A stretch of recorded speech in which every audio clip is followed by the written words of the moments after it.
All right, we're in. Let's finish this one up. Let's review our notes. Asking for Ruby. She left the village, went up the coast. We also still need to check these places for bullet traces.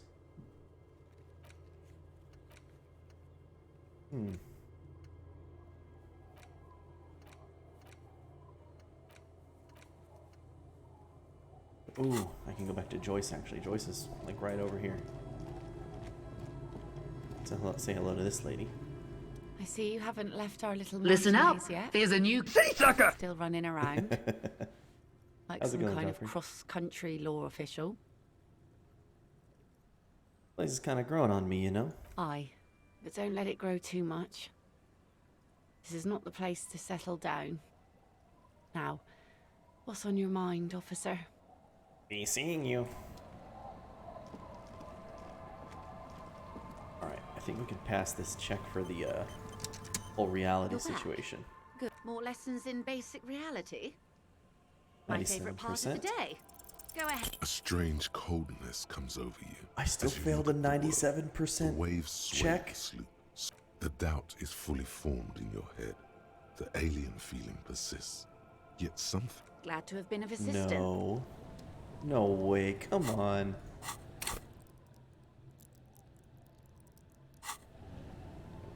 Oh my gosh, I'm gonna save scum that one. Can't believe that. Failing on a 97%. That's insanity.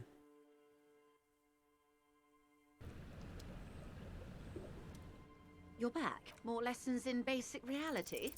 What is all of this? There we go. The scent, the sound, the air. What world is this? What world? The only one, I suppose. The world of matter. And its pale antipode. The camera of her mind glides over the surface of the water. What do you see? Great bodies of water. Forest-covered surfaces. Clusters of light where the cities lie. You've seen the montage. We all have. This world is enough. There is a term of endearment they coined for it. In the DeLorean century. When humanity was high on this world. Discovering more and more of it. These archipelagos included. What is it? Elysium.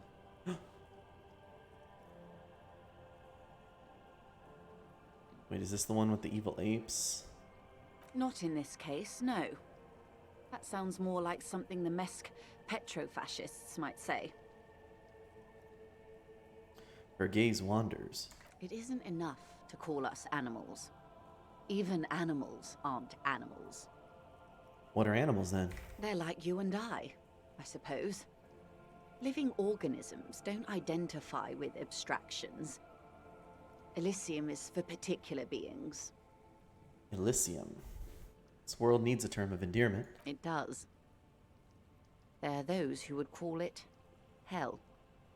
What is hell? A term of hatred that originates, like many such things, with the Mesk petrofascists. I've got a clear picture. Let's proceed. Let's. I am, after all, bourgeois and female. Oh. Hardly the perfect ambassador for the world. Well, that's all for now. Glad to have been of assistance. That was it? The little that I know. For that whole check? Okay.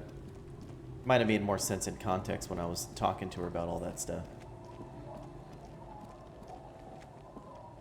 Pump it!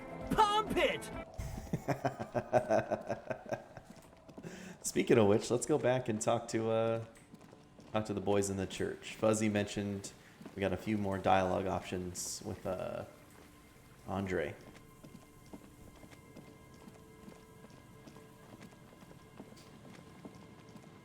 Beer, beer, beer, beer.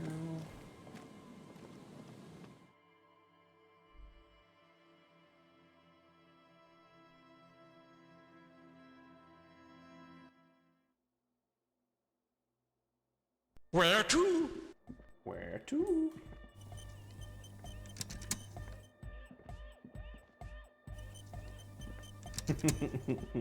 It's more or less this. Oh, hey, man. It's good to see you. Okay, he also recommended that I save scum this one, so this one might take a couple tries. You close your eye. But just... Puts a grin on.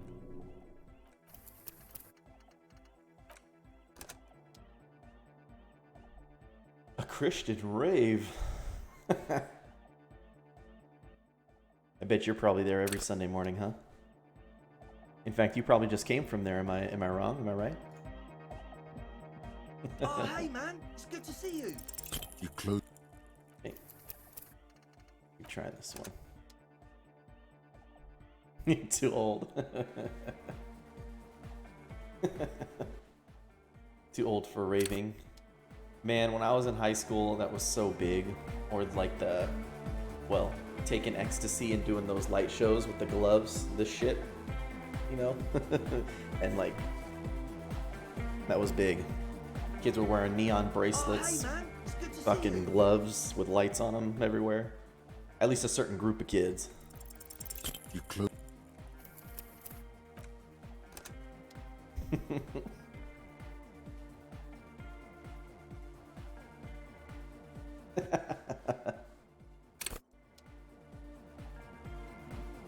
Oh, hey, man. It's good to see you. You close your. Chrome pants with reflectors. That's pretty good. I love it.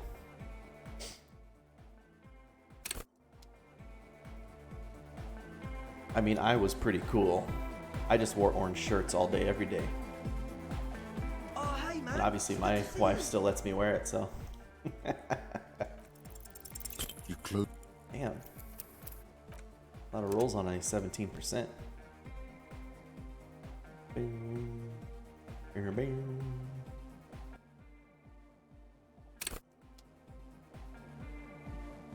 Oh, hey, man. It's good to see you. You close. It's good to see you.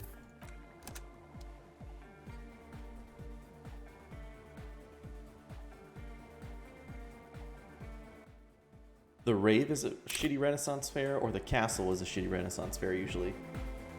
Oh, hey, man. It's good to see you. You close.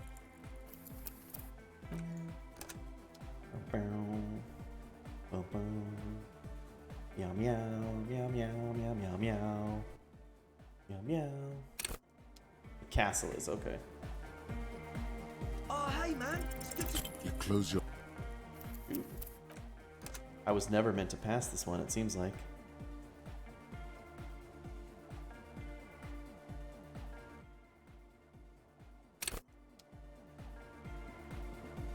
Oh, hey, man. It's good to see you. You cl-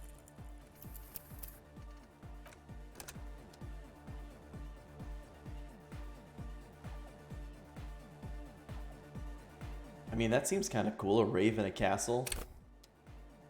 Also seems like something you'd run into in Vampire Oh, the hey, man. Masquerade. It's good to see you. You close your.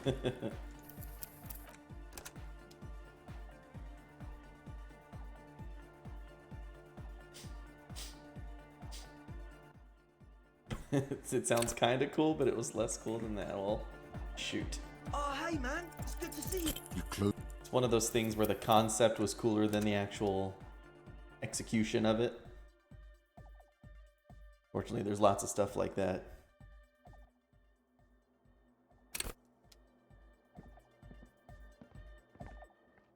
Oh, hey, man. It's good to see you. You close. Maybe it was really cool. I'm gonna give this 3 more tries. If we don't get it in 3 more tries, we were never meant to have this check.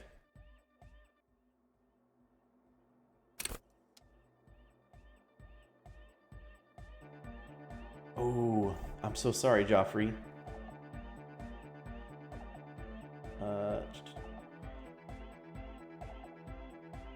Yeah, let me write that one down. Apparently I didn't write that one down.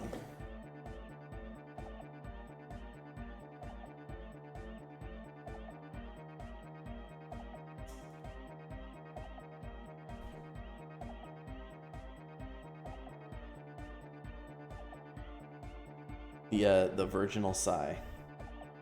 But hey, it's a party. What about due Oh, hey, process? man. It's good to see you. Bing. Bam, bing. Bing. Bing, bing.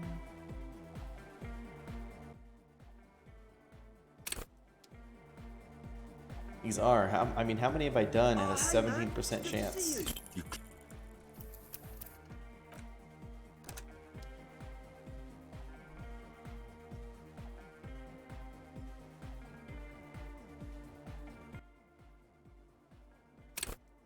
Let's see. One more shot. Oh, hey, man. It's good to see you. You close your Hey, man. All right, what we're gonna do is we're gonna leave for now. We'll try to make sure to come back before we get locked up into something, but we will come back and try this roll a few more tries, or a few more times. English will come out of my mouth.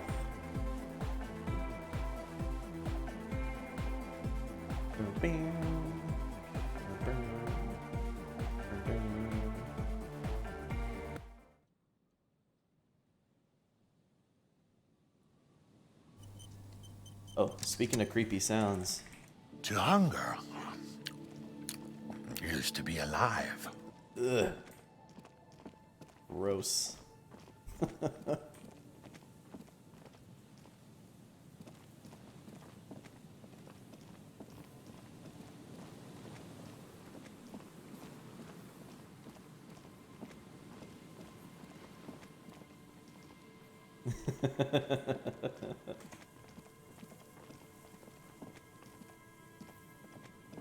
Yeah, but at that point, we can get grosser sounds from somewhere else.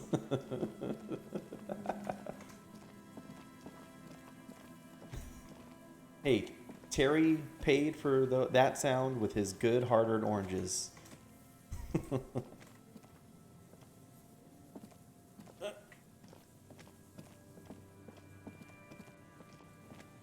You guys want gross sounds here.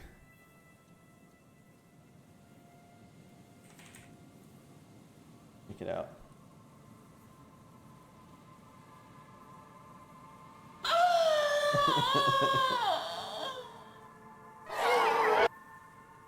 No, just like if you just forward or go like, I don't know, go 4 minutes into that video or something, you just hear all the weird sounds the common infected make in Left 4 Dead. Because they're just handing around, throwing up, munching on bodies. If we really wanted to go nuts on the gross sounds, it's all in there. That's all we need. Check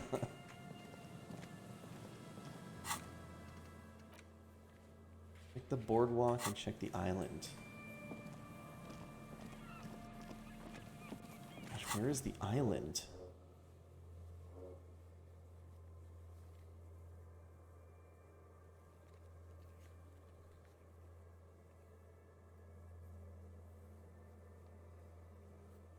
Oh, well, you have to understand it's the weekend. He's obviously going to reply next week, you know?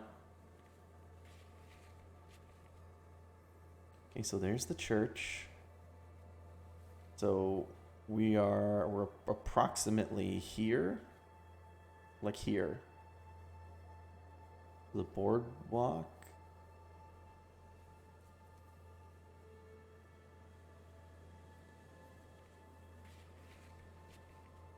I feel like I've checked all up and down that, but maybe I haven't. The boardwalk and the island. It's all supposed to be looking what's here. I feel like I might have been out on the island once. Can't quite remember my way back to it though.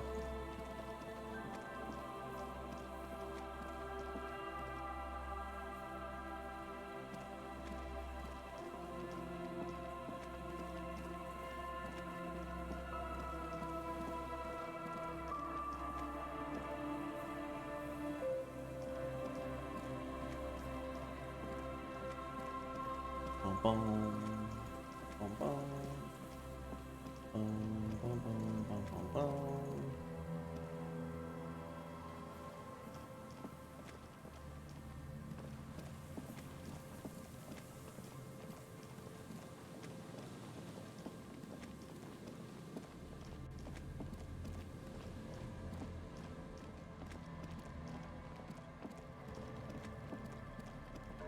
Is this the island? Maybe.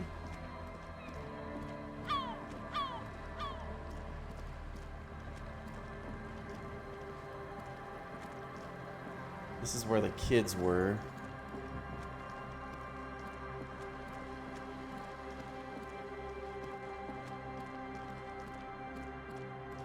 Can't make it out to any of these formations, so...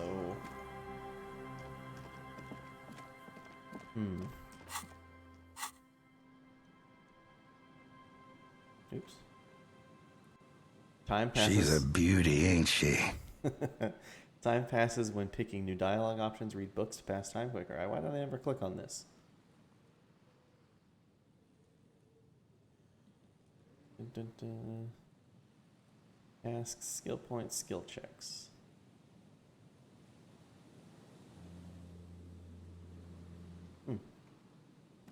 Okay.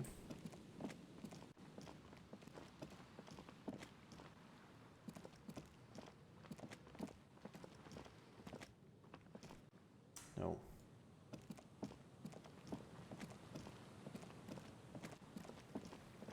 Do do do do do do do. Go back up on the boardwalk.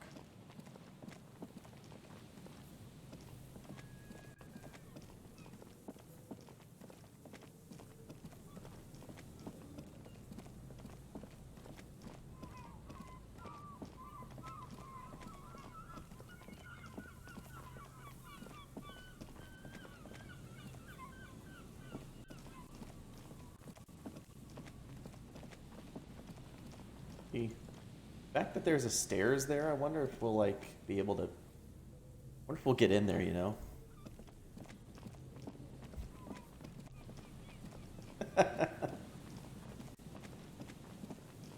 Remastered City Sucker, huh?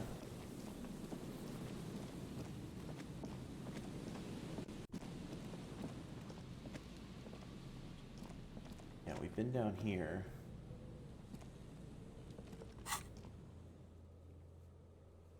What is this? Doing that.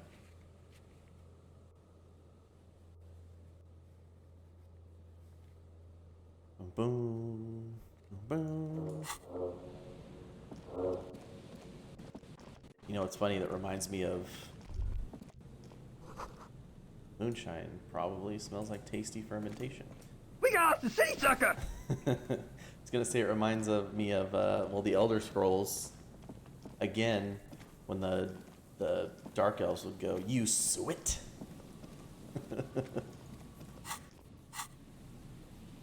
Just a made-up slur.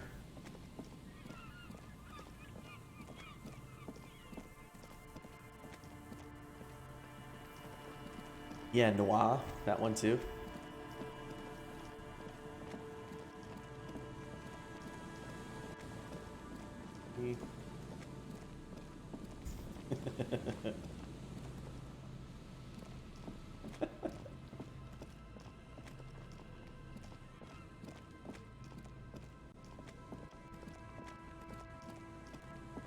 I fought mud crabs more fearsome than you.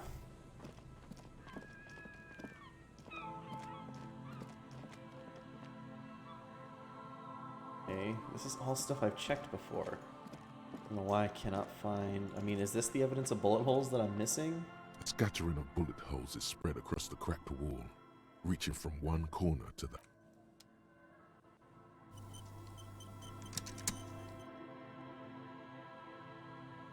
Oh, I didn't even know the background on that.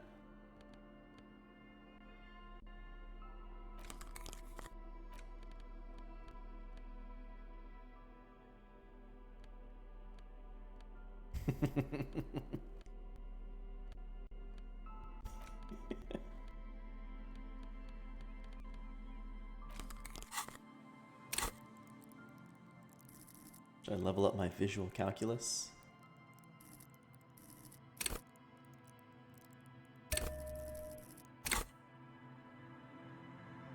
That's how I play. That's how I feel all the time when playing Apex Legends. I just nail somebody with about 70 rounds from a Spitfire and they're still running around.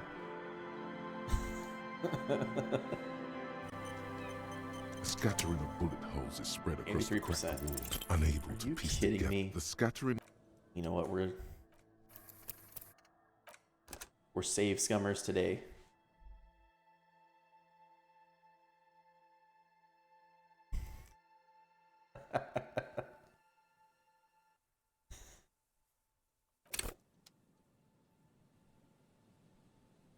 A scattering of bullet holes is spread across the cracked wall. A row of ghostly shades How's it going, stand dude? facing the wall.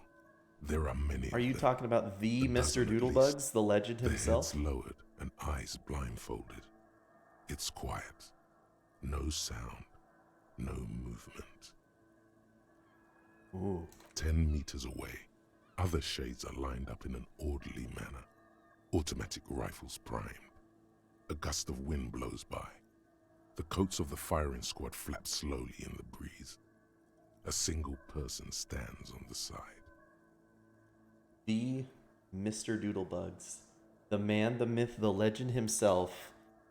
Currently sitting atop my Steam friends list right now. I see right there with the little glowing picture. Can't see it on stream though. Can we see it? Let me see. See? That's you. Listen up. There's a new Sea sucker! How you doing, my friend? And how about you melting upward your zinc, correct? The sun blazes high up in the sky, baking the planks, the sand, your skin. Ooh. The order was carried out in the afternoon.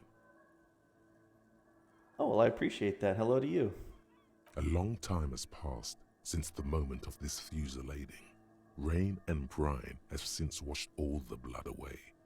Not a trace remains. What is this? The abundance of bullet holes leads to two options. Either an inordinate amount of executions were performed, What is that? or they did not use a conscience round, where only one soldier has the loaded rifle. Looks Ooh. like this was a mass execution with everyone fully armed. Look at the people against the wall. A host of men, probably in everyday clothes, ragged from the conflict and covered in dust. They were not sitting, a common practice for executions in some nations, as demonstrated by the height level of the bullet holes. They stand, facing the wall. It's impossible to discern any details about their personality or background. Ordinary people, familiar, each and every one of them. Who were they? Collateral damage on the path toward normalcy and progress. Such is your belief, officer. Maybe you should change it. They were praying, screaming. Look at the line of soldiers. 7 men in combat uniforms and dark coats, holding automatic rifles aimed at the people. Soldiers from some side, but from which one? Men of duty, dark duty. Who were they? In all truth, violence offers no answer. It's only the last available resort when all mediation fails. And here, all did fail. Check out the person standing on the side. The commandant, the one who gives the order. Machine gun fire crackling through the air. The lights of the muzzle flashes dancing on his face.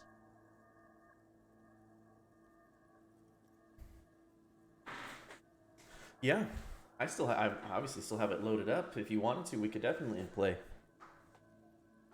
I have that. Have you tried out that new CETA Pug website? I got a link to that recently. Unless you were the one who linked it to me. Yeah, for sure. I'm also very into Apex Legends right now. We could play that too. Oh, you haven't touched it in years. I gotcha. Yes, I just got Apex Legends. Started playing maybe 2 weeks ago. I don't know. I don't know who died here, lined up beside that horrible wall. It could have been any of the parties involved in the revolution. Yeah, I have it through Steam. I don't know if you should be able to see. Listen up. There's a new Sea sucker! See, there's part of the Apex sound there. Yeah, invite me sometime. I'm not very good, not very high level, but I really like playing Caustic. He's a lot of fun. So Perhaps the ones executed here were the loyalist conservatives, killed by the communists at the start of the civil Hey war. there, need a date? Or it could have been the communists, put to death during the last stretch of the conflict by the coalition forces. Remember what Trent Heidelstein said about Veld? you too. I appreciate you stopping by and saying hello, and bringing Doodlebugs here. If you're still here, Doodlebugs, hello again. Thank you for stopping by. What if it was the Feld personnel when their assets were being seized by the revolutionaries? Another likely scenario. Or maybe... You mentioned coalition forces. Could it have been them against the wall? Yeah. It's very unlikely the coalition forces were the ones who died here. They were always the last ones against the wall. To be honest, if a coalition member was anyone in this situation, it was the commandant, the superior giving the orders. That's sad. A cold sea wind blows away the figures.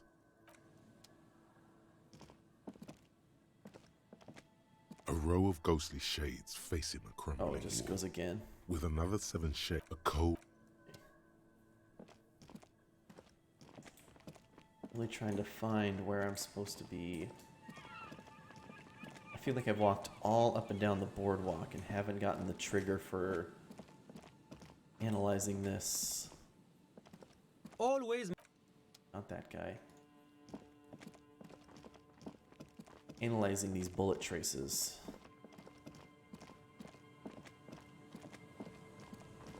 I guess our last option is to keep going up and down the coast. Seeing if we can find a ruby. A few porth. We already did that one too.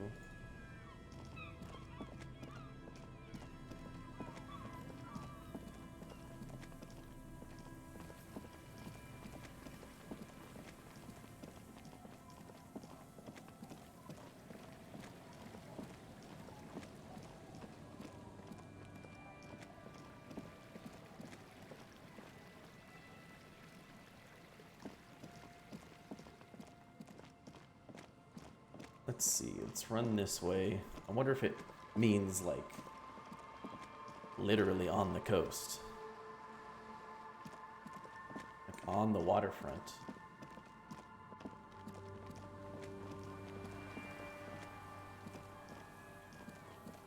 Oh, I gotta run all the way around.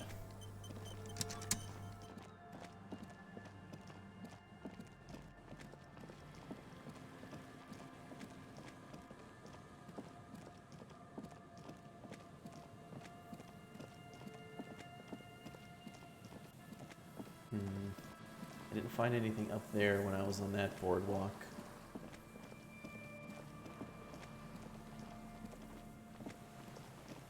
We can't go in there.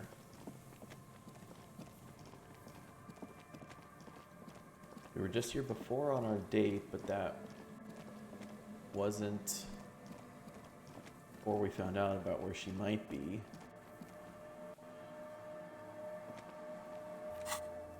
Can't we see the... Aren't we able to see the island from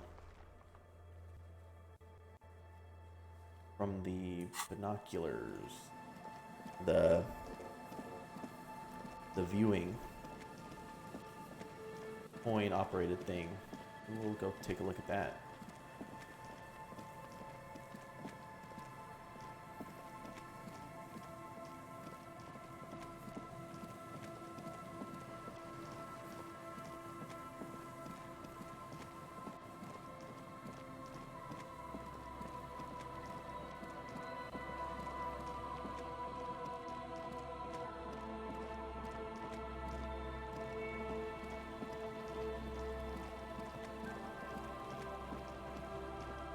Bum, bum.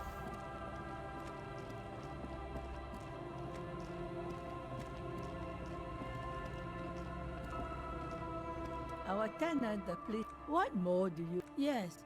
Oh, doesn't have anything else about Ruby.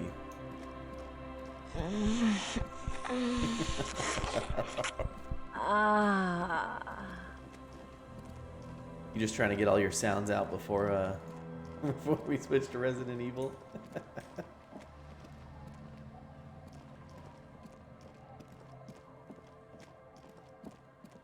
It was pretty close, I'll give you that. The trap is full of locusts, but they seem weak and unhealthy. A few lie on their backs with their legs twitching. Still, no phasmid. Poor things. Alright, no phasmid at all.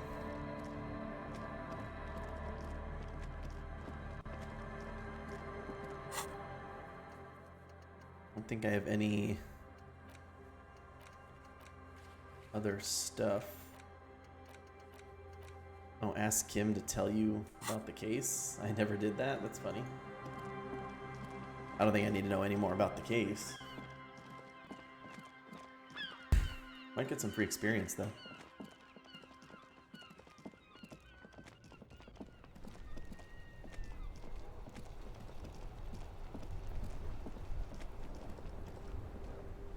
Ruin their game of pétanque.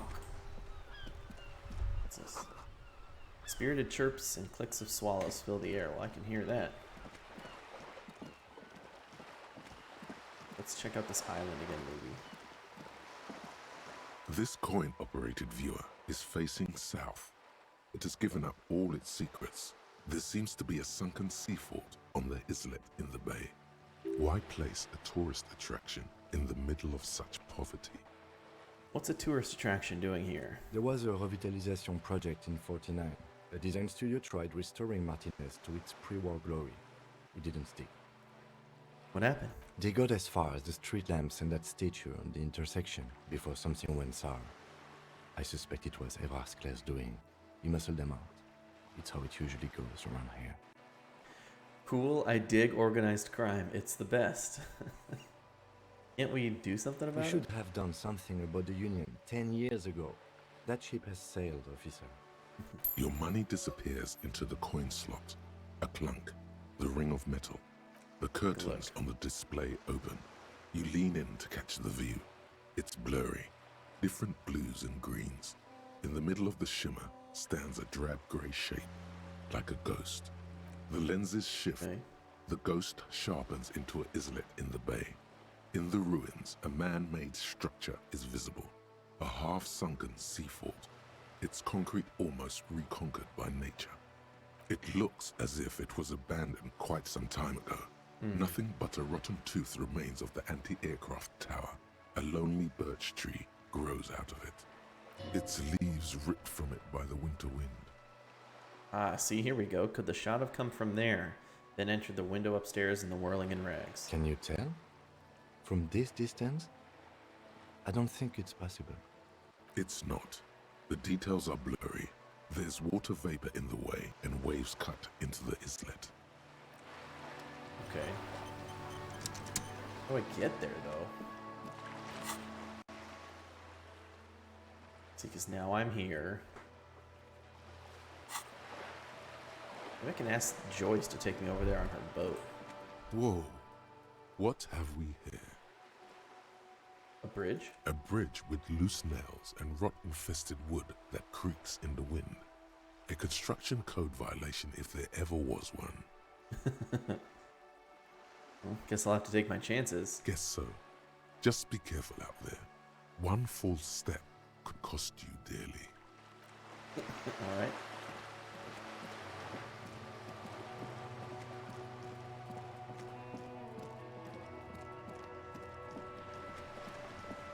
Oh, I could probably go up there and talk to her.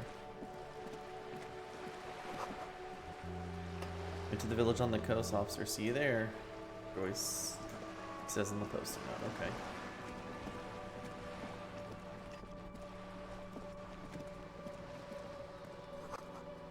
More construction here a decade ago.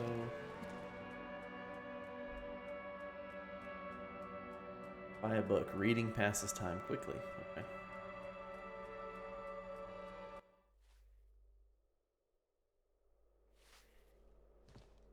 Up on the balcony. Never gone up there.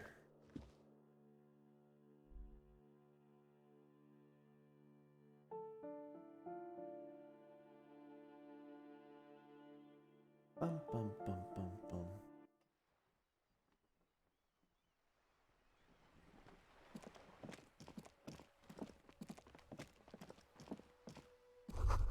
Door is locked. You can't get in.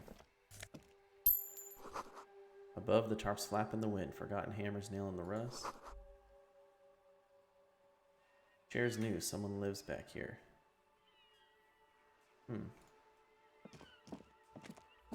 To hunger is to be alive. Ooh, the piggies have learned how to saunter up staircases. I didn't think you could do that with hooves. But here you are. That's right. We've evolved. Yeah, I can see that. Cool mutations. That smell coming from her paint bucket. It's not paint. It's heavy fuel oil. Piss and fuck the world send their best. I don't believe it. I've never known those boys to have manners. The bemusement in her voice doesn't fully mask genuine tenderness. They seem to hold you in high esteem. They'll never be skulls, but their hearts are in the right place. Skulls are cool. Can I be a skull? Fat chance. But you can still do your part to revitalize the neighborhood. Okay, then how's that? She throws you a conspiratorial glance, then presses her finger to her lips and squints up at the sky, as though straining to hear something in the distance.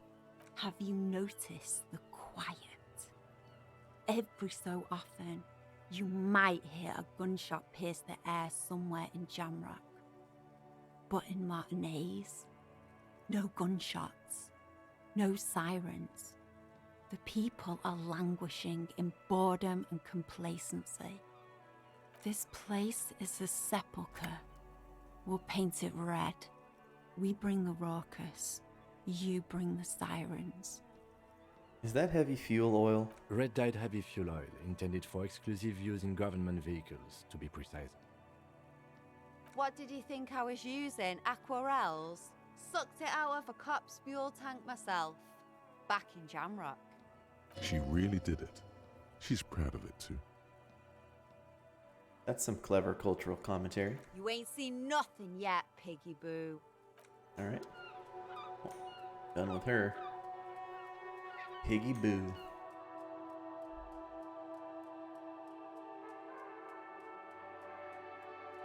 Bum-ba-da.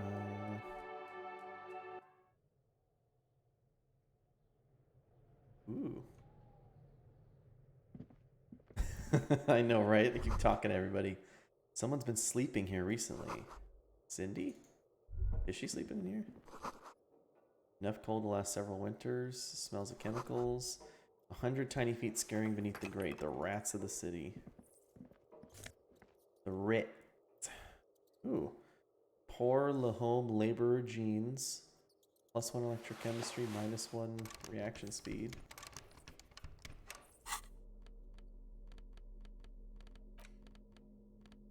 I can pry bar this open. I don't really need electro chemistry. 4 men laborer genes. Cool. Kind of like my reaction speed though. Heck yeah, I pried that open. Easy.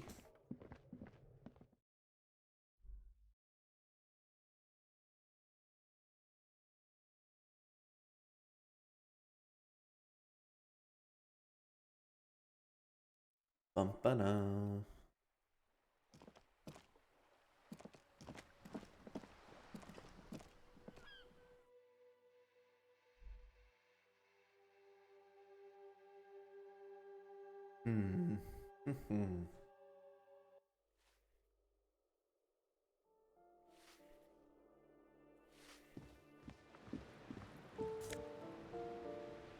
Book 16 days of coldest April. Sea below looks cold and winter gray.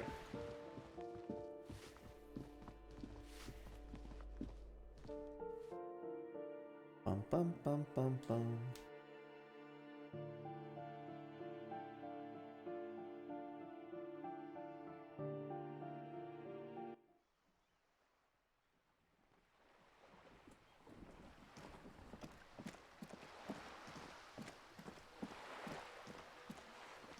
Let's see, can we re-roll this check? I don't know if we can. Just an ordinary. No. Cannot. Take this off.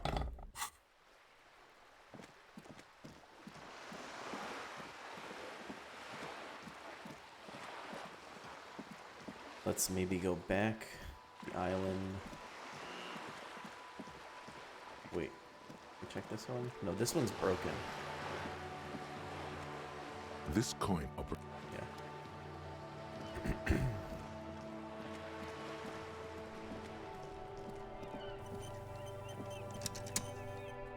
The warn.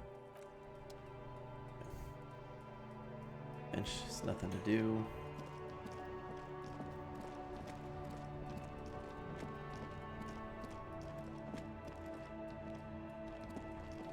I don't think this guy has anything more to say. Everything's still cool here. Everything's still cool here. The gnarled hawthorn. Nope, nothing there.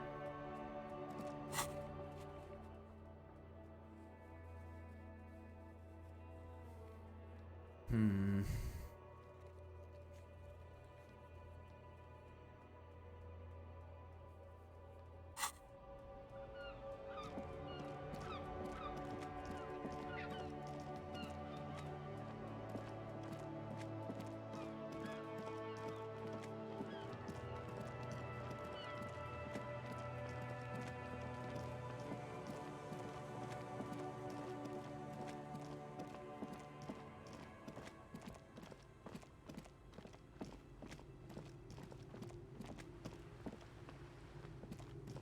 Let's see.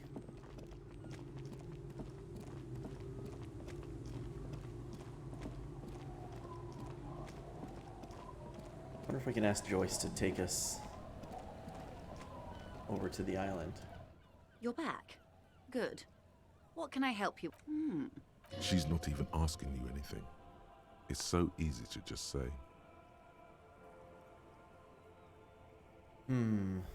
Tell her all about Everard. I forgot. And this whole thing is a takeover. Is what you're about to say when a cold streak runs through your heart. Once said, there is no going back, Harry. Right, she hasn't even told me what she knows about the lynching. Yes, come back to this later.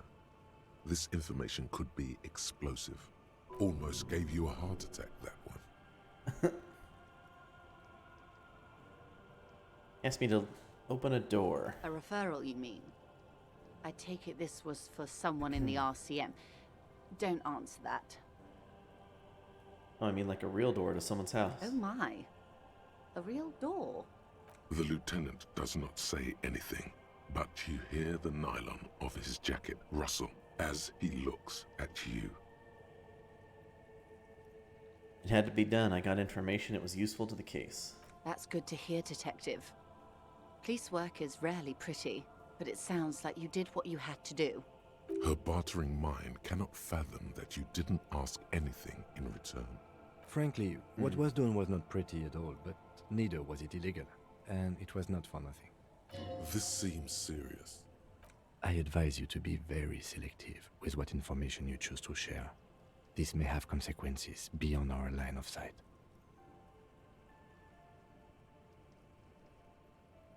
Everard says the Wild Pines sent mercenaries after the Union, and now one's dead. The company did not send mercenaries after the Union. I told you in great detail about the mistakes my side made. And of course, I accept them completely. I just hope you don't share Everard's view on things. After all, as he said, one's dead now. The Pines certainly hasn't killed any of theirs. Let's keep it that way, she means to add, but then doesn't. Look who's defensive suddenly. The Union's militant wing organized the lynching. Yes, that's the talk about town. The Hardy Boys, they're called. Find the name rather amusing, honestly. And they've asked them to be fully cooperative with the investigation. How benevolent. Hopefully they'll help you sort this whole business out, if they haven't already. They have. We cannot discuss the specifics of an ongoing investigation, ma'am. Besides, You haven't exactly been forthcoming yourself. That is only fair.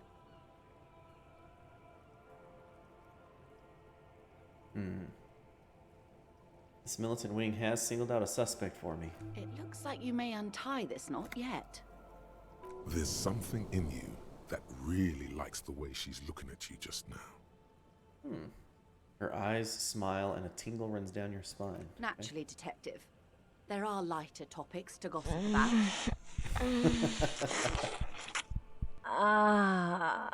Should we say it now? Should we just be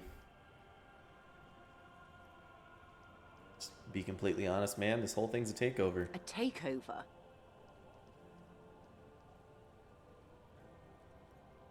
He has told me so in his own words. He's taking it. He'll use the drug trade to finance the harbor. Taking it? She looks toward the colorful mountain of crates like toy blocks rising above Martinez. Green livery, changing into red, blot by blot. Then we're talking about a war. Everett needs to let me into the harbor at once. We need to talk about this. He's ready for war. They all are. They most certainly are not. Crenell has 1,000 men on their payroll. The next batch will be a platoon of 20 men and a gunship. I've seen the Union's forces. They are better organized than these mercenaries. They also have the support of the people of Revachol West. It will take more than Crenell to wipe them out. Wild Pines will need to send more and better equipped men. Make no mistake, ma'am. I am sure you have the money. The question is, how many years and how many lives are you willing to sacrifice? What do you suggest I do?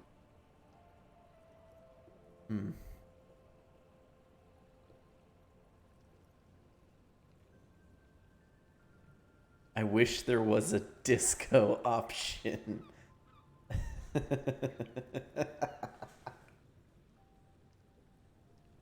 First, will this affect your decision? I wish there were. I'm gonna say there. I wish there was a disco option. I'm afraid we won't disco our way out of this one.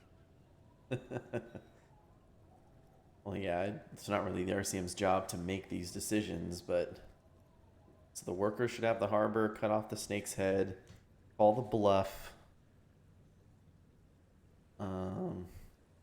Or it's apocalypse o'clock. Time to commence the gloaming.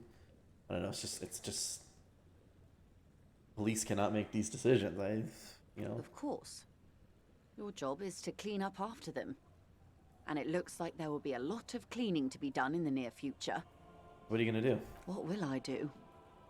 Her arms fall to her sides. Her spine relaxes. Did I ever tell you how they discovered this Isola? During our reality lowdown? No, ma'am. It may be the only break we've ever caught as a species. The last one for 400 years. Why? The nations who colonized this Isola called theirs Muindi, the world. Windy. It was all they knew, all they thought would be. That there would Le be something monde. more was a gamble, akin to another world, or life after death. The Pale was thought to be impregnable, perpetual. Irene la Navigateur, the Queen of Suren, sent 8 expeditions, one after the other, into the mass at the edge of the world. 5 of the crews did not return. 2 did, but had lost their minds.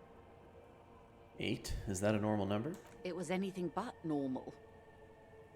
There was no precedent. People thought she was punishing the admirals, or had gone mad, or both. Until after years of trial and error, and the development of a strict psychological regime imitating the creation process of poetry, the 8th expedition returned sane and intact. They told of a new continent of matter. They told the Queen and her counselor, Dolores Day, that the Pale had begun to condense, day after day, hour after hour, minute after minute, slowly raining down until it formed a vast ocean. The air is cold and scented with petrichor. This ocean? The phenomenon has never again been encountered. For a time, the crew thought they were experiencing a hallucination. The mass hand proclaimed, "Lancielinde, Lancielinde," the signal to wake up. But they could not. They were sane and conscious, as islands began to appear on the horizon. There are 78,000 uninhabited islands in the Insulindian archipelago, officer. The freckled face of God. Wow. Après la vie, la mort. Après la mort, la vie encore.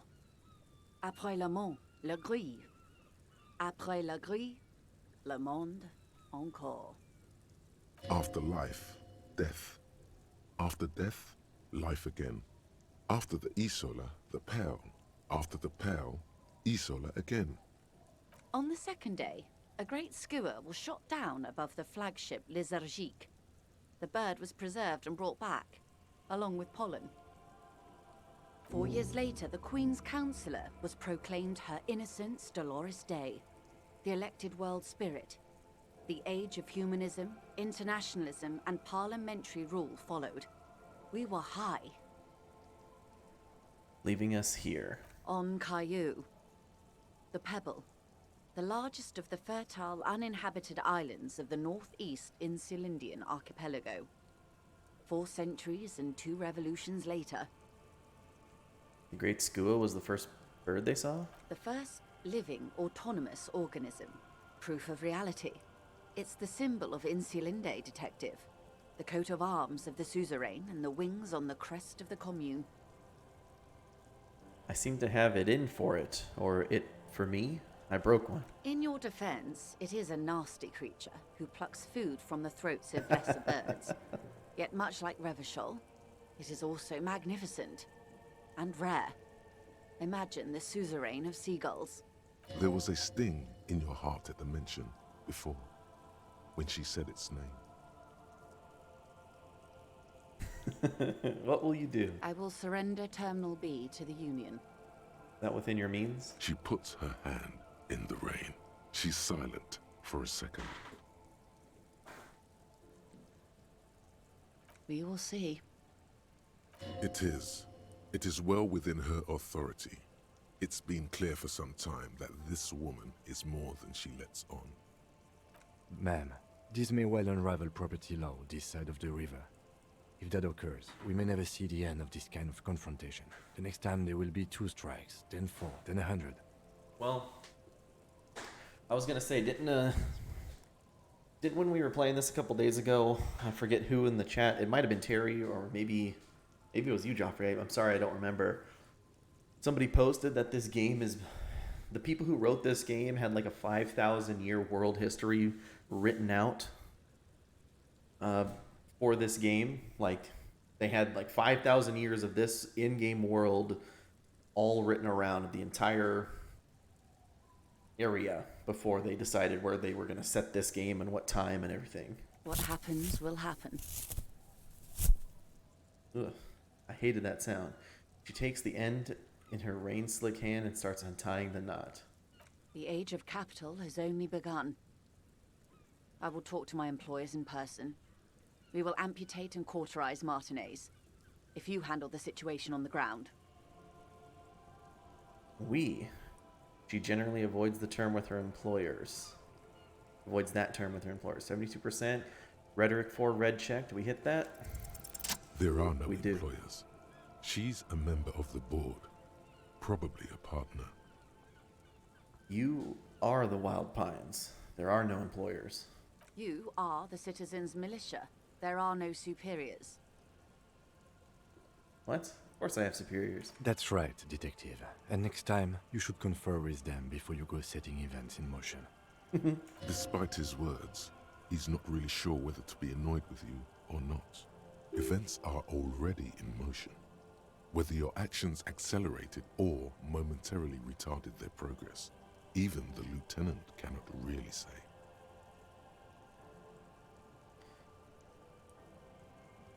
Well, I answer for my own actions. I don't hide behind some faceless organization. Here I am. I am the face, and I'm here to answer. Rejoice, Leighton. Understood? Keep the peace, and I will keep my end of the bargain. One last thing, Lieutenant Dubois.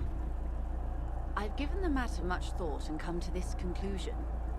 You're not an amnesiac. You're insane. Insane in the membrane. I know, because I, too, am insane. I just hide my illness better. And I'm rich. Isn't everybody a little insane? No, detective. No one's as insane as you. Don't worry, madame. I am very sane. How do you keep your shit together? The same strict psychological regimen the 8th Admiral developed when he crossed the Pale and discovered this Isola, the Volta do Mar. It's used by inter-Easlary travelers and other troubled souls, even to this day. You could use a little of it yourself. Goodbye, Joyce L. Mezier. Watch out for yourselves. They will strike soon. I'm insane too. The lieutenant watches her boat grow smaller on the bay, its white sails fluttering. With worry in his eyes, he does not know if it was the right thing to do, but he doesn't say anything. Yeah, I don't know. You wonder what Everard has to say about this. Slowly, the sails turn grey-blue as more oxygen gets between you. Oh, we broke through Date here. of birth generator. You were born in the year 07, in the last year of the commune of Revachol, right before it fell, in the old military hospital on the ground floor, where people usually came to die during a snowstorm. I'm The 44. revolution had about 1 year left to go, and the fires were still burning bright. There were explosions in the blizzard. This was 44 years ago. You are 44 years old. The bloating might never leave your face, but beneath it, you still have some years. You still have some hope. That's nice.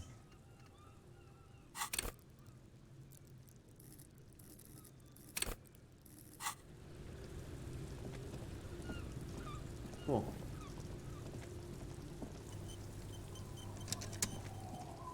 How do I get there? The game run me over there.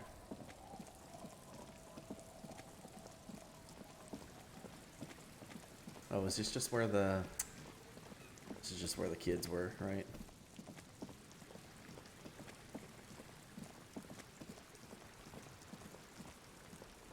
Yeah.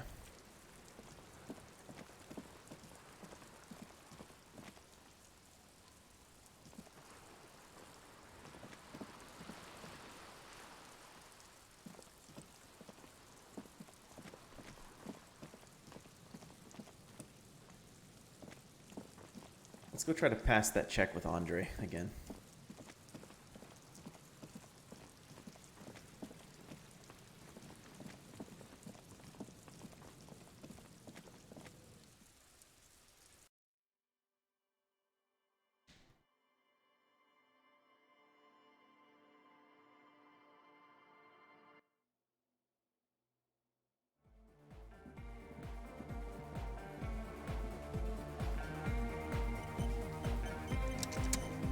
Oh, hey, man. It's good to see you. You close your... Bum, bum. Bum, bum. Let's give it 5 tries. If not, we'll come back. Bum, bum, bum, bum, bum, bum. Oh, hey, man. It's good to see you. You close your eyes.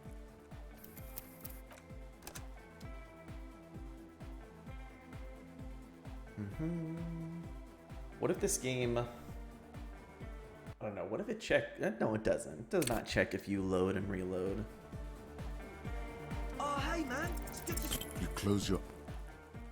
I don't think I meant to get this one. I mean, it's impressive how many times I've failed it at this point, right? What are we on, like 20 tries at this? Or a 17% roll? That's way outside the probability.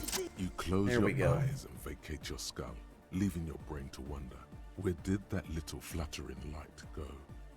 Total darkness.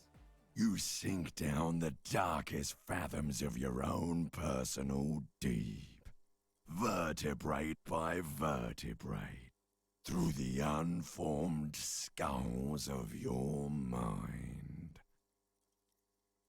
It says spine. Here it will begin. Where'd the music go? Oh, don't worry. The music's still there. It's you who is gone. Let's concentrate on hearing then. Nothing.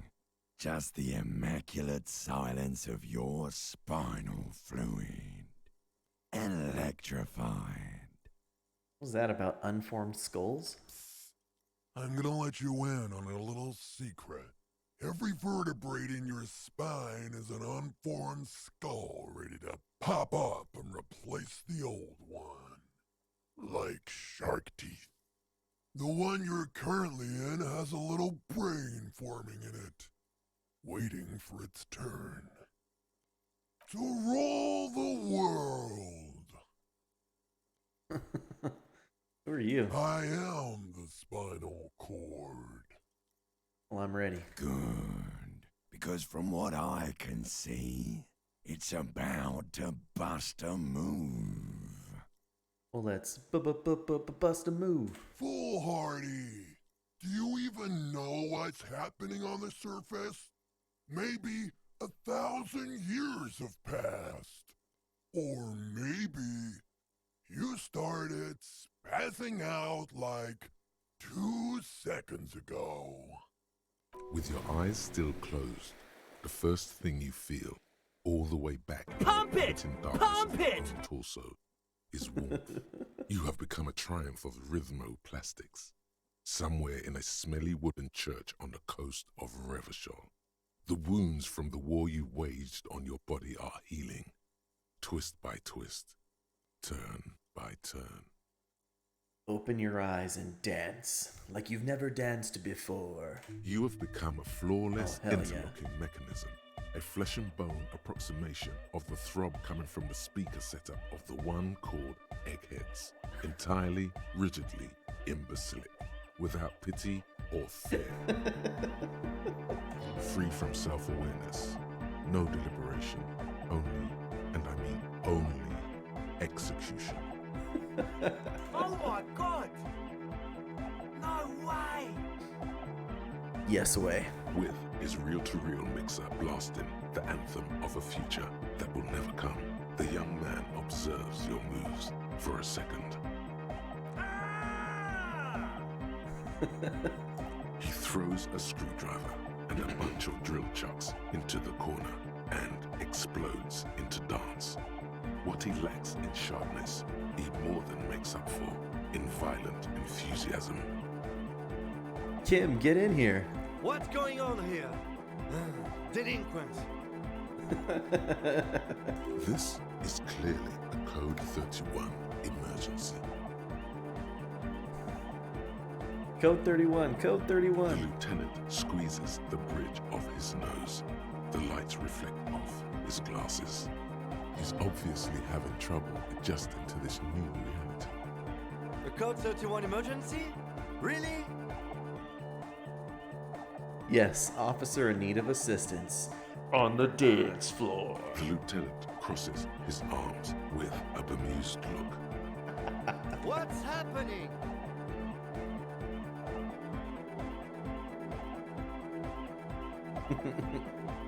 I'm not doing anything. The music made up its mind a long time ago. I'm just implementing. Good for you. Rock on then.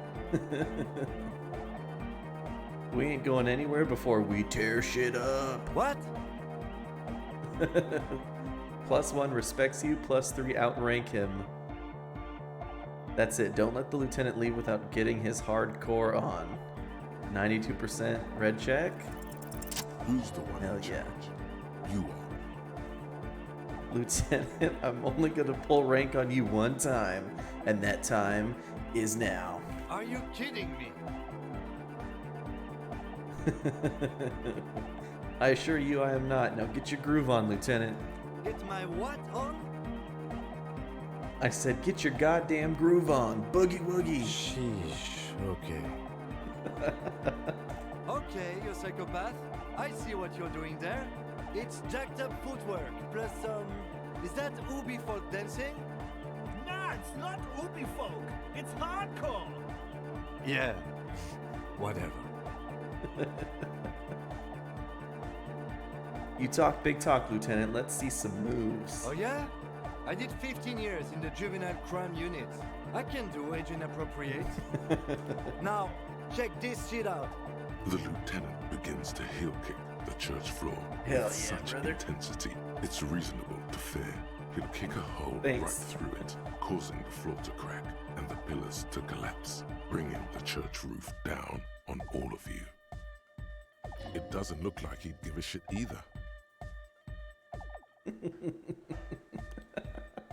This reminds me of the NPC club dancers in Vampire the Masquerade.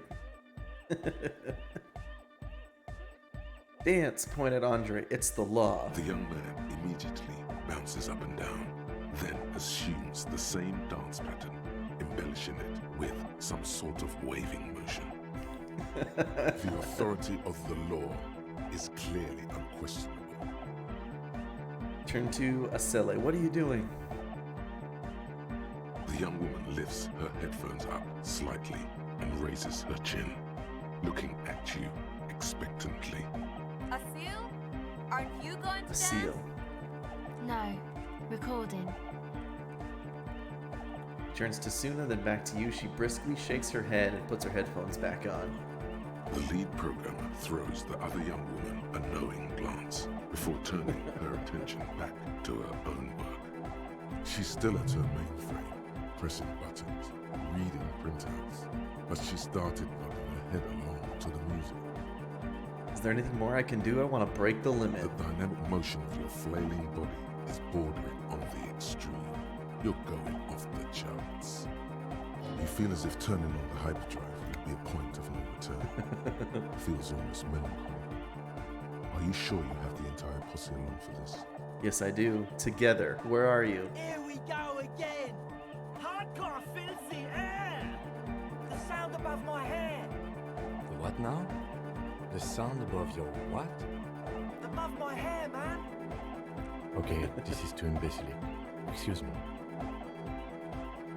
Turn on the hyperdrive. +1. Suna is in. Andre's dancing harder. I got Kim dancing. And +2 for my dress code is the insane silk dragon. Please don't have me fail another 97% check. On the Okay. coast of the Martinez Inlet, in a small weather-beaten stave church built 380 years ago by settlers from the Occident, most likely to guard against an anomaly at its center, an officer of the RCM is contorting his body into idiotically rigid shapes as he invents the future of dance music. It's the hardest anyone has ever danced. What's this strange feeling I keep having? This cold, even now. I am La Rebachelière. I am the city. What do you mean you're the city? I am a fragment of the world spirit, the genius Loki of Revachol. My heart is the wind corridor. The bottom of my air is red. I have 100,000 luminous arms. Come morning, I carry industrial dust and lit Szechuan tree leaves. I shake the dust from those leaves and onto your coat. I've seen you. I've seen you. I've seen you with her. And I've seen you without her. I've seen you on the crescent of the hill. Poisson. How are you talking to me? The modulations of my voice are noted down with thermometers and barometers. You feel me in your nostrils, on the little hairs on the back of your neck. I also reside in your lungs and vestigial organs. Everywhere there is space. But who am I? Why are you talking to me? You are an officer of the citizens' militia, Jante and Rebut. When you wear your coat, you wear my soul. You move through my streets freely, in motor carriages and on foot. You have access to the hidden places. You also circulate among those who are hidden. I need you. You can keep me on this earth. Be vigilant. I love you. I love you too. An officer of the RCM is lying on the floor of a small church with his eyes rolled back and his tongue lolling out. Several others are standing around him. He slowly comes to. Je m'appelle Statique. Had a good rest there? Say nothing. Relax. People pass out while partying hard all the time. You're just dehydrated. So, we should get going, maybe? Let's do it. It's the hardest anyone's ever danced. You might be imagining it, but it feels like Egghead turned the volume down. Such is his respect. Man! Now, man! Now imagine if we could do that, right? But with like 1,000 people. End of human development. Mission complete. Right, it's ecstatic. All right. You're absolutely beat. Muscles relaxed and feet like noodles underneath. Goodbye, officer. Goodbye, Andre. Thank you very much, Fuzzy. That was definitely worth it. I loved that. How come he backed up? Why is he so far away? It definitely was.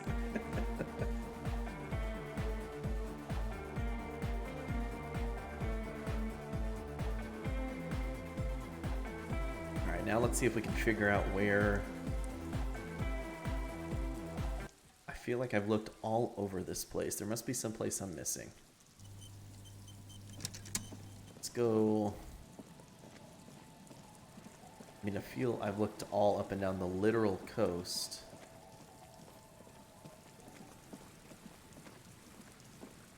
Let's go back down into the town, perhaps? The fishing village?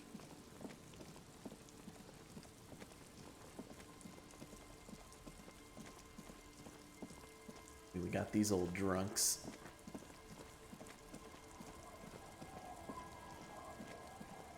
Does bench say anything? I think both benches just tell you we can look at benches when we're done with the case. We can sit on benches after we've solved the murder. Yeah. Just what he tells us every time. And then this leads us back over to the water lock. Has this situation changed with this red chair in here? I don't think so.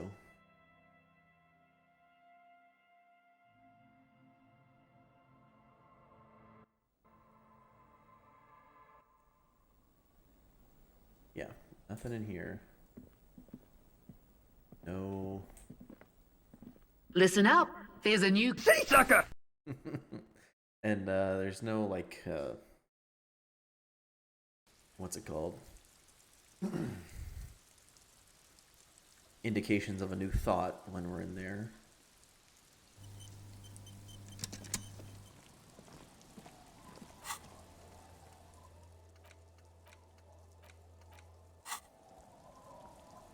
Can I mark?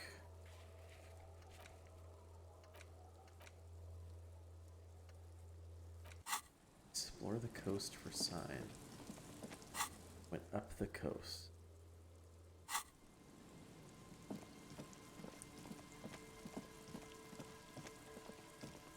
Let's see, now we're back here to the water lock.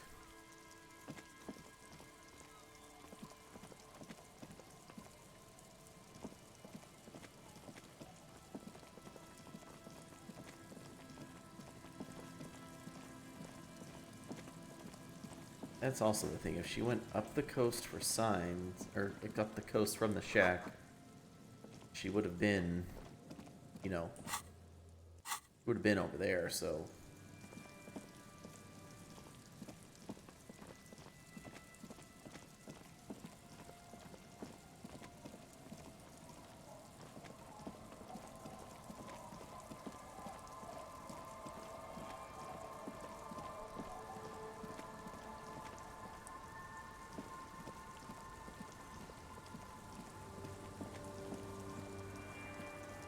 She sneaks out of the shack. The only place to go is here. this?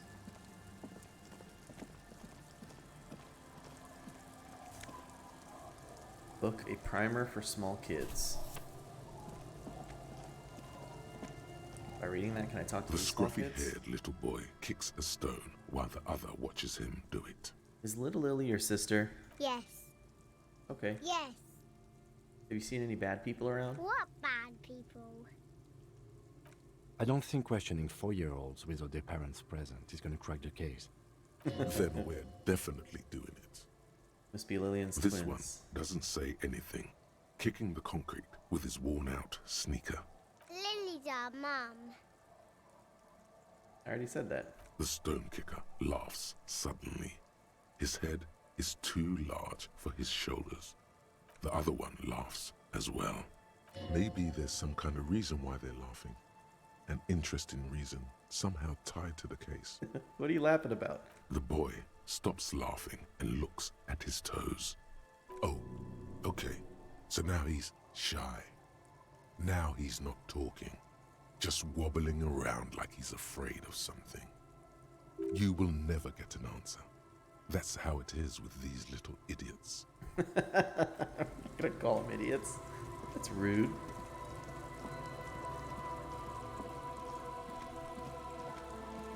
If I was her, he leaves and then goes up.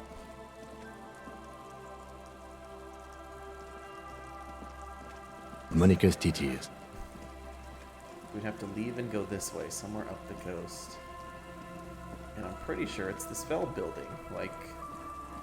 And I'm kinda, I mean... But you want to call it metagaming, because there's like a thing in there that you can get inside.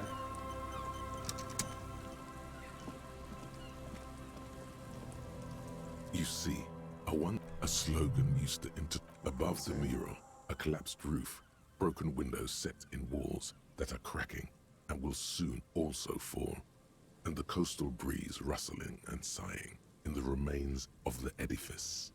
There's something in the wind. Sometimes the only way to go forward is to fail first. Could Ruby be in there? In there? She could. Or she could be in the identical room over there, or in that boat shack, in that church tower, maybe. Why single out this one building? Oh my gosh. So a shiver, very high, 97%. +3, found the empty trap. +3, heard Lena's true story. +3, went on a date. +1, reconstructed the execution, made that awful call, confronted the pigs, established the nightclub, discovered the anomaly, death notification, and found the jacket. My god. 97% though. Even though you're sure you succeeded, all is quiet. There is no cold hand brushing against your forehead, no rustle in the reeds. The wind has died down. The ruin in front of you is silent as a tomb. What was I even attempting to do here? Trying to talk to the wind, the city, whatever you thought would happen, did not.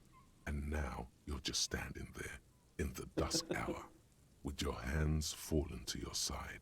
What? Is trying to talk to the city something you've done before? Is it in your secret repertoire? A trick for when you're out of ideas? A prayer of sorts to Revachol.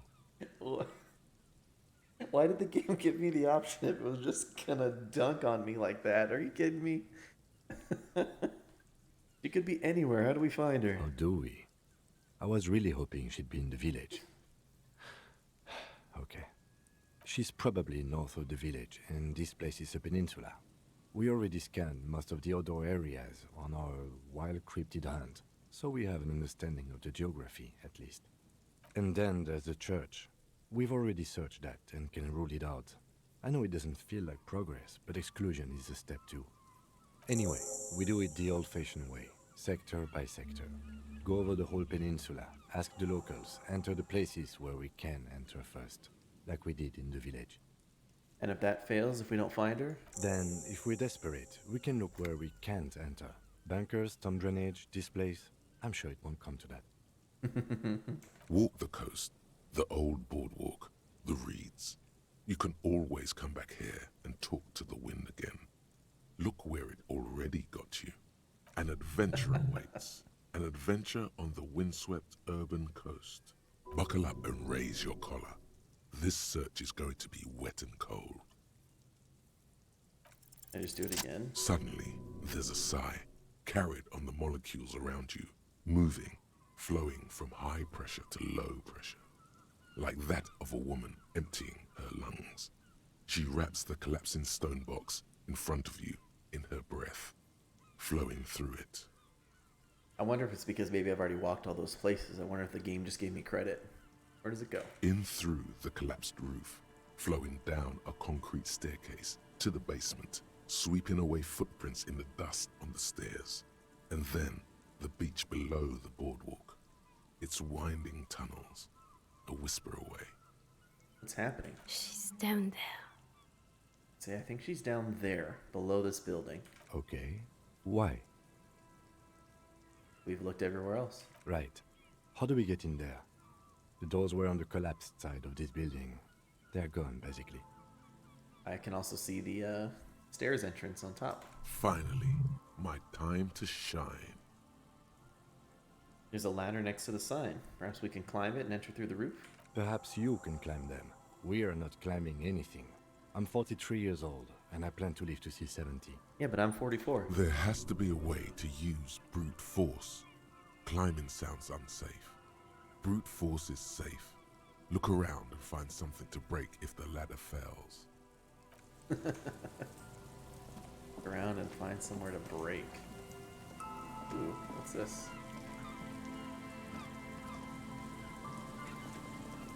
Take a look at that.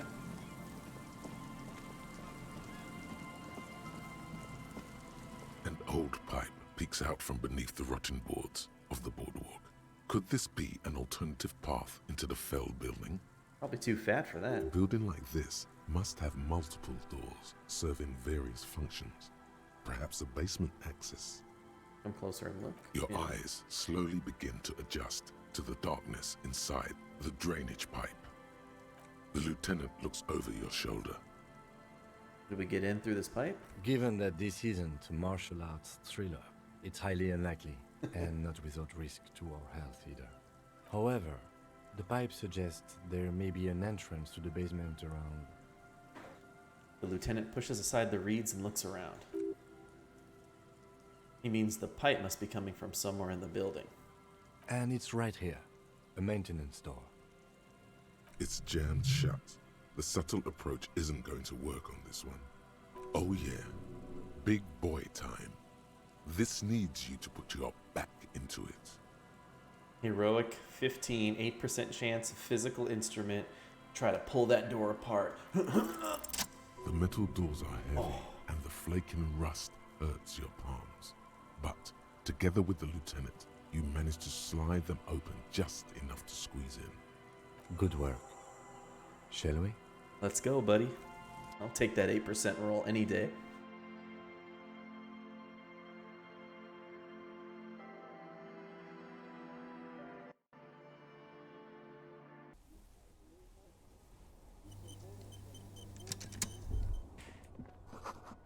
You should take out your flashlight. Overturned table is covered in orange mildew, crawling with something.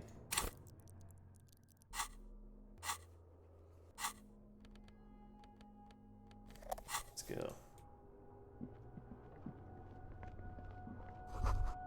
Antiquated office furniture, last century maybe? Brought down and forgotten so long ago. Collapse nearly sealed the basement, one can barely squeeze by. She's a beauty, ain't she? Old file folders in the cart, documents silvery with mold. Ugh, we should be wearing face masks in here. Series of thick, dusty panes of glass. This isn't just glass.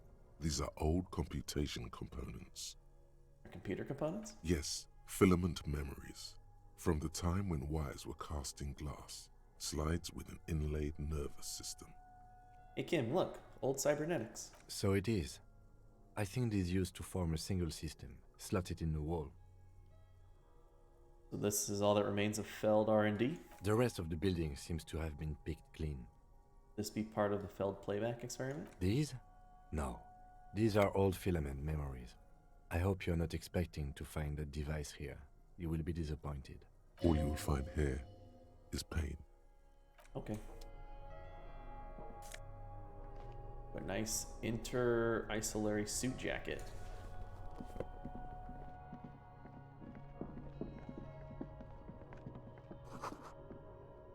In the beam of the flashlight, a crevice in the wall.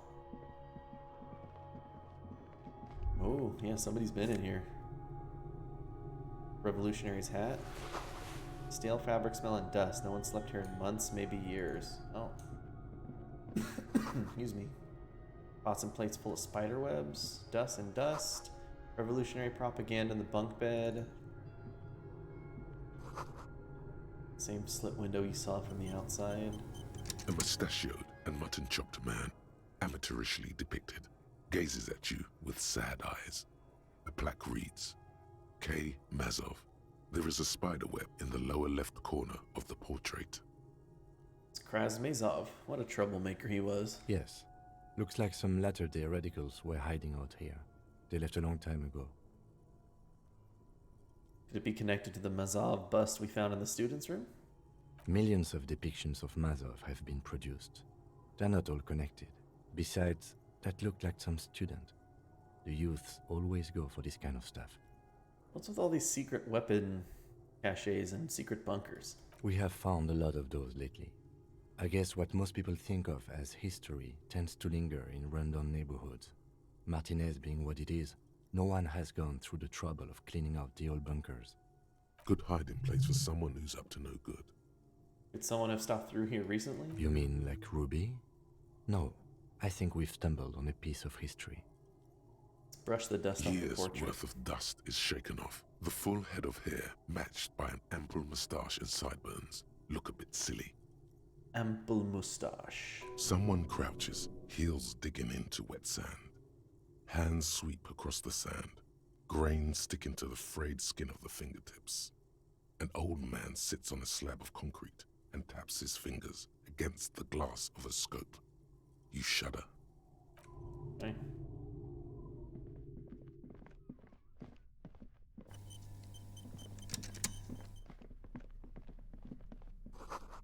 Footprints in the sand. One of the souls appears more worn than the others. Something in the air, an unnatural buzzing. Tunnel collapse, you have to find another way around. Okay. It's getting louder, the buzzing sound. There it is again, like a swarm of hornets buzzing under your scalp. A strange tingling you can almost smell. Lieutenant, do you feel something? No. What do you mean? A pain, a strange tingling. I don't feel it, but we should still be careful. There were footprints back there, and I'm pretty sure they were fresh. Saw them too. Footprints with the right sole worn smooth. Looks like our suspect. If she's in here, we need to plan our next step carefully. What do you mean? Once we detain a credible suspect, who knows what the Union and the Wild Pines will do? We'll set in motion events we have no control over. You will upset the balance of power in Martinez. The deadlock between the company and the Union will destabilize. This part of town is a fine clockwork puzzle. Disturb its peace, and it will start breaking down uncontrollably. Keep calm. Go over the whole situation in detail.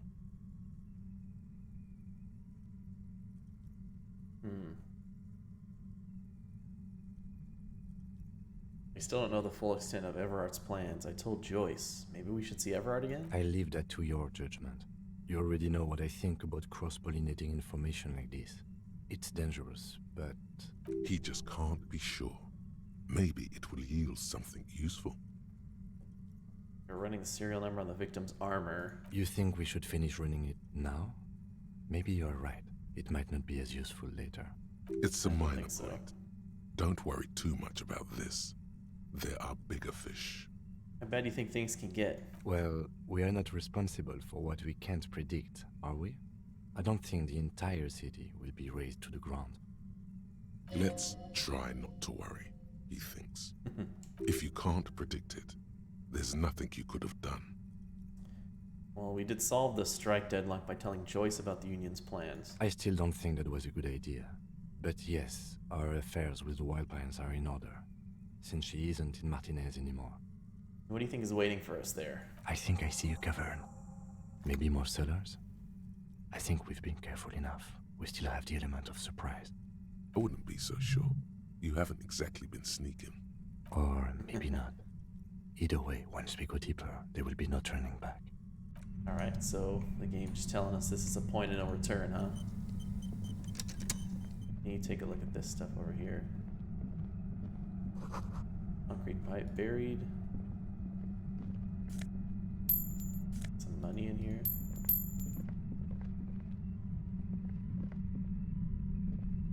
Well, let's check our...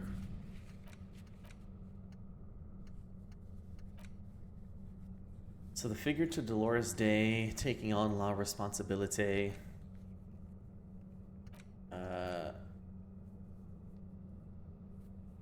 What's that guy who's narrating? He's just the narrator. He's the voice. So I don't want to find ball and pants from Kuno. I don't know where we could have found the murder weapon. Ask about the tattoos meaning. I probably don't need that. Text Kim to tell us about the case. I don't think I need that. The number on the victim's armor. I'd have to call back tomorrow, I think. I'm not going to drink booze. I can't get his boots. I don't care about your heraldic bird. This necktie, I think, is part of the finale. Off your figurines to Dolores Day. I don't know how to do that. La Responsabilité. I think I have to buy that transceiver, and it's like $200, so I'm not doing that. I think I'm ready to continue.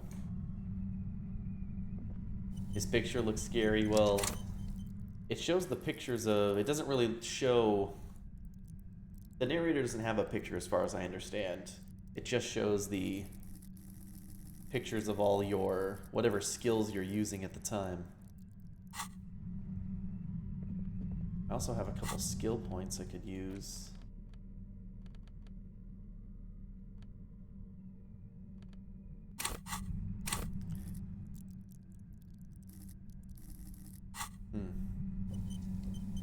See if I get the opportunity to use some skill points. Oh no. Your entire body is paralyzed. Aggressive white noise fills your skull. A strange pain like you've never felt before. Through the static, you hear a woman's voice.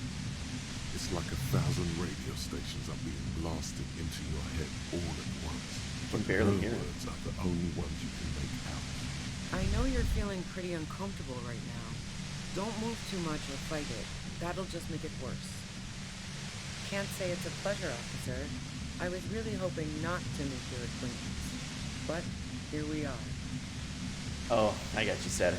As she says the word officer, you feel a spike in the agony. It sounds like the entire radio frequency range is screaming directly into your neural pathways. Cover your ears. No, buddy. That's not going to help. No. You can't shield yourself from this. It's an entirely new type of experience. Way worse than all the previous ones. Don't focus on the pain. Focus on doing your job. Tell her she's under arrest. You're under arrest. Really now? Check this out. You're overwhelmed with a new surge of violent static. It feels like a blood vessel exploded in your brain. No, I haven't. Does somebody do this and that?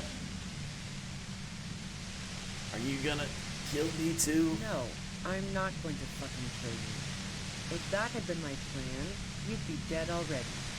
All things considered, I'm being pretty reasonable here. I'm using a pale latitude compressor. You and your partner have been caught in this field.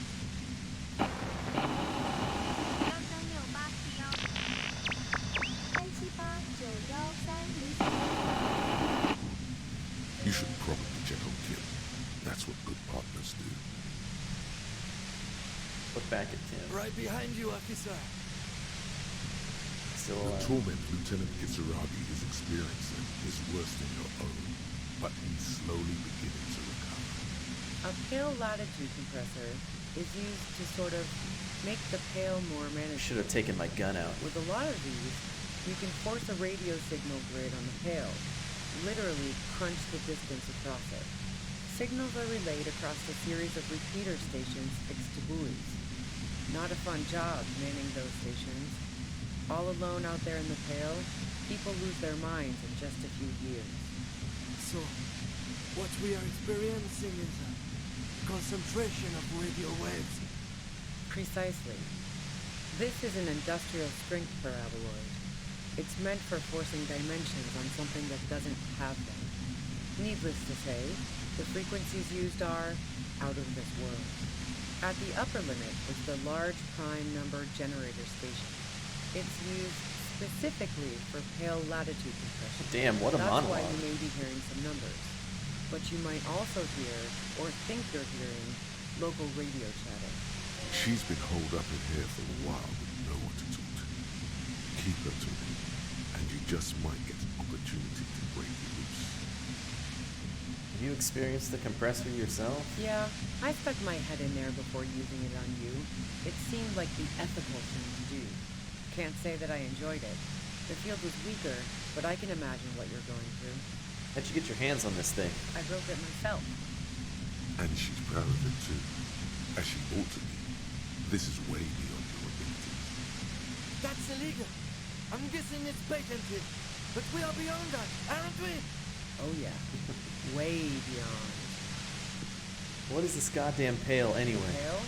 It's the end of the world. Will I stay like this forever? No. Once I shut down the compressor, the pain will end. It may take a few minutes for you to steady yourself, though. It's a bit like waking out of a very confusing dream.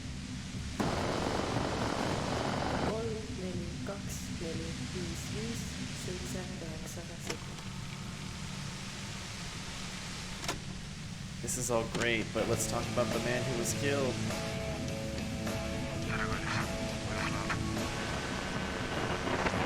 Yeah, let's not talk about that shit. You were hunting me and fell into my trap instead.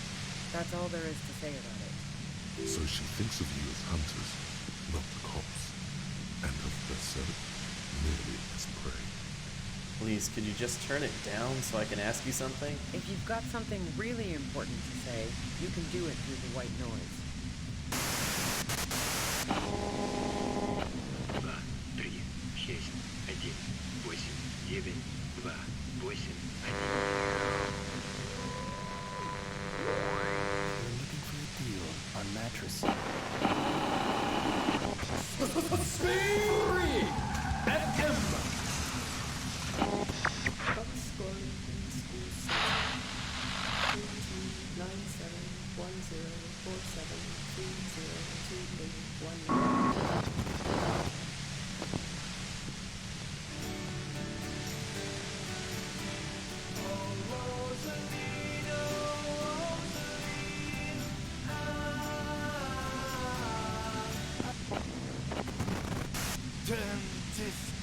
God damn it.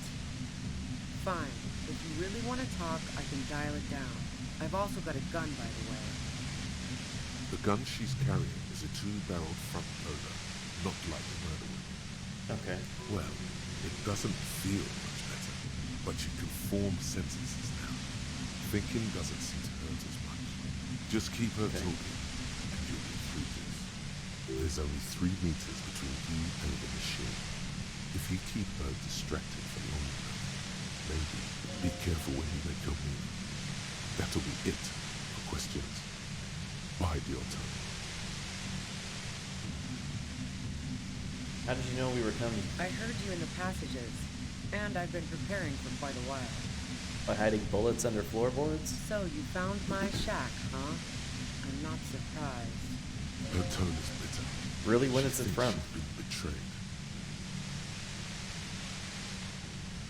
She didn't rat you out, by the way. Isabel, the washerwoman.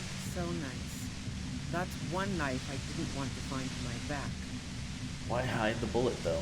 This could have turned out pretty bad for me if you hadn't walked right into 25 bands of ultra-high frequencies. That's her admitting the bullet was an emergency exit. It was dark in the shack. The waves outside had calmed down. She looked at the loaded gun. Then she cracked the barrel open and took the bullet out. Not today. Did you shoot Lely? No, I didn't do it. I only helped staged the lynching, though I doubt that makes much of a difference to you. Who ratted me out, by the way? Was it Titus? No, he wouldn't have broken first. It was your girlfriend. She cracked. Nah, she didn't crack. She's a survivor. If she told you anything, it was to save herself. But she couldn't have known I was on the coast. How did you find me? Titus told me it took some convincing. Oh, fuck. Took some convincing my ass. Those guys liked me, I know it. This is what happens to people whom people like. A dull despair is creeping into her voice. How the fuck do the rest of you get by? Wait, wasn't it you who called me the human can opener? It's not personal. I opened them up. I did, didn't I? Now you've come for me. Fuck them all the same. That did make her forgive them a little. I do it by asking questions, and I have some for you. Like what? I already told you I didn't do it. A strong moral compass. She still wants the opportunity to make a case for herself. Let's see. You have an alibi for when Lely was shot? Man, I was with the boys the whole night. I hope they at least bothered to impress that upon me. There was half an hour missing. You went out. Like fuck I did. I was in all the time. I went for a leak. 10-15 minutes max. Our investigation has shown that 15 minutes was just enough time to commit the murder. Wow. Now I'm curious. Please, explain. There's a secret way from the first floor of the whirling to the roof. Don't know it, but also... Evaluating your competence as a police officer. The shot couldn't have come from the roof, or we would have all heard it downstairs. She has a point there. No one mentioned. That didn't go super well. You've got to lay something better on her. You leave any flowers for Claudia on the roof? No. Gifts of flowers and candy aren't really my style. These weren't just flowers, they were symbols of revolution. So now I'm leaving revolutionary symbols around?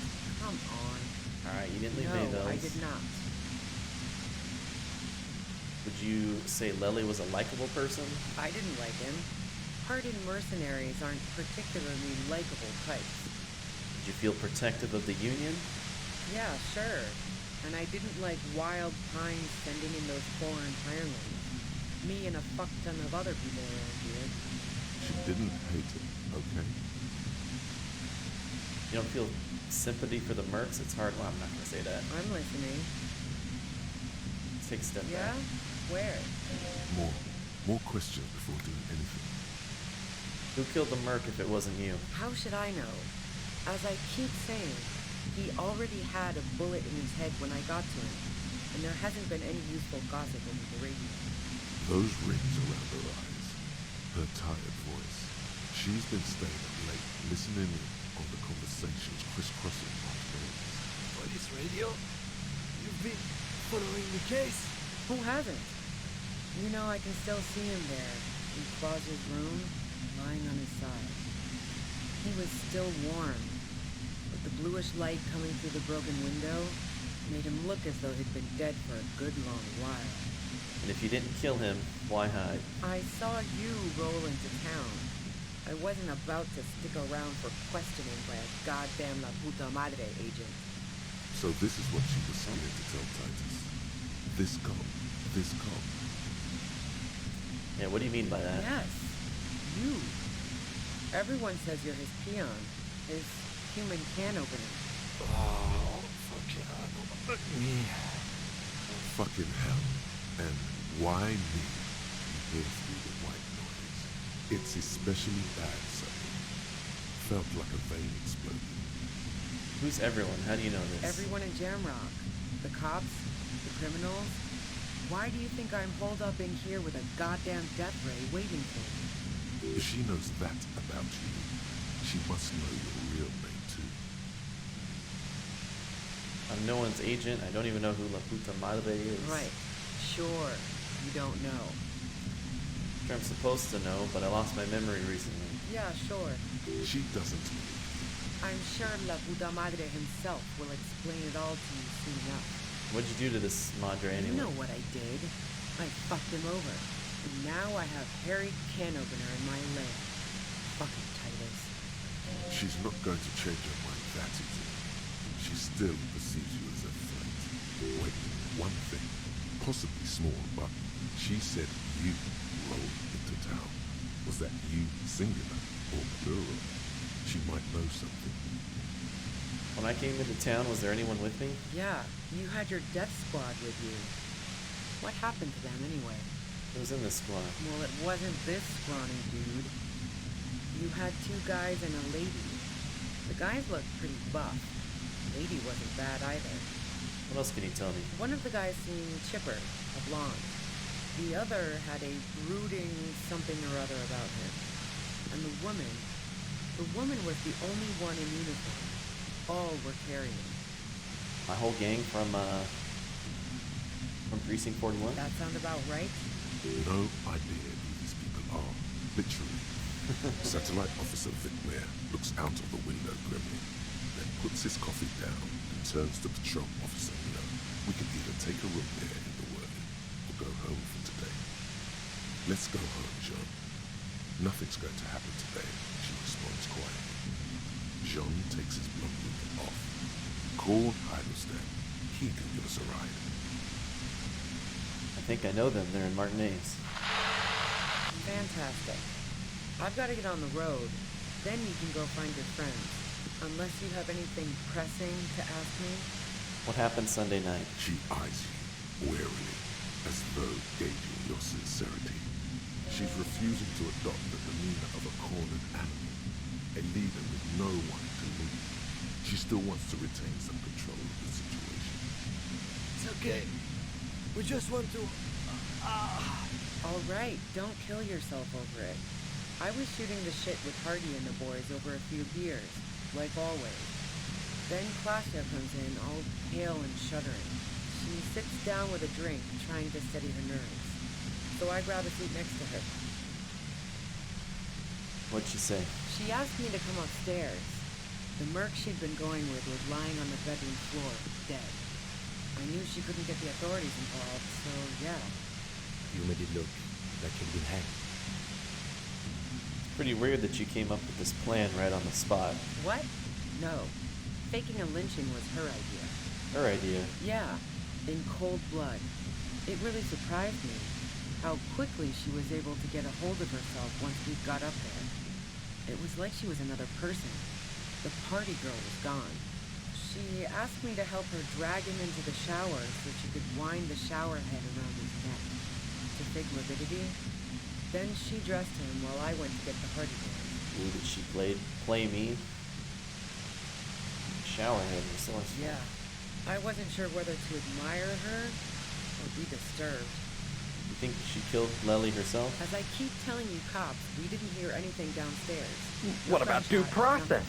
But even if this is true, weren't you worried the lynching might lead to... War? The thought crossed my mind. But the mercenary's death was going to have repercussions either way. Although the way things are going... She doesn't want to talk about this, but not because she has something to hide. She doesn't want the guilt. Fuck it. I'm not responsible for these people after what they did to me. You know about the bunker next door? What bunker? Communist hideout back there. Don't know anything about it. No one's been around since I set up camp. But I'm sure I'm not the first vagabond to... Her voice trails off into white noise in your head. It feels like an aneurysm approaching. Shit. Keep calm. Breathe in. After the pain recedes, it's a little clearer. Okay, 58%. It's a 50-50 roll. Can we do it? Whew.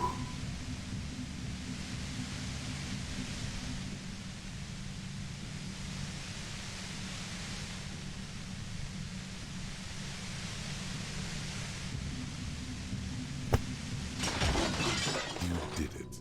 The compressor lies broken on its side. It's quiet in your head again. It still hurts like hell, but... You're under arrest. She looks at the machine, assessing the damage. Her hand trembles. Oh, fuck it. Red check 42%. Put the gun down. She's truly desperate. She thinks she has no other options. You need to give her options. What options? You know. Maybe I can still talk her out of it? This is how you talk her out of it. It's the only scenario in which she lives. Please, just walk away. She stares at you, frozen, the gun still in her mouth, eyes filled with dark intensity. Then something shifts in her. Gratitude, doubt. She's still ready to go. Her neck and shoulders relax, and her grip on the gun loosens. You don't have to do this. You're not cornered. I'm letting you go. Day of miracles. I'll take it. She runs past you, then past the lieutenant, and disappears into the darkness of the tunnel. Good call. Thanks. I would have done the same, had I not been incapacitated. He couldn't take it like you. It irks him. Then he gets over it. What if we just let the murderer go? I have a feeling we didn't. Her tent. We should check it out. It's kind of nuts.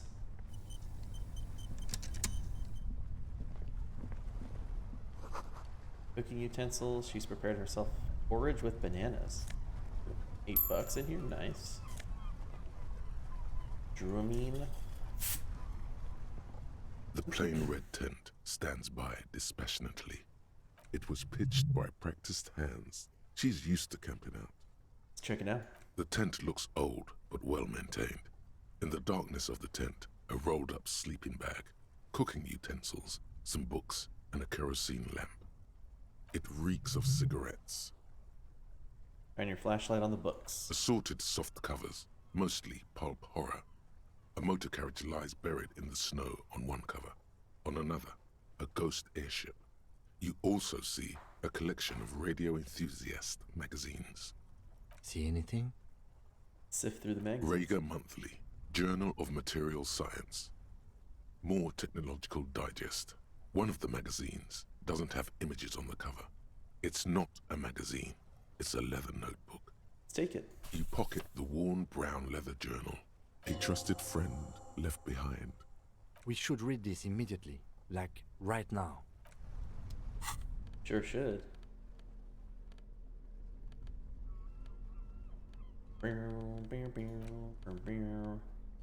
Also going to equip my gun.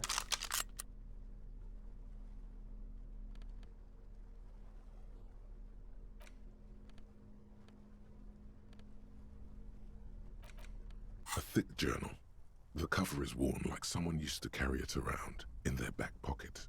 Examine the cover. It's made of full-grain leather. The lower left corner of the back cover sports an embossed brand name, Schneller. This was important to her when it was still hers. Let's unwind the The strap. journal falls open. About 2/3 of its ruled pages have been filled. Study the handwriting. The large cursive of someone who writes quickly and confidently. Perhaps too confidently. Many phrases and even paragraphs have been crossed out, with tiny corrections scrawled above and in the margins. Let's go through the pages. It's a mix of logistical notes, diagrams, and personal reflections, all dated. It's good she left in a hurry. We could learn a lot from this. Did you write the day that Lily died? Nothing on March 4th. March 5th, though, well, that's bound to come back and bite me in the ass. I'm bad at this. Loyal to a fault. But that's another matter entirely. She is referring to betraying her previous employer. Does this suggest she did it in self-defense? Anything personal? Short, wry observations of people and places. Probably a way to pass the time on the road. Also, what appears to be attempts to sort through some difficult decisions There are a few passages with many questions in them. The way some of those question marks trail off into ellipsis, she was going through a tough time. Staff issues, always tough on the leadership. You smell traces of betrayal. Alright, what kind of logistics? Hard to tell exactly. It's mostly noted down in code. Looks like contact information, quantities, directions. There could be useful information about local operations in those notes. We have a junior sergeant at my station who's good with codes. I can give this to her after we finish this. What are the diagrams of? Esoteric radio technology. The most recent ones probably pertain to the latitude compressor, sketches, calculations of distance and density. You make out a familiar spiral shape. How far back do the entries go? The first entry is from August 2nd of last year. It reads simply, I know my position is precarious. All I can do is make myself as useful as I can while looking for a way out. Remember, no one is indispensable. And anything about La Puta Madre? That name isn't mentioned as far as you can tell. Small wonder. Would you talk about La Puta Madre in your journal? You do see an M though. La Puta Madre. M is mentioned on March 9th and March 15th. If Lely died on the 4th, and then it took us a week to get there, wouldn't this day be the 15th? Great. M's peon is coming to town, no doubt to investigate the lynching. But also, I feel it in my gut to finally put a bullet in my head while I'm napping in my lorry or on a smoke break. Well, I won't stick around just to twist my own neck by constantly looking over my shoulder. Then again, isn't that what I've been doing ever since I got the call? The call? Did M call her personally? Why? Were you supposed to find her, even apart from the investigation then? On M's request? No, you wouldn't do something like this. This must be a mistake. This is a coincidence. I would never kill people for a mob boss. The thought steadies your nerves. The journal stops shaking in your hand. Read the entry from March 12th. Been holed up here for 3 days now. I'm used to being alone and all, but I don't know when I'll be able to leave, or if I'll be ratted out. They will rat me out, of course. I've made it a point to believe in the best in people, the boys, for example. But experience tells me, did M feel truly betrayed by me? I was feeling threatened. He'd have to know if he threatened people, they'd take measures to protect themselves. Even I know that. Economic measures, first of all. Gotta make a living, right? I can still hear his voice in the receiver. Taste the plastic. The entry ends abruptly. That must have been one hell of a conversation. It's the most recent entry. The most recent entry is from today. It reads, even when I leave here, if I leave here alive, what's my next move? Staging a lynching is a crime, even if I'm not accused of murder on top of that. Forever on the run. Not really my idea of the open road. Man, I was really looking forward to winning. It looks like she might have been framed? That would be a first, or a fourth. But who's counting, he thinks. Very rarely does anyone actually get framed. Am I really a La Puta Madre agent? No, I don't think you are. Ask someone in your precinct if you want to be sure. Who is he? The head of a major Jamrock gang, specializing in drug production and trafficking. A very bad person. He's not 100% sure you're not indebted to this very, very bad person. Right, who do you think killed the merc? Could have been Titus. Then again... T-Man wouldn't fuck me over. Yeah, nobody heard the shot. Maybe there's a Hardy boy we've yet to meet, who acted as his accomplice. Either way, we need to keep an eye on him. One thing is for certain. We have business back in the whirling and rags. Questions to ask. We should get to it. Alright.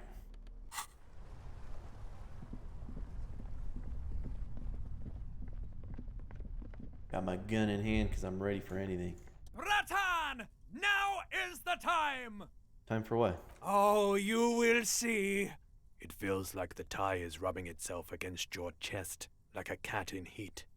Faster, spirits! The blue medicinal spirits! Grab the bottle and uncork it! It is time to unleash the other world! Wait, right now? Ruby's gone. I don't really think there's anything to celebrate here. Hush, hush, Bratan. Now is not the time to celebrate. Now is the time to get ready! Trust me on this! This is what it's all been building towards! It's gonna be off the hook! Off all hooks! Oh no. I've never betrayed the necktie before. Let's slowly uncork the blue medicinal spirit. The bottle opens with a silent, mysterious hiss. The fumes rising from its mouth are as crisp as the northern winds. Pump it! Pump it! Lashing the boardwalk with brine and rain. An ancient warmth crawls under your skin. Now, Bratan, take me off! Take the necktie off. Your fingers manage to undo the oily knot, and the necktie slides off. It looks so frail sitting there in your hand, weighing almost nothing. Now what? Now, put me in the bottle! Put it in the bottle. As the necktie slides into the purifying liquid, large stains of grease rise off from it and float to the surface. There they quickly dissolve and disappear completely. Cleansed by the blue spirit fire of 98.7% pure alcohol, the fabric looks almost new again, no longer like a disgusting worm of the lower intestine, but like a colorful and deadly poisonous reef snake of the insular Indian Ocean. So what next? The necktie floats in the bluish liquid with almost unearthly grace. Necktie? There is silence. Let's cork the bottle and put it The away. lieutenant has been observing you quietly all this time. He's struggling to keep silent, but finally seems to give up. I've got to ask, what are you doing?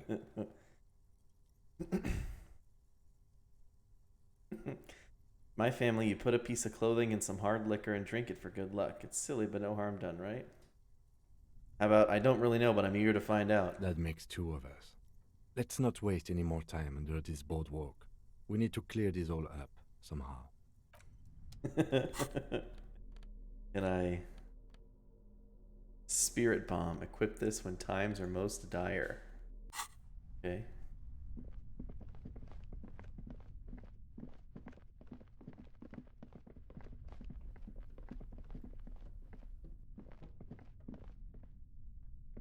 Boom, boom, boom, boom, boom, boom, boom, boom, boom, boom, boom, boom, boom, boom, boom. What's this? Just take me to the roof?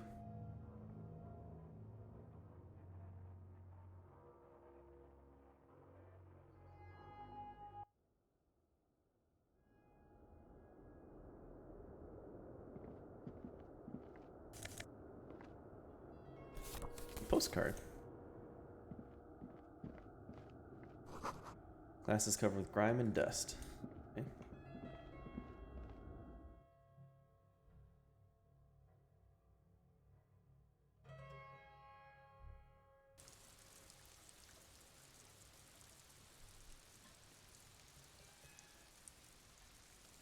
Boom, boom, boom, boom, boom, boom, boom, boom, boom, boom, boom, boom, boom, boom, boom.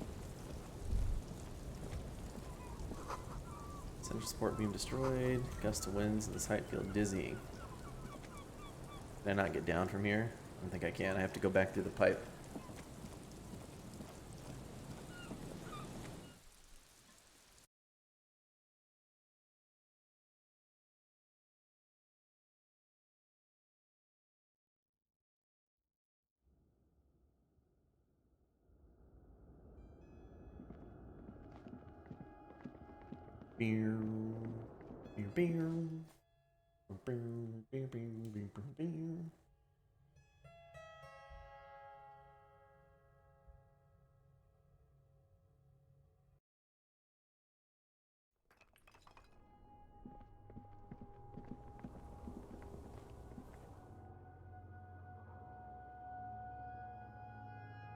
River Shoal.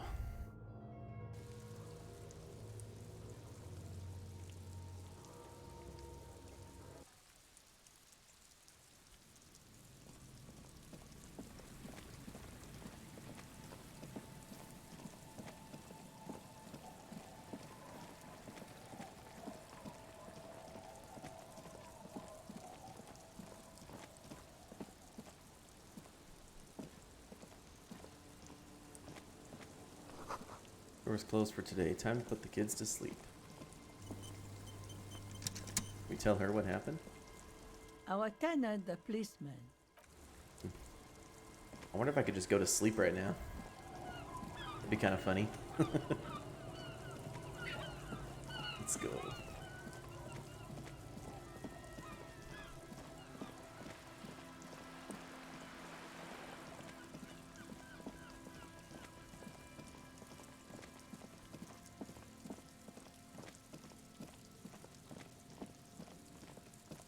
I guess I don't need that anymore for my... I'm gonna quit my spirit bomb. Got my spirit bomb and my gun.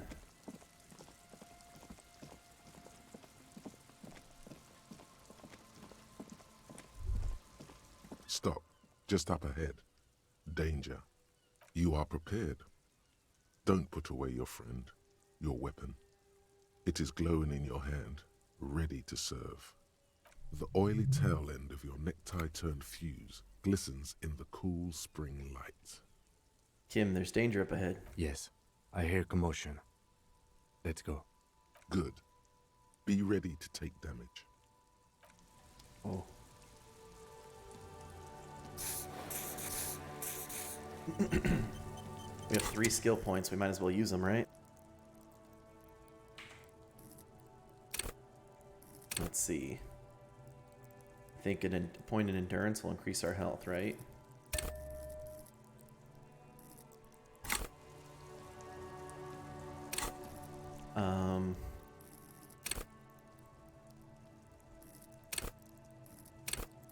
We beef up our pain threshold, and then our trusty friend Inland Empire, been with us through thick and thin. Level up, take all those.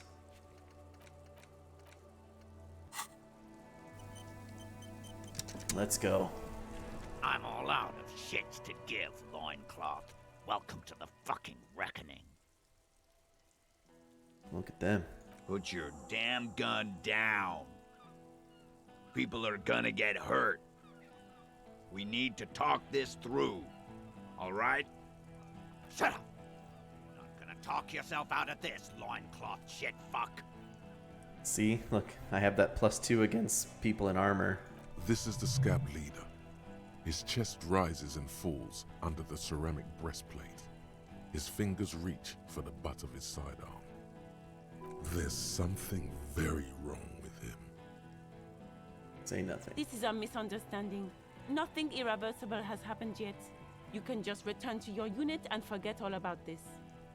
The Kypt is merciful, willing to spare us if we just forget about our murdered and humiliated commander. I think we should just kill everyone, Corty. You are all drunk. Come to your senses. You won't gun down 7 people in the middle of the street. This isn't a frontier town or a jungle outpost. Easy, Lizzie. Let me handle it. I know guys like this. I'm sure we can come to a peaceful agreement. Ain't that right, fellas? He is facing overwhelmingly superior firepower, and he knows it. Peaceful. It sounds like the armored figure is weeping. Nest in your abdominal cavity like a little wild mouse. The masked man's words are barely intelligible, but you can hear them. Fuck. There are 3 of them. I was hoping there would be less. The lieutenant is genuinely worried for his life. You should consult him before getting in there. What do we do? My plan is not to get killed, but we have to intervene. Big one is the damn scab leader. If this turns into a firefight, we should take him out first.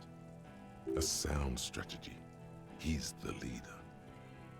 Stop. This is the police. You violated the law.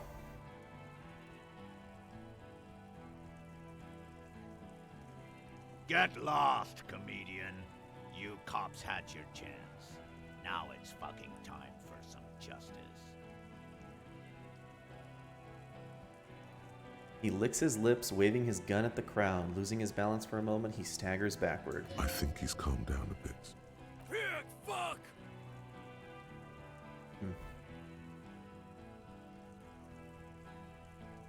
Say nothing and cross your arms. You badass.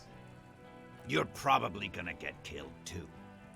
I think I'm gonna kill you. I didn't think I had it in me to kill a cop. To your left, you hear the lieutenant cock his gun. No one is going to kill anyone. Let's just put the guns down and talk like civilized human beings. With a wordless gurgle, the killer loads his long rifle. Ooh. The leader gives a small nod to the helmeted man. Suddenly, the blue medicinal spirit in your hand seems to have a pulsating glow. It feels enticing somehow. All right, end game. Light me on fire and throw me in his face. Wait, it's a good thing you have an anthropomorphic petrol bomb. It really is. But you have to soften him up first. Present an argument. Even if it comes to a fight, it's a good idea to get under his skin first. Okay. I don't know about this getting under his skin. What if he gets under yours? I'm barely keeping your hand from trembling here. Figured out the armor, had blue eyes.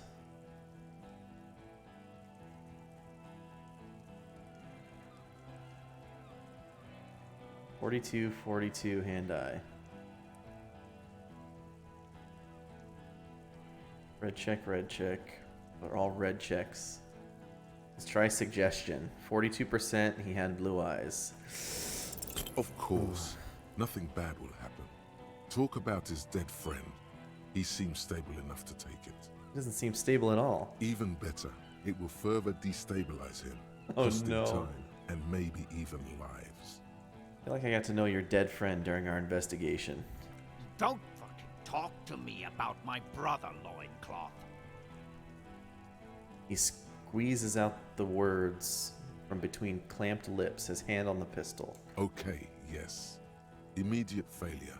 Things are worse now. He's observing your every motion carefully.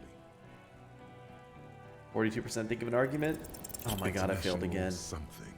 International law. Don't say it. Don't say it. But now you stood there scratching your ass for 1.5 seconds. You think this helps things? Easy now. Easy. Oh god. Just tell them these men didn't do it. There's a peaceful way out. Listen, they didn't do it. Yeah?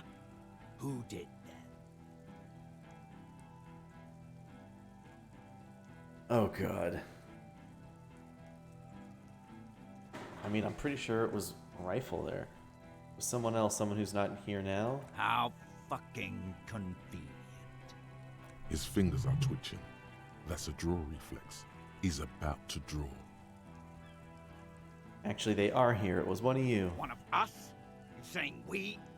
What if I just shot one of your pals here right now? Huh? How about the killed? Go ahead. Tell me we fucking killed our own colonel one more time.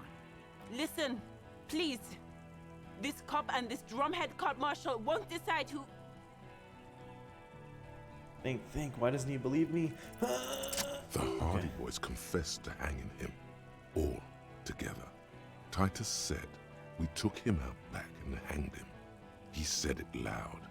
In a public place. Oh, maybe that was part of your stuttering issues. Listen, he was shot. He wasn't hanged. Listen to me. You're lying. DePaul heard it. You heard wrong.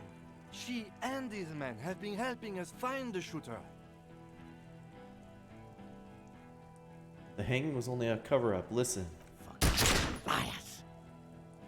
He pulls the trigger. A plume of smoke erupts from the muzzle of his gun. The shot rings in your ears. A low, tinny ring. Then the Hardy Boys yell something. The young woman stands and looks behind her. The shot has flown over her head, crashing a small pane of the glass window behind her. I missed. Oh, wow. I know what I heard, Corty. They said they killed him.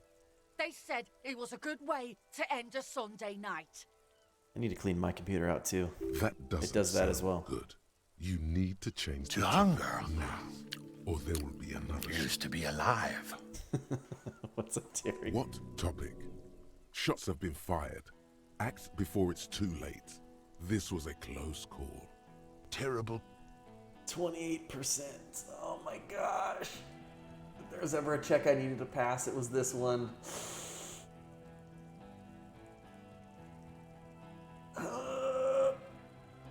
I should have saved all those skill points before this thing and put it all into hand-eye coordination. I could have done it in the middle of combat, so I didn't think about that.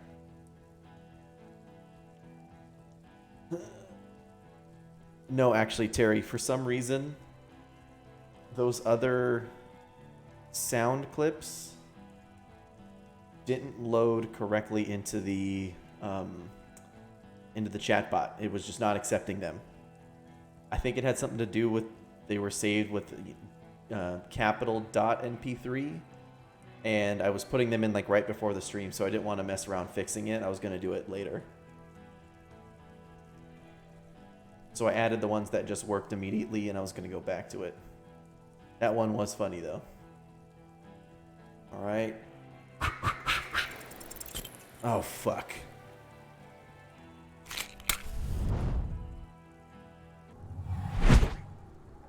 You throw the bomb and it's way off.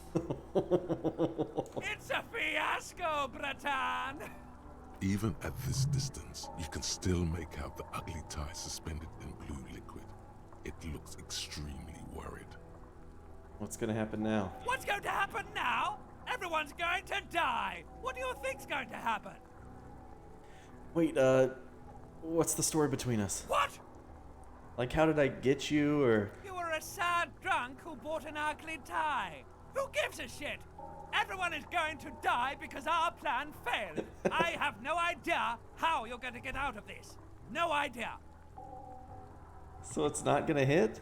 No, it's off. Way off. I told you.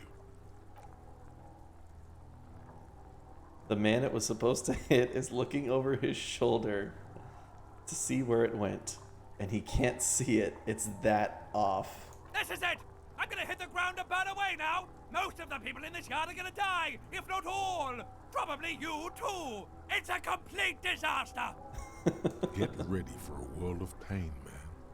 I'm sorry.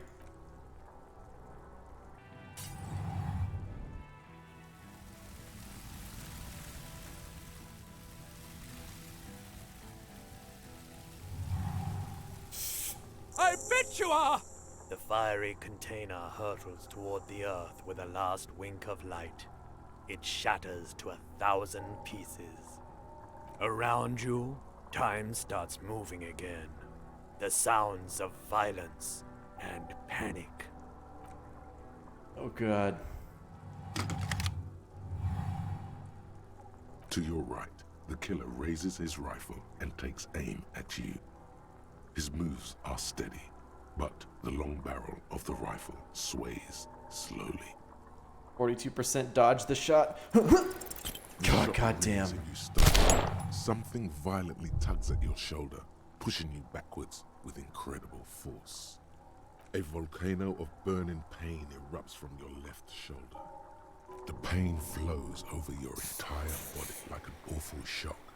A grim knowing rises from within. Half of your body must be gone. God, please. The lieutenant says quietly without trembling. He aims, face pale. He's aiming for the eye slot in Rude's helmet. An extremely difficult shot. Then, 2 shots from and you hear a scream. But you're too hurt to see who got hit. Did he hit the rifle bed? Blood gushes from the helmet's eye sockets as Rude staggers back. Kim's a champion. The sounds coming from his helmet are not human. An unbelievable shot from the lieutenant. Who screamed? Glenn, dying in a puddle of blood behind you. His mangled torso has 2 gunshot wounds. Blood gushes out of them like red geysers. Oh God, watch out! You see 2 cold eyes looking at you through all the smoke and the panic, and a pistol raised, aiming at your chest, point blank. Then the man squeezes the trigger. A 3%, very low. Oh, God. Can I look him in the eye first? A look of happiness. His eyes seem unnaturally bright, shining like stars. Something in the fear must distort him somehow. He is evil, and the end. Here it comes. Death. 3% baby! Oh, goddamn.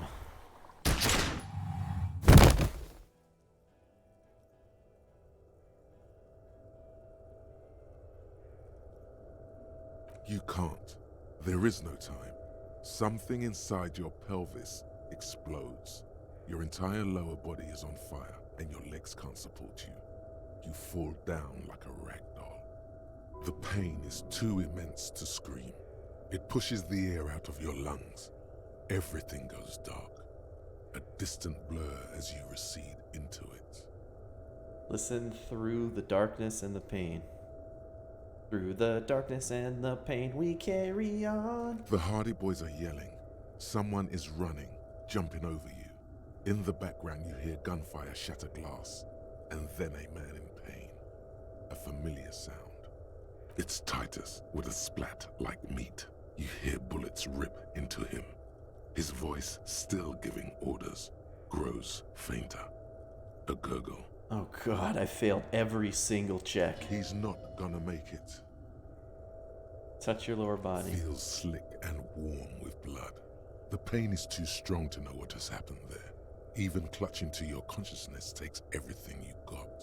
What parts of me are missing? Most of what's down there. Oh god. It's all gone. Open your eyes now. You have to see what's happening. No. It's just a fair. Even if... Who cares? No one wants you anyway. Alright, what do I see? Nothing. A persisting darkness. Dancing lights of pain. Distant shadows cast by them. Like a hellish play. You're bleeding out.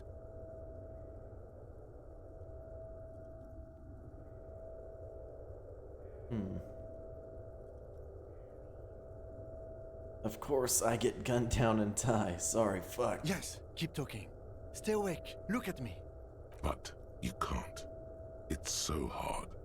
Your eyelids grow heavy, and the sounds ever more distant. And a cold comes over you. The lieutenant, too, is somewhere far away. Almost gone. When suddenly, you sense something behind him. A shadow towering. Someone stands there, raising his pistol at him. The lieutenant does not see it. He's pushing down on your wound with both hands. Scream immediately. He's gonna die. Come on. 97%. Okay, I know I failed a 97% earlier. +1, the lieutenant trusts you. +2, Kim truly trusts you. No, Kim! No, okay, we did it. You say, and hand out your firearm to him. Your hand trembles, and your eyes are full of fear. That's all it takes. There is no room for hesitation. The lieutenant moves like a spring unloaded. He grabs the gun from your bloody hand and fires behind him. You hear a roar of pain, a death scream. The sound disappears like someone pressed stop on the tape. The hulking figure, too, is gone. And so is Kim, and the whole world. Yes, I had a 97% chance to pass something earlier, and I failed it. Alright, into total darkness. Is death. One more door, baby. One more door. Come on, let me back into the fight. The fight? There is no fight. The fight is over. It was lost 1,000 years ago. You have laid here forever. Keep falling deeper. Take the door. He's not taking it. His body is not taking it. Oh God, no. He's not disintegrating. He's swelling up instead. How did we end up here? Hurting, moaning in his sleep, and rotting, and being disinfected, and smelling of drugs, and feeling saliva in his mouth, drifting in painkillers, thrashing in his wound sleep. There was a radio in the distance, a radio of the world, playing sounds. Good morning, Elysium. Soon you will return to the world. You're thirsty. Reach for the glass of water by the bed. The world is still there. Sleep some more. Hours turn to days. Soon we will get up again and go through it again. Finally, we know what the infernal engine was outside. The clarion call. It was him. He is the infernal engine. He never stops. He only gets worse.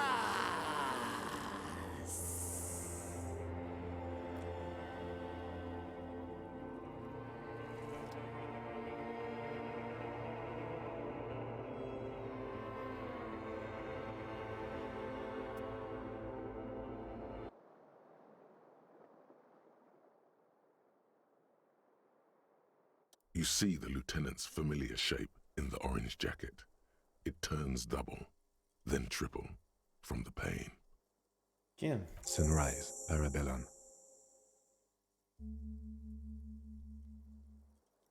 What happened? You tried to throw an improvised petroleum bomb. It missed. Then you said, "It's a fiasco, Bratan," in a funny voice. A firefight ensued.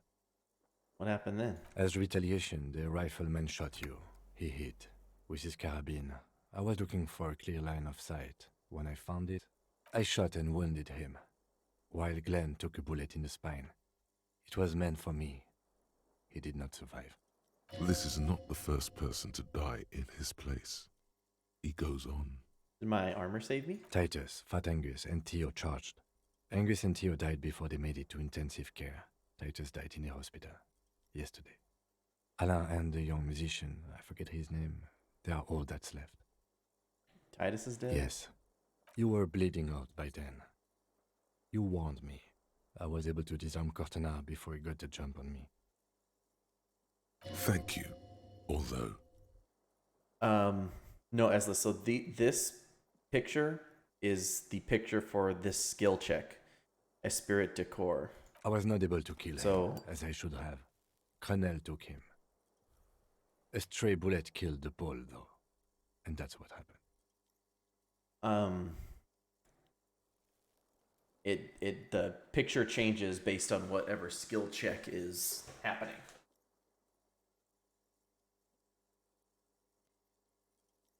Thought you only smoked one a day. This is the one. And the major? He's in a private hospital across the river. Crenel claimed him from the local butcher shop where Titus died. Turns out he's insured. We won't get to him anymore. The good news is he's not coming here either. I did some damage. Titus is dead. Yes. How many casualties? 5. Glenn, Theo, Shanky, Angus, the fat one. He took a lot of bullets. And Titus. And that's... all. That's a total shit show, Kim. Yes, officer. 6 people are dead. It's not a success. But what's done is done. The violence is cordoned off. The mercenary tribunal is neutralized. The worst scenario has not materialized yet. And we are still alive. Both of us. He did not expect you both to survive once you stepped between those two armies. His smoking, his hunched back. You have it worse, but he took a real beating. That cigarette has medicinal purposes. How bad am I hurt? Pretty bad, officer. You've suffered 2 wounds. The first is below your shoulder. The bullet passed through your shoulder blade, luckily missing your lung and heart. The second shot hit you in the thigh, the left quadriceps. No major arteries were nicked, but the bullet had to be removed.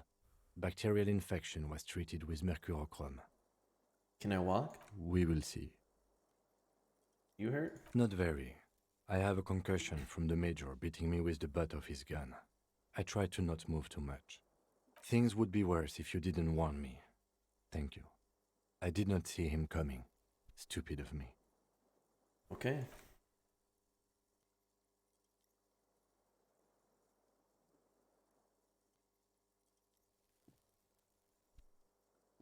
Easy now. Lieutenant turns double again before your eyes, an orange hue of pain. How are you?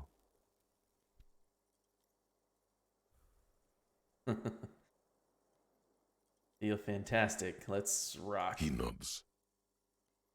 Happens now, Kim. I honestly don't know.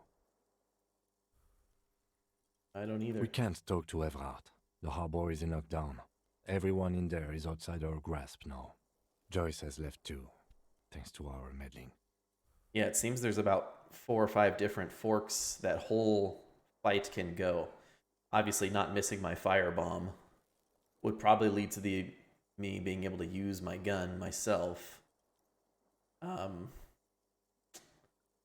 failed everything except warning Kim, so it's probably close to as bad as it could go, with the exception of Kim living. Yes, Joyce Messier, on the boat, you know? She could have helped us. It's clear the mercenaries were working for Wild Pines, at least partially. Yeah, and if Joyce was maybe still in town. It's a little late to elicit her support now. Ruby's gone, and Class here too. We really should have arrested her, you know? Wait, she's gone too? Oh yes, she left 20 minutes prior to the tribunal showing up. I asked Mr. Gart. Turns out it was a bad idea not to arrest her, but maybe it was a good deed that will pay off in heaven. And who did it, Kim? I don't know. I think the theory you presented, it's someone else outside our circle of suspects, was right. It better be. Everyone within the circle is either dead or gone. Honestly, I think our investigation has not produced a single credible suspect. Man.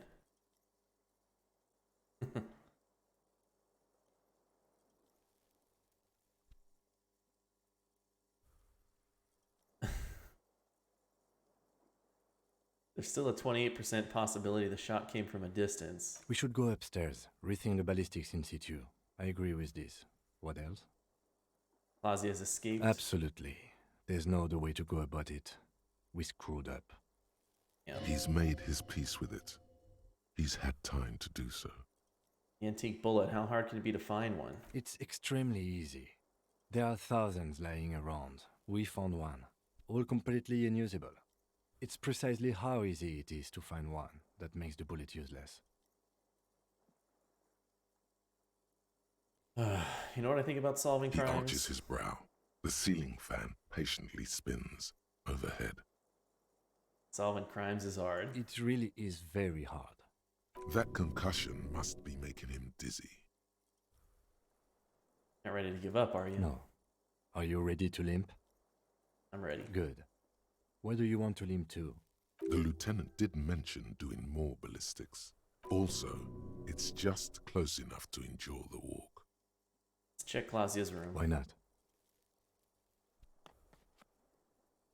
Ooh, what a badass way to extinguish the cigarette. Another look at the window, perhaps? The one he was shot through. I don't know. I can't think of anything better. I mean, my thought was that that guy with the sniper rifle. Look, the door's open. You can walk right into Kim's room. Hey. Alarm is set for 6:50 a.m. Medicinal supplies in the cupboard. Scalpel, antibiotics. These papers bear the stamp of the RCM. They appear to be fragments of the lieutenant's paperwork, half finished. You make out notes on this and other recent cases. I had Gart open the door to your room. You were running a low bacterial fever the first night. Thank you for keeping this thing alive a little longer. It would have been easy were it not for my concussion. We both got lucky, considering the odds we faced. Let's go?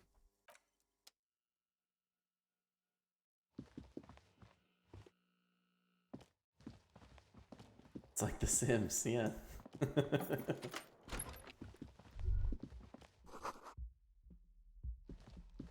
The leg hurts, maybe if you don't run it'll be okay.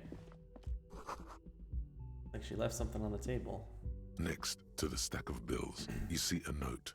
A few lines jotted down in large, uneven handwriting, just as the writer was about to rush out the door.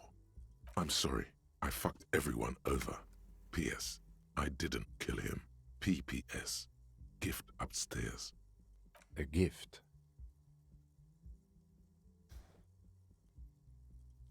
Seems she left in a hurry. It's hardly surprising. You look at her rough, jagged handwriting on the note. She was in a rush, but not panicked. Deliberate. Focused. What could this gift be? I am not drawing my gun, yet, but I don't like gifts. Okay.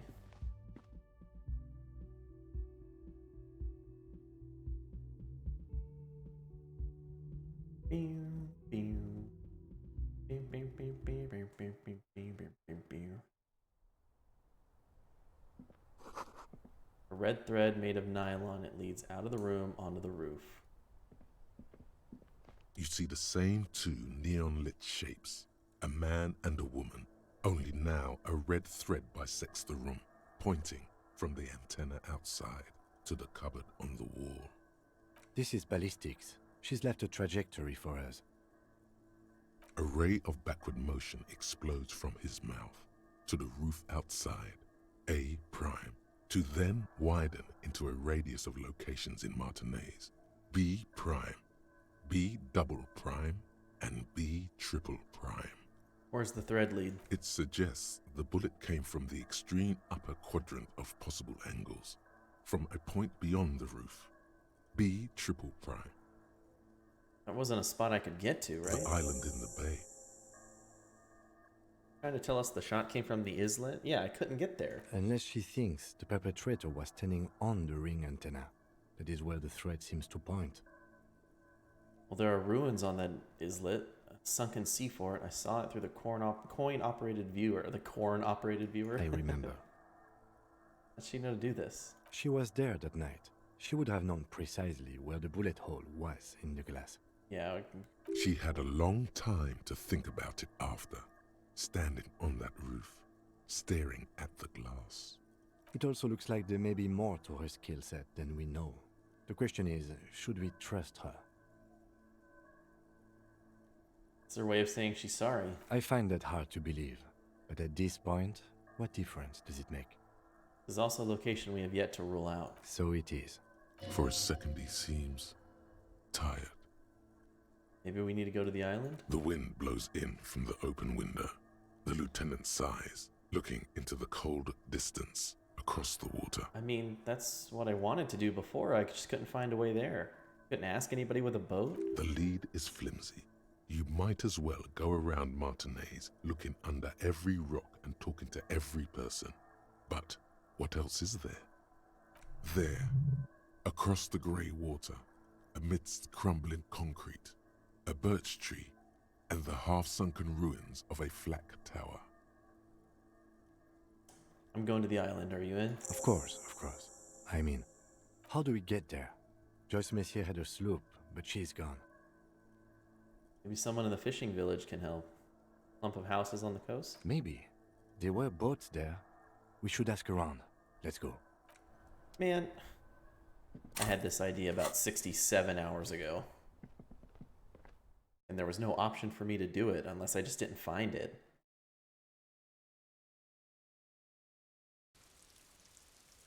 I was solving this case before the game let me.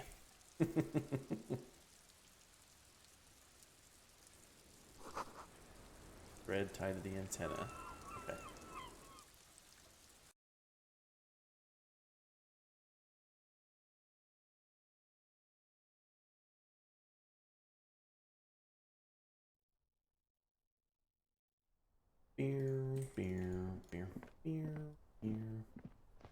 Probably put my gun away.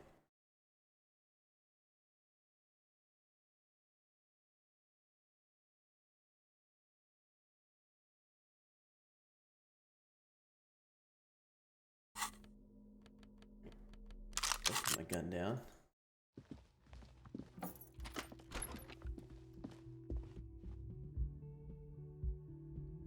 Boom, boom, boom, boom, boom, boom, boom, boom, boom, boom, boom, boom, boom, boom, boom.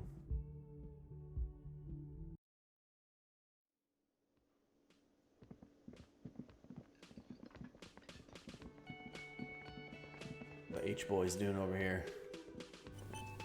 Sorry, buds. Seeing you approach, the bruised man raises his beer can in welcome. Oh, it's you. Didn't think we'd see you walking anytime soon. Elaine, look. It's the cowardly cop. The one who got shot standing between you and those murderers? What? He's very, very drunk. Our condolences for your losses. You okay? Does he look like he's okay? He does not. His unshaven face is almost grey, and he reeks of piss, sweat, and booze. While still alive, he has abandoned his own body to decomposition. How badly was he hurt? He wasn't. That's the thing. Titus, Theo, Dennis, Angie, they're all gone. Oh, But he got away without a scratch. Survivor's guilt. There's nothing left.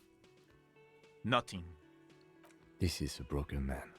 He probably feels that he should have been able to protect the others somehow. And now he feels guilty for not dying with them. Or instead of them. What are you suggesting? I'm not suggesting much. All I'm saying is, he lost everything. Shit is tough, but you need to get off your ass and finish this. What?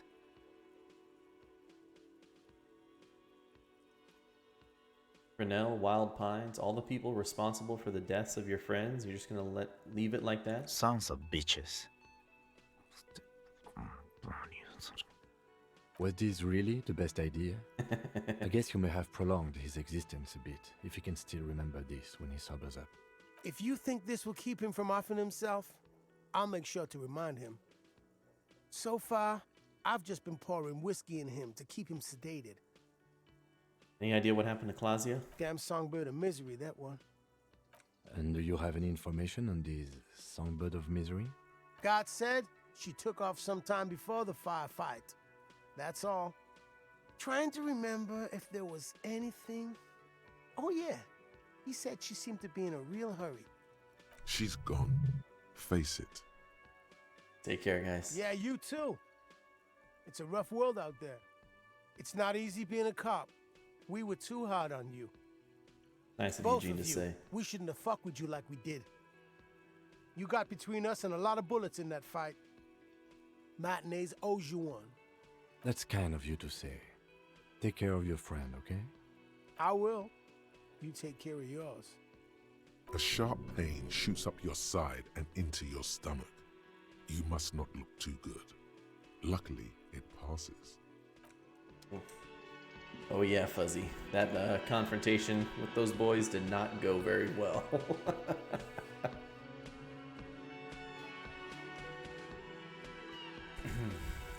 Man.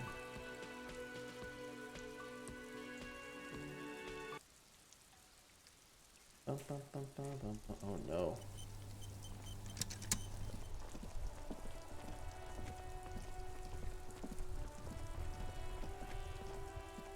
The graffito has been painted over the traces of the fight that took place here.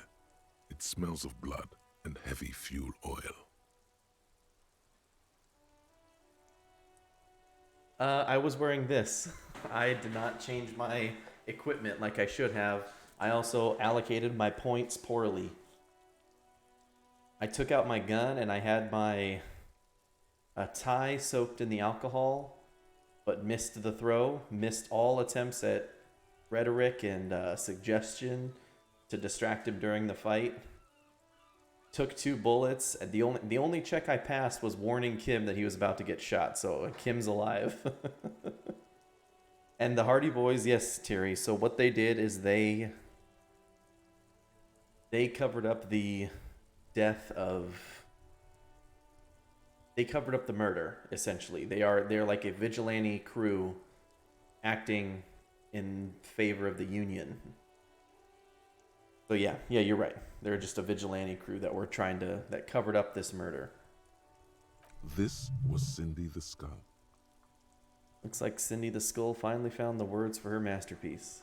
The lieutenant crouches, touching the fuel oil with his finger. Looks like it, yes. This is still fresh. It wasn't here yesterday. Yep.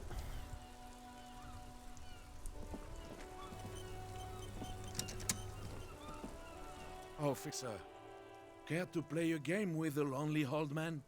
Actually, never mind. Wouldn't be the same. Oh no, where's Renee? The prick is gone. Oh. I can barely believe it. But he's really gone. Yeah, saved Kim. That's about the only thing I did in that fight. He is trying to retain his jolly facade, but the underlying sadness casts a deep shadow over his wrinkled face. May he rest in peace. Yes. In peace.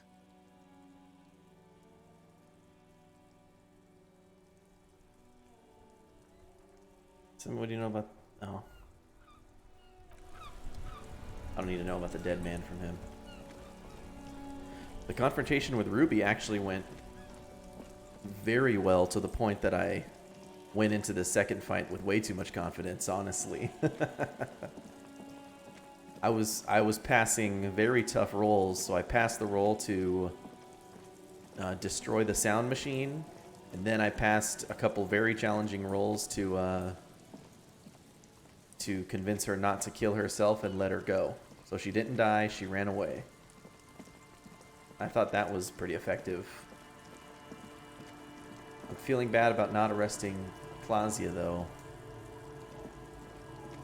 Or more conflicted, I guess.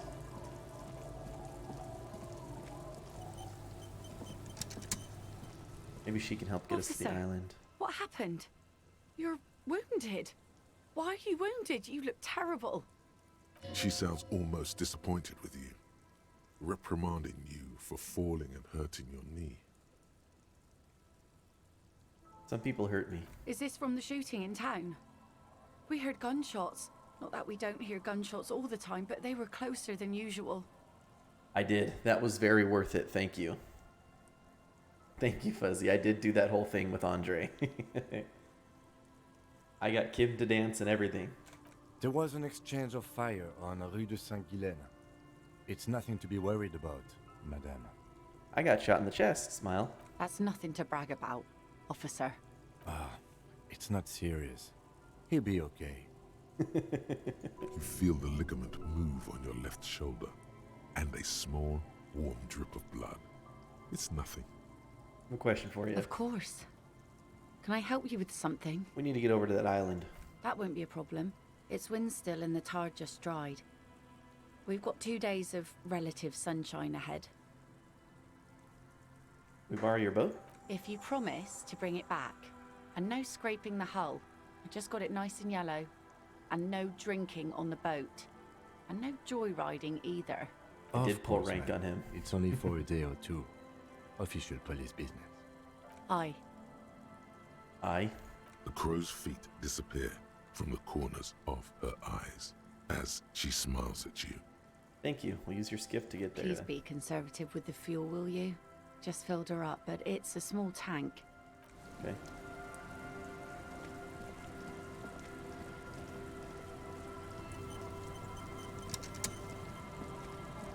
A skiff with a small steering engine in the back floats on the calm mirror of the sea. Its 2 seats are empty. Once you get in, that's it. One pull of the starter handle, and you're off into the bay. A strange trepidation comes over you. Are you sure you want to go now? Have you made all the necessary preparations? Closed all your accounts? Remember what the net picker said. It's a small tank. You won't be going back and forth on this. You take the engine, Kim. I'll hold the boombox. What?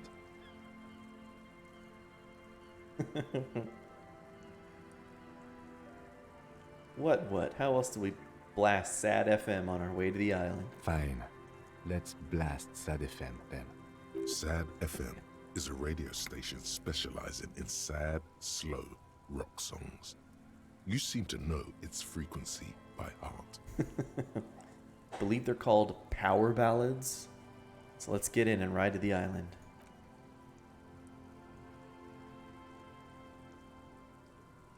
Yeah, dude.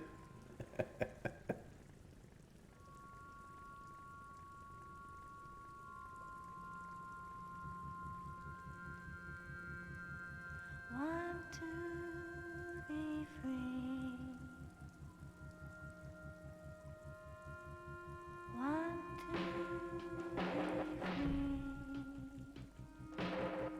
Seems like it, yeah.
See what we got going on this island.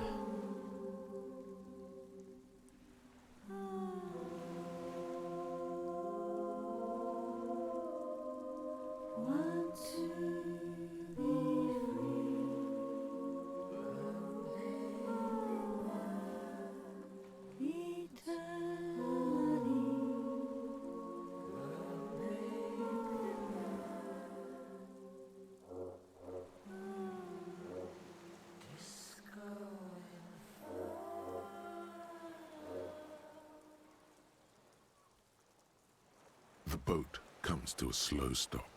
The lieutenant turns the engine off. Then there's silence. In the silence, a sputter of wings. A flock of quails takes off in the distance. Let's go. Let's rock.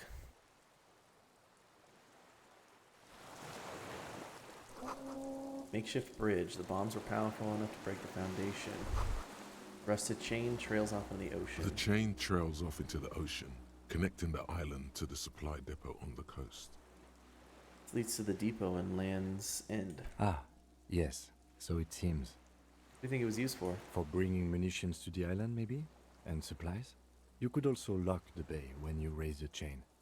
As a defensive measure, lock it off that side of the bay. Okay.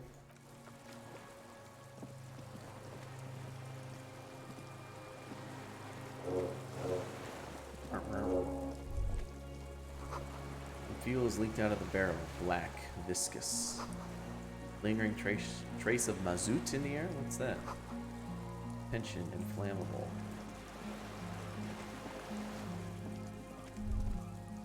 The dry grass crackles under your feet as you stop.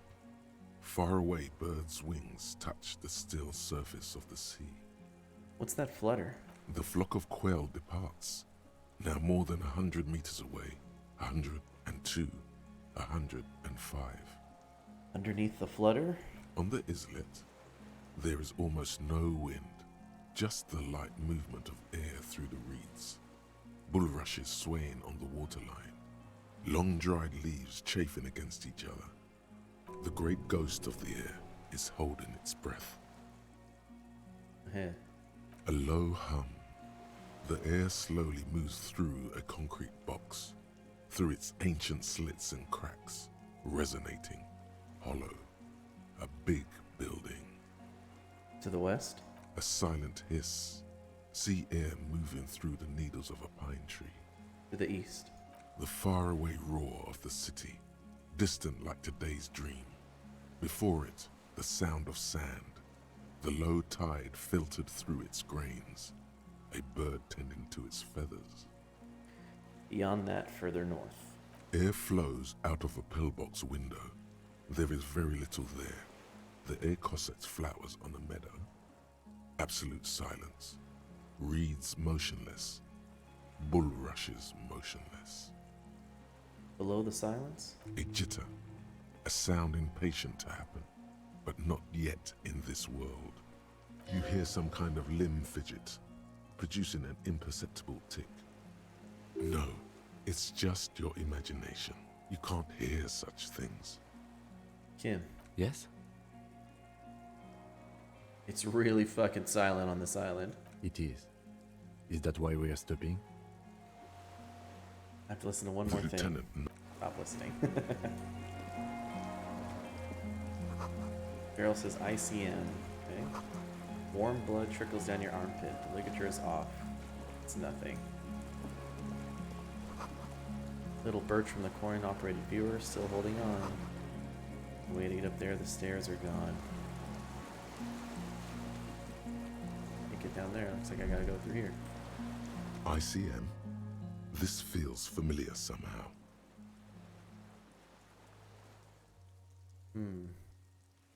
What's the ICM? Insulindian Citizens Militia. It's the official name of the Communards Army, the black and white army of the Revolution. Sounds an awful lot like RCM. It does. Why? The RCM may descend from the ICM. May? It's impossible to say. It was chaos after the war. The name was good for getting people to join us. Revachol West was mostly workers and criminals. Nice political thoughts rush through your neocortex. A mediocre athlete would pant from dragging around his body on a busted crutch. But not you. You're thinking about politics with blood dripping down your thigh. A little embarrassing in 51, no? Maybe we need a rebrand. No one remembers the ICM. The connotation is less important each year. Okay.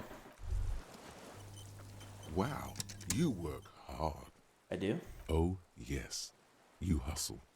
You're a provider. It's tough out there, but you keep it real and provide. I guess I do, yeah. Oh, yeah. Like a horse, a workhorse, for hard work. What hard work do I do exactly? Look at yourself. You're a human pedometer.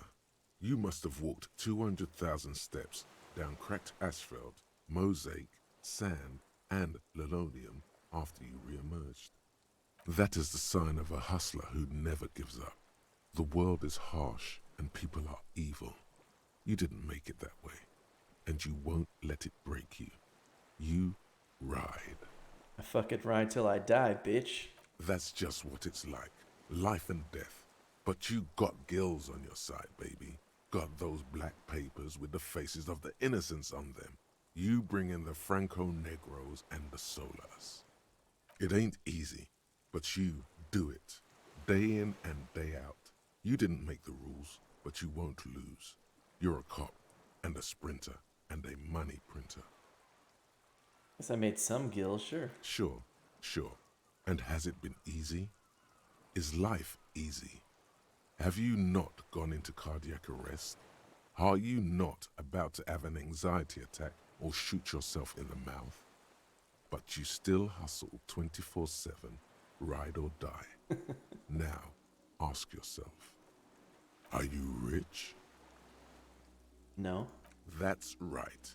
You work harder than anyone. You almost rode yourself to the grave, and you're still practically a hobo. Why is that? I don't know. Why am I so poor? Because of the taxes. G-Man's got his jam-covered sticky fingers in your pocket, stealing from you every time you buy, sell, walk, talk, fart, so much as sneeze. Aren't taxes almost non-existent in the Gossamer state that is Revachol? Yeah, I thought there were no taxes. You and I both, but they got those indirect modes of taxation. Sales tax, excise duty, extraction tax. This tax that doesn't even have a name. Plus, There's the stuff people in other countries pay for that makes them ask for more money from you here. The Gossamer State's a myth. In total, the coalition government is taking 98% of all your money.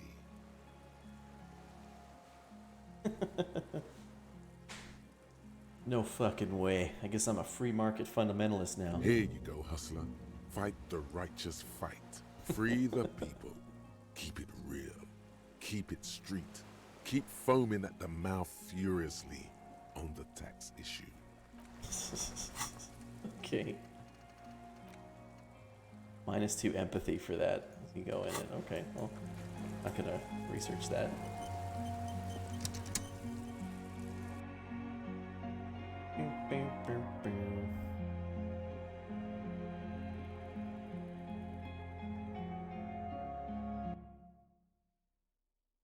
Actually, give me one quick second. I got to go pee. I'll be right back.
Alright, we did it.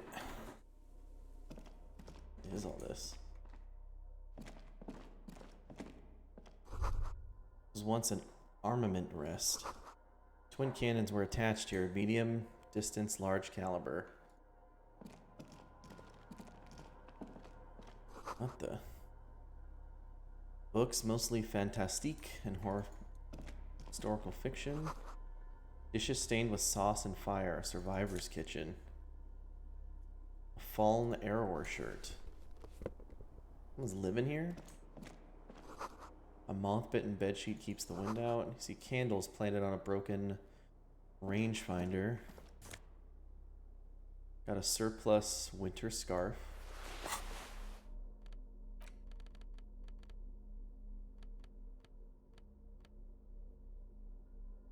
I'm gonna put my bow tie on just to keep this looking fresh, obviously. Some magnesium.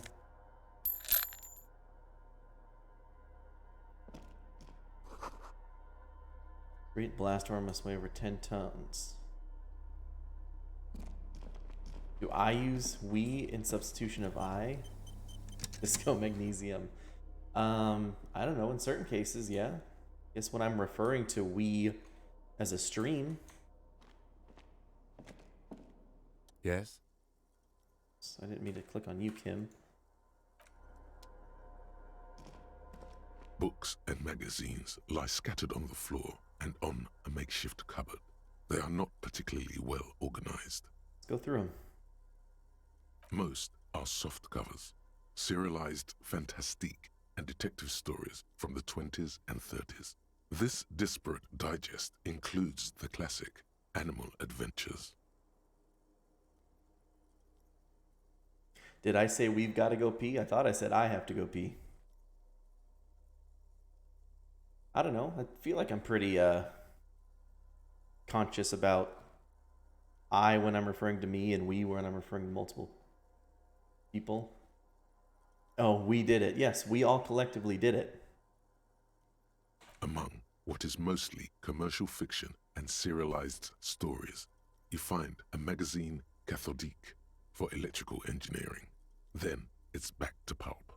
Light erotica, an international thriller about circuit benders. someone's made themselves a home. Heroic conceptualization, 3%. We roll those. Not that you can tell. This is a digest of someone who's dead bored.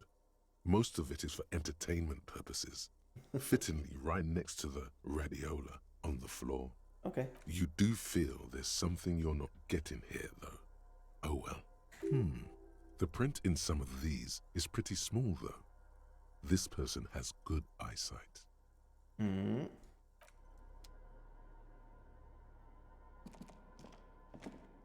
There's a greasy old spring mattress in the corner, resting on piles of soft-cover books. White linen and a pillow are visible under a worn-out caracal blanket. Someone has been squatting here. The linen is fresh, recently washed. Recently. You force the rest of the sentence out through pain, thick as molasses, no longer able to hear yourself speak. You know, officer, you can rest here if you are feeling tired. I will keep watch. You could use some rest for what's ahead. Sure, just an hour. You face the concrete wall. There's less light there, in the dark corner. Like a dog, you lie there. You didn't realize how tired you were. Your body is still nowhere near healed. Curl up with your knees close to your chest. The blanket feels cold. The entire room does. Concrete and cold. Minutes pass. Half an hour maybe. The sounds of the sea beyond grow distant. Your eyelids close until you feel yourself standing up in the darkness, right next to the mattress.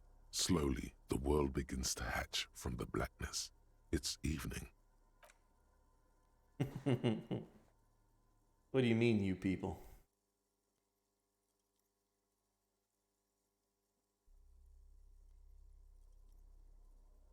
Uh-oh, did I actually sleep for just an hour? Somebody find me in his bed? It's Kim. I'm not gonna keep in watch, bud.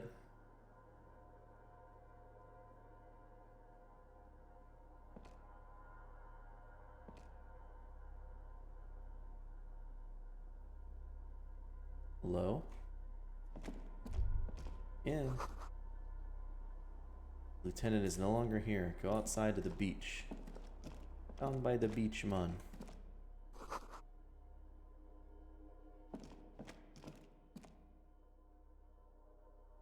She's a beauty, ain't she?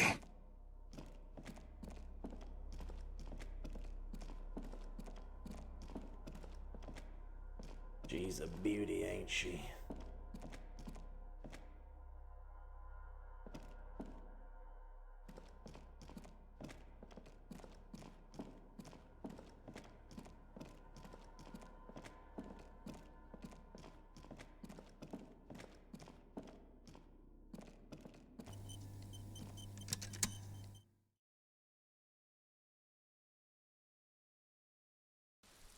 Wait, did I see what time it was? How long did I sleep? Oh, it's exclamation point sounds.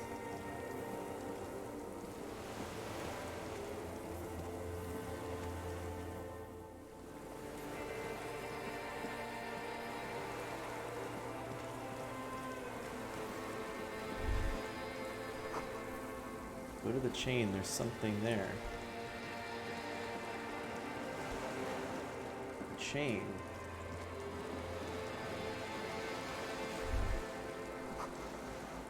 Walk into the water now. You see her footprints on the water. Further.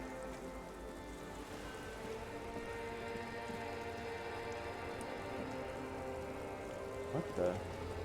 Dolores Day, the innocence of humanism, internationalism, and the welfare state turns around to face you.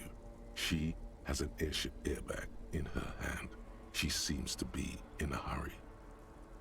Okay, don't say you need to talk right away. Melt the ice first. This way you're already talking. Get back! You may not be able to take this. Not this time. Not anymore.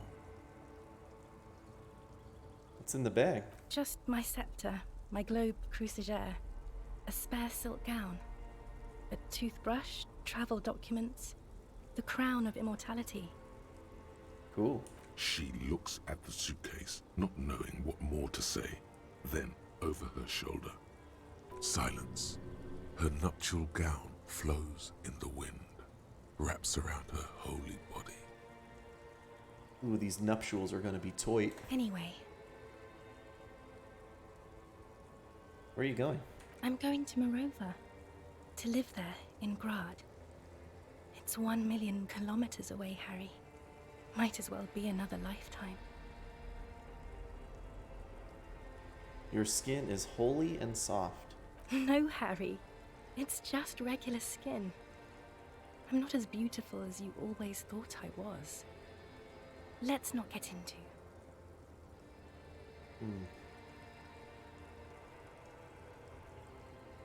Toit. Toit tonight. You are. None of the others are as beautiful as you. She does not answer. There's that expression again. Silence. A distant wind blows. You can't think of anything pretty to say. Hey. Hey. How you doing? I'm doing really good, actually. Both professionally and romantically. I've come to a fulfilling and peaceful period in my life. Well, how are you doing, Harry? Well, I'm not doing very well. Well, don't say that. I know this positive thing sounds stupid to you, Harry, but it works. We all have an obligation to be happy. You too. And you will be. Now.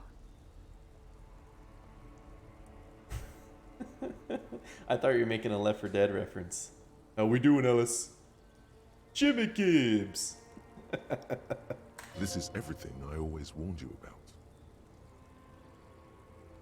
Can you stay for a moment? We need to talk. We need to have one more massive epic showdown. No, Harry. No. I don't want a massive epic showdown. I want to go to the aerodrome. I have tickets for the 10:20 flight to Morova. Really. We don't have anything to talk about anymore. Every combination of words has been played out. The atoms don't form us anymore. Us. Our love. Our unborn daughters. Please, baby, baby, please. Please, baby, baby, please, please! It's all gone. I have to go to the aerodrome. I have to leave Revachol and you. And you have to be alone. In hell. Forever. In hell forever? That's just the way it is. Oh God, whatever you do, don't try to kiss her yet. Not after that. You're still reeling. You'll fall over if you try now. Bought you this figurine of a headless fallen rider. I don't want it. It looks expensive. I don't want it. Okay. Please don't give me any gifts.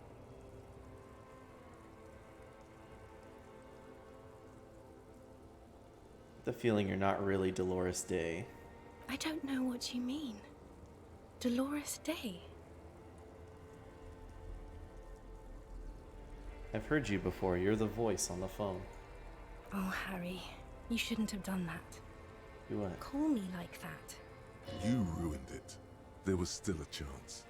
You should have waited longer. She would have called you instead. I know. You would have called me yourself if I just let you. I was too impatient. Oh, Harry, do you really think so? We haven't talked in years. I don't want to call you. I don't want to hear from you. I think of you less and less every year. Weeks go by without me remembering you. Months already. Soon it will be years. Every season that passes, the light gets less clear. I sit there in Morova, in the holy gratitude of my bliss. I put my hand on my belly and smile. The air gets cold around you. She looks down on her stomach, then up at you. Her eyes are full of tremendous distance and mystery. Black-eyed dogs wander the alleys. Apple trees hang their bony limbs low over the patchwork of roofs, red and black. Revachol West, the evening sun. She's left and bloomed, far away from us, our vast soul. 92%, come on, baby. Means pain. God damn. I don't want to say that. Why? That's what dolor means. I know that. You're the symbol of pain. God Great. damn it. Now I'm the symbol of pain. 92%. You're the X something. Wasn't I Dolores Day just a second ago? Now I'm the X thing? You're confusing me. Look, I have to be at the Lausanne Aerodrome at 10:20 p.m. I still have a light rail to catch. I haven't even bought the tickets yet. We all told you. Everyone warned you. Who, everyone? Everyone. Literally all of you. I'm glad we're having this conversation. I'm getting so much closure. I'm glad too, but I have to go. My friends are waiting for me on the platform. I can't let them wait. It's impolite. What?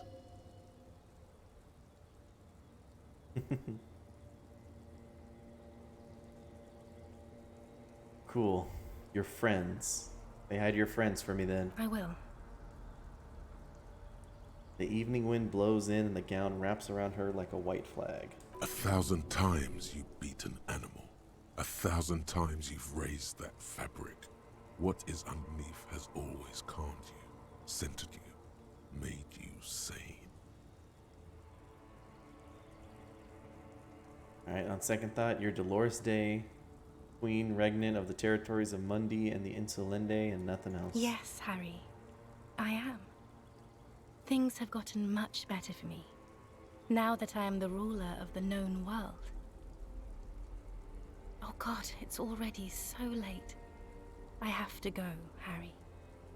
A tiny golden watch with red straps around her bony little wrists. I know you still love me, try to kiss her. Okay, we actually hit that one.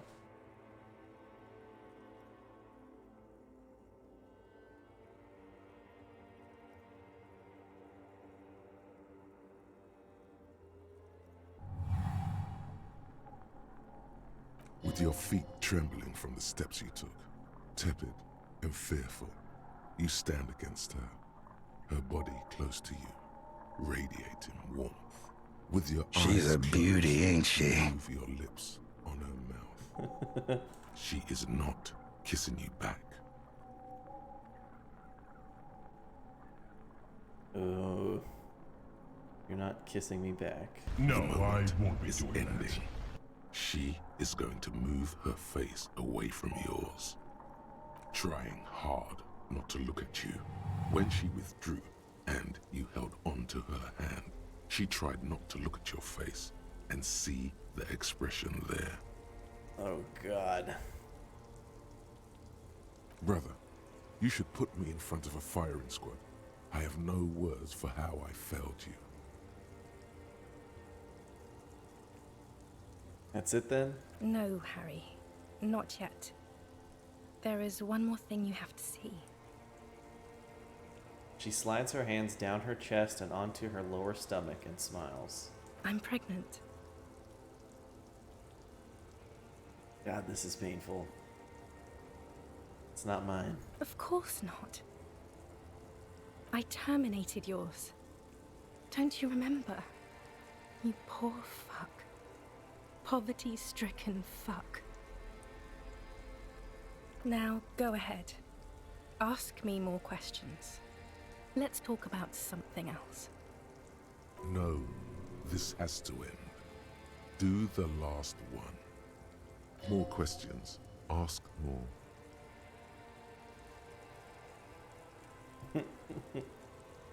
The check is based on your tag skill to lure you into an 83% check. Really?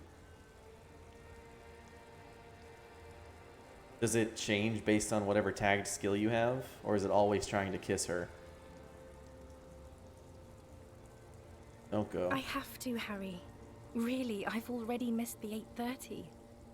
I'm gonna go now. I was wrong.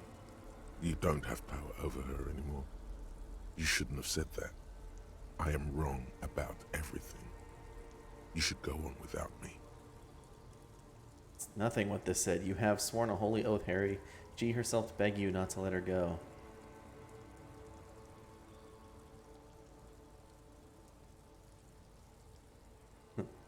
But I swore I wouldn't let you go. You told me. You asked me to be this way. That was someone else. I betrayed her, overwrote her, and I'm happier for it. And I'm really going now. The time is up. I must be on the 10:20 flight. Will we ever see each other again? I won't see you, but you will see me. How can that be? Oh, Harry. This is a dream. Can't you see? I'm already in Morova by now. Who knows how long ago this happened? A year? 2? 5 years ago? How will I see you again then? Right here, tomorrow night.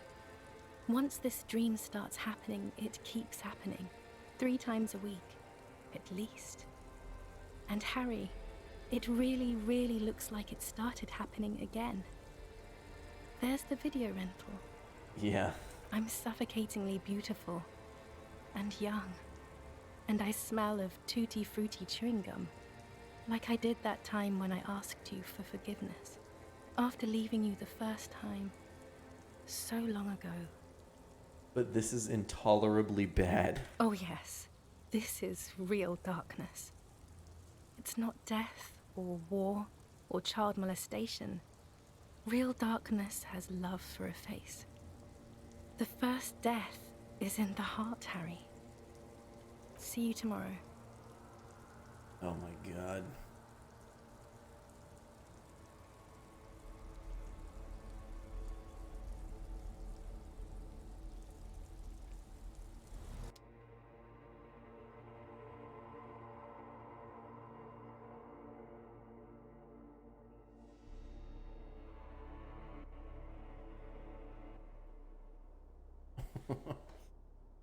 Boy, am I glad to see the lieutenant again. Jeez Louise.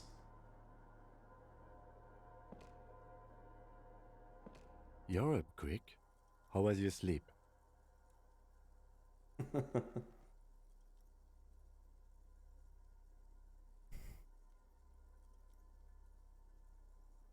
Actually, it was total annihilation, Kim. I did not want to wake you. Perhaps I should have? Was it a job dream? No, an ex-wife dream. The lieutenant nods solemnly. That wasn't in the game before the final cut update. Wow. I understand. We've all been through similar things. It can be overcome. Let's solve the fucking case. Are you sure you're okay? You thrashed around and you bolted up, halfway covered in blood from your wounds. Just spit out the blood and get back to work. You're a badass like that. Okay. He's still worried. You must have really thrashed and squealed in your sleep. Right. Or badass. An old cylindrical generator is nested above the ammo lift, with makeshift electrical wiring running out of its side and across the floor. The cables disappear into the wall to your right. The lieutenant puts his hand on the metal barrel, checking for warmth. It's cold now, but someone has been maintaining it. The wiring has been repaired. Pour fuel into the tank. The lieutenant assists you, holding the canister up to the fuel tank as you tilt. Dark brown, viscous fluid pours out, and the room fills with a chemical smell. There's a red starter switch on the side of the cylinder and a start rope on the other side. The lieutenant flicks the switch. Pull the rope. The recoil start wakes the old generator up. The machine sputters like an old warhorse before settling down to a rattle. That should do it. Where do these wires lead? Downstairs, somewhere. Tap on the The side. tank is far from full, but there should be enough inside to keep it going for a day. Okay. Check out where the wires are going. Careful, these stairs have collapsed. check this real quick. You see a small metal door nested inside a larger one. A heavy steel blast door. There is a conventional keyhole above the handle. It's very small. What's on the other side? Another part of the island, probably. The lock looks like it could still be usable. How do we open it? Maybe this is one of the doors we don't open? He's right. It would be better to open its big brother. A powerful engine hangs under the ceiling. It must control the blast door. Okay. I retract my statement. It was naive. Let's look around and get it open.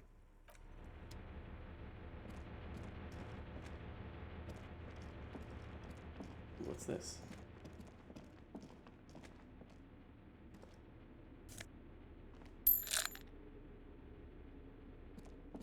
We put the fuel in. Let's open it up. Hatch is jammed shut. Green paint flecks off the monoblock aluminium cabinet. There are rows of switches on the front panel, a frequency band, and even a keyboard. Run your fingers across the keyboard. The keys rattle like teeth. This keyboard hasn't been functional in decades. What's this thing? The console of an antique computation device. The generator upstairs, with wires coming out. They terminate here. Did this open the blast door? I think, yes. Let's see. That one. The emergency open. The blast door opens with a series of clicks. A shaft of light appears, then widens as the light shines in.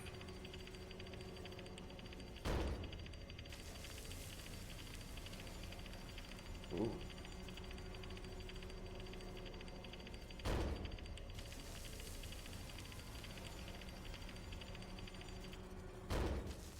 After you. What if we get into another fight? Don't worry. I have a gun. I also have a gun. I know. It was not easy to acquire. What's there? I don't know. A thin wisp of smoke rises from a charred black fire pit. The wind picks up, then dies down again. I got that thing on me. I'm putting it on.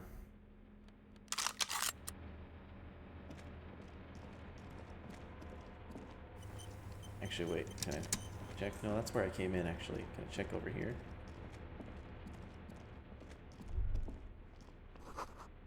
Water rushes below. Far down below.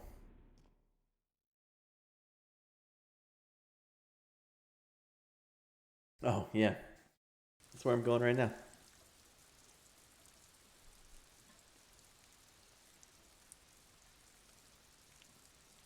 Pleasant dreams. Okay, Islis. You take care. You have a good one. Firing slit. You can't see inside. Must have been a direct hit to take out such a huge chunk.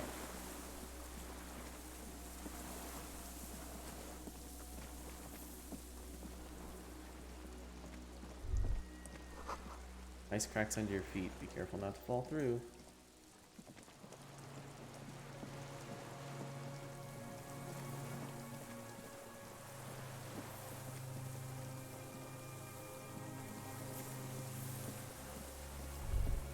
A strange feeling looking at the water.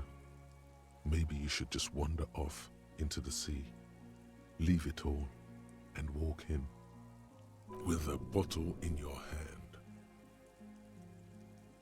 Why? Perhaps there's someone there, under the water, waiting for you, smelling of tutti frutti and betrayal. Maybe you know it's going to hurt. Raise your sight. In the still mirror of the bay, you see Martinez reflected. Tall edifices of ruins reach into the water, like shimmering towers. And the shacks too. Pine trees and motor lorries, upside down. Islets and posts, like stepping stones, lead into the water in front of you. Go. Step in. It's been too long. No. The winch is broken.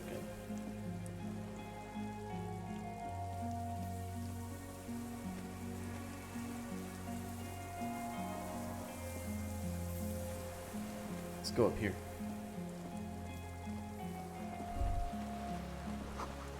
Pain in your pelvis makes you wince, then you continue. Okay. Inside of the fortress, you make out the console and the blast door. The depot that supplied this chain is long gone from the coast. Another fuel canister. A weathered artillery map showing coordinates in the Bay of Revachol. Old medicine cabinet, newly stocked with druamine. Huh. Oh, did he make the shot from here? There's a rain-soaked mattress on a concrete slab, only half covered by the crumbling roof. At the head of it, double embrasures, firing slits like two eyes in the wall. B triple prime. This looks like a good place to shoot from. Let's inspect the wall. There's a firing slit in the wall in front of you, like a little window. Let's look through. The springs screech as you lean on the mattress and crane your neck to look out. Trepidation, a tingling feeling in your stomach. A small piece of Martinez coastline opens up in the square in front of you, like a tiny landscape painting. 1 kilometer across the water. The ruins look familiar. On the right?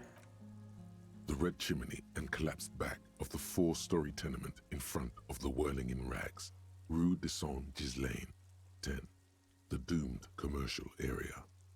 And on the left? A towering skyscraper, its top floors shaved off by artillery fire. Capeside apartments. Rue de Saint-Ghislain, 33A and 33B. In between the two? The box-shaped silhouette of the Whirling in Rags. You see a small fleck of white on the rooftop, the upstairs window of Clausia's room, in the snow, reflecting light. And there it is. Do you have a line of sight to the window? More than that. Him with a pair of binoculars, I'd be able to see inside the room. A pair of binoculars? Or a scope of a rifle? You'd be prone, lying on a mattress, barrel resting on the embrasure. I think we have it. The origin of the shot. This is the sniper's nest. Affirmative. Why didn't we come here before? That's what I was talking about. Why? We don't go everywhere in the 1,000-meter radius of the crime scene. That's not procedure. But 6 people are dead. We could have prevented it. Don't beat yourself up, officer. We did not put guns in their hands or get them drunk. The lieutenant pauses. Regret comes over him. We will make up for it. Here. I feel it. Could the shooter still be here? Where? This island. He does not answer, just nods. With his back hunched, he looks around once more and says, "We should move now." Inspect the mattress. A single-person mattress, modern, civilian use. Brand See you in the morning. Marjorie. There's a fuel stain on the cover, along with cigarette burns. And an empty can of beans on the ground next to it, filled to the brim with cigarette butts. Beans? Need me some of them beans. Pick out one of the cans. The silhouette of a tobacco picker adorns the paper filter.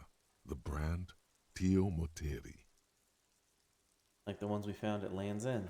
I may have been wrong when I said it wasn't important. This means the same person could have visited both locations. Oh, no, I didn't, Terry. Congratulations. Jeez. I didn't see any signs of smoking inside, though. If people live there, they keep it tidy. This here may also be a smoking spot. That's actually truly impressive. You are an insane man.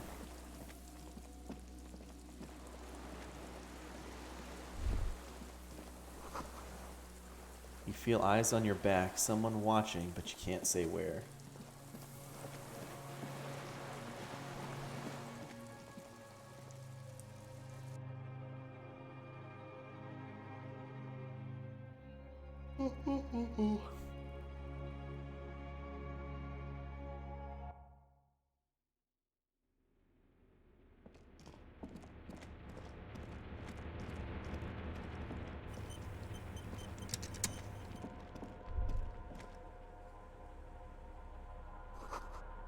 Oh, thank you. Walk slow, it might be dangerous. Yes, I did. Sounds quite crisp and clear.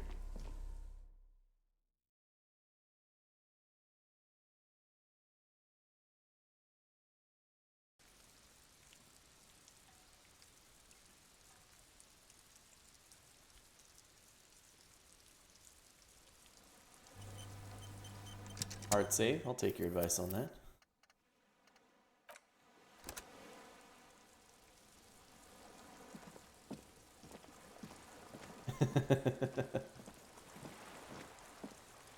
You know, I don't know if I can set that. I might be able to, but here, I'll do it for you. My body! Oh, yeah. Rubber dinghy. It's deflated and broken. Small white flowers blossom all around you. Oh.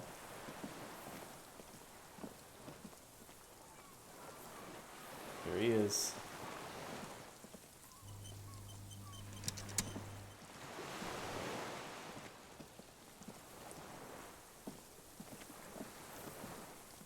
An old man wearing tracksuit trousers leans on the frame stock of his rifle. He gathers a big ball of spit in his mouth, then spits it out into the extinguished fire before him. He raises his black eyes, hooded by creased eyelids, to meet yours. Yes, that's right, Terry. Unclouded by cataracts, his eyesight is sharp. He's practically tearing up from spite. Hatred got the best of him a long time ago.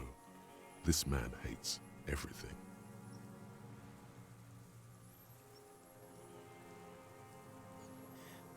Sir, I need you to put down that gun so we can talk further. We're with the police. The lieutenant pulls his pistol from the holster. You are a glorified night watchman. This is a service rifle. I can only lay it down before an enemy commander of corresponding rank. There does not seem to be a magazine in the well. The rifle's side is clearly visible. A red check, 72% authority. I am an enemy commander of rank. Put it down. The words, "I am an enemy commander," sound cold as iron from your lungs. The old man still hugs his gun. And what rank would that be, dog? Lieutenant W. Freighter. A big wheel of the 4th Regiment of the Pederast Army. To hell with it. It's a walking stick anyway. It's out of bullets.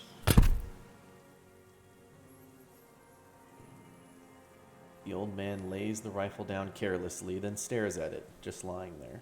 Like an amputated limb in the sand. I'm gonna pick it up. His gaze follows your motions. The rifle feels surprisingly light in your hand. Frame stocked and patched in places with tape and wire. Inspect it closer. The rifle's in a shabby state, like Sure thing, the Terry. crutch that's seen too much travel. Hieroglyphs are embossed into the forearm, made of walnut. On the butt, you see Vespertine writing, burned into the wood. Triangon, 4.46mm, made in Sinyao. It uses jacketed 4.46 ammunition. The right type and the right calibre. He's liking this. The old man keeps following your motion with his gaze. His right arm twitches suddenly. This looked very much like the murder weapon. It can be used against him to get a confession in time. Who are you? My name is Josef Lilianovich Dross, Political Commissar of the 114th Anti-Aircraft Division of the 4th Army of the Commune of Revachol. I am a deserter, a partisan, and a prisoner of war.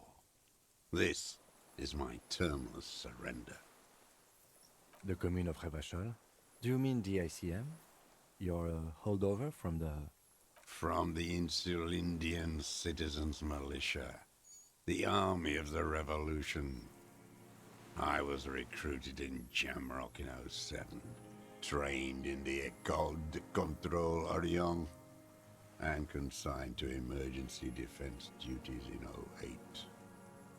I left my unit on the eve of the landing. When I returned here on May 14th, the Commune had fallen. Still armed and ideologically trained, I wrote a criticism of myself and resumed partisan duties. 51 minus 8 equals 43. You've been on this island for 43 years? No. I've been on other islands, too. I was in Resurrection until they turned it into a spa in 18. Then I was an E-48, a nameless sound, until the sea washed over it. Then I came back here. That was 22 years ago. How have you survived all this time? How does anyone survive? I steal. Now hold on there. What do you steal? Supplies, vegetables. I collect rainwater. It's the life of a dog, not a human being. Wow, really? So communism did kill him. How is your health, Mr. Dross? I've been throwing up blood since winter. Red, like beetroot. Been passing it in stool, too. He does seem frail. Gaunt for his age. More like 75 than 65. Trouble putting on weight could mean cancer. The RCM can provide medical services. You need to be looked over. I need to die. You don't have medical facilities. You have guns. That's all they give you. Toy guns. You also have Druamine. It's a serious situation. You need to be looked over, and we can do it. There's nothing to look over. The triage is in, and it's black. Administer morphine. Moribund. Thank you for clearing that up. I don't want to give him drugs. He looks at you, his face parched from the sun and the wind. There's a wince of pain in there somewhere. How have you concealed yourself all these years? It was hard in the Thames. I didn't have partisan training. They were searching for stragglers, those bloodhounds. Floodlights on the water at night. There were posters, campaigns. We communards still hoped, and they needed to snuff that hope out. The East capitulated. Martinez and Coal City were turned to dust. But Jamrock, Forburg, even Coron, and Boogie Street, of course. Those fucking kips had Marsov coursing through their veins. And others too. Some cordons of Revachol was still fighting. There were cells. I tried to contact them. Soon they all went silent. The frequency's dead. How'd you get between here and the mainland? At night, I used a dinghy. I only went after dark then. When I got to the city, I stayed underground. Patrols, you lot, the commons too. They'd started snitching. In the city, you move underground? From bunker to bunker. Not anymore. No one cares now. I don't even have to hide. They think I'm another antisocial vagrant. I could walk straight into that town if I wanted. I just...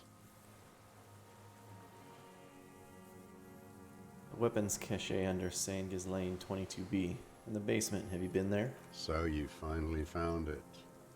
There must have been a small squadron's worth of arms in there. Elmer Graves, right? They were. Useless now. Rusted away. So you've been there? Sleeping. Some nights. Ammo scrounging on others. Those McGraves were shit, even before they corroded. Some had bullets in the chamber, however. You feel the dots connecting. Little dots on the map he's walked across. A small bunker under the Feld building. Have you stayed there? The propaganda bunker. I used to, but not anymore. Propaganda bunker? They stored leaflets there. Broadcasting equipment, too. Made broadcasts, I think. Propaganda officers. I buried them with their leaflets. They killed themselves. 2 young boys. Killed themselves? A lot of our boys did. I spent some winters there. Never liked it. Kept thinking of them. No need to go underground anymore. It's better in the ruins, on the ground. You smoke Tiomotiri cigarettes? I do. Or smoke them on the mainland? They're good. Plenty of tar. I like that boy on the pack, too. Reminds me of the last century. Tell me another thing. The old man looks across the water, at the city, the ruins, the motorways rising above it. You've been hiding here for 43 years? 43 years and 10 months. The length of my entire life. It's too long. It's not how a human being should live. But I couldn't just forget what I saw. What have you been doing during all this time? Hiding, fishing, waiting. Where the afternoon grows late, on Rue de Saint-Ghislain, people walk home. Street lights will soon be lit. Further inland, the streets are alive with workers, men, women, children, street hawks and migrant laborers. The temperature is steady. Alto cumulus clouds form above Precinct 41. 2 police officers step out of the Whirling in Rags cafeteria. Satellite officer Jean-Vic Mayer inspects giant letters across the plaza mosaic in dark red government-marked heavy fuel oil. Patrol officer Judith Minot points west. The fishing village. She glances at her watch. We meet in 15 minutes. It's a 10-minute walk. The officers go, leaving behind the writing, still smelling of petroleum. One day, it says, I will return to your side. Always waiting. For what? For her to return. Her who? Girl child. Revolution.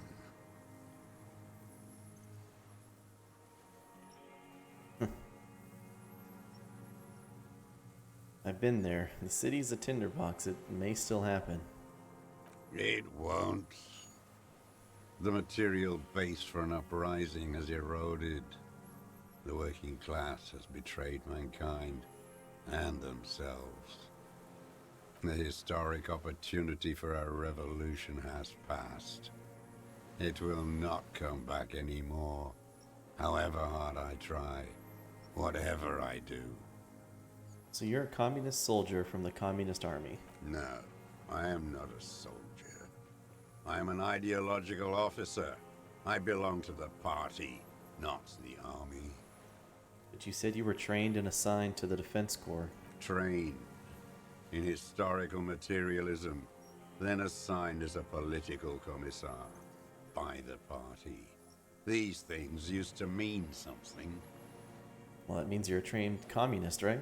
He nods slowly, then another tremor. I'm a moralist. Oh, man.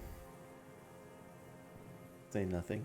He looks away to the sea and lets out a cough. You said you deserted your unit? I was just 16 years old. 15 when I volunteered. I had a lapse of faith. And of courage, too. Lapse of faith, huh? You could say I misunderstood the historic role of the proletariat and thought Mazovian socioeconomics were fallible. For a second, I doubted the irreducible laws of historic materialism. A second is all it took. For what? For reaction to take hold. When was this exactly? May the 13th, 08, 44 years ago. The horizon was black with Coalition airships. Their petroleum rose to the sky, and it looked like it formed the clouds. Storm clouds. When they started shelling, it was dark magic. Dark magic. The combined might of international capital. All at once, all the greed and terror in the world tore into Revachol. It lifted streets from the ground and turned houses into ghosts. We were in the flak tower, huddled on the floor. The artillery was 80 kilometers away in Ozon, but I knew the commune would fall. We would all be turned into ash. So I said I was going to the map room. A terrible shame still within him. The lobes of his ears are red with it. The shame and smallness of what he became. What then? I ran. I climbed the chain link across the water and hid inland, in the bunkers underground, like the weakest of the weak. A mouse, frightened of the ordnance all night, and the sound of the rotors in the morning, whirring. That's a really good impression of that. What was that? Airships. I climbed out into hell. The landing was complete. The chain was submerged. I had to swim back.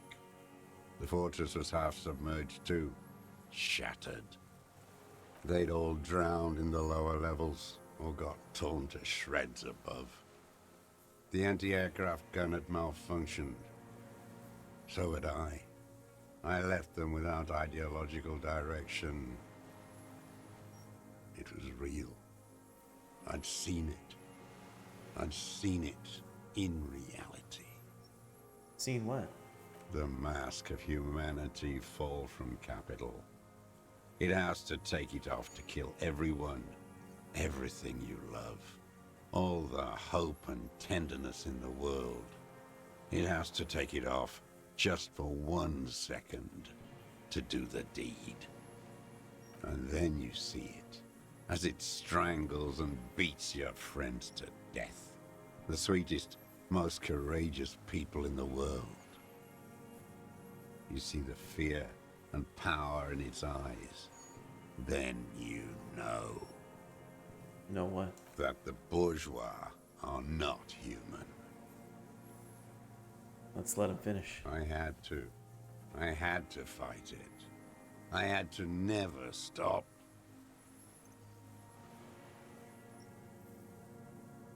The old man falls silent. His black eyes keep piercing your skin as he looks to some great distance behind you, shaking his head slowly, retreating from it. You said this is your termless surrender? You're with the RCM, the coalition-appointed mob that enforces bourgeois morals in Revachol.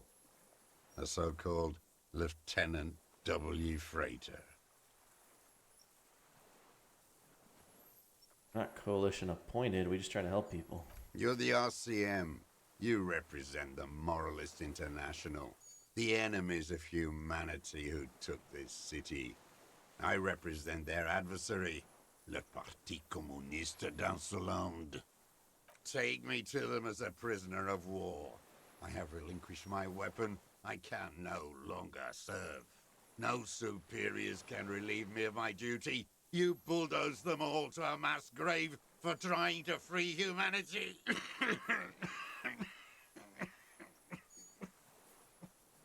Man.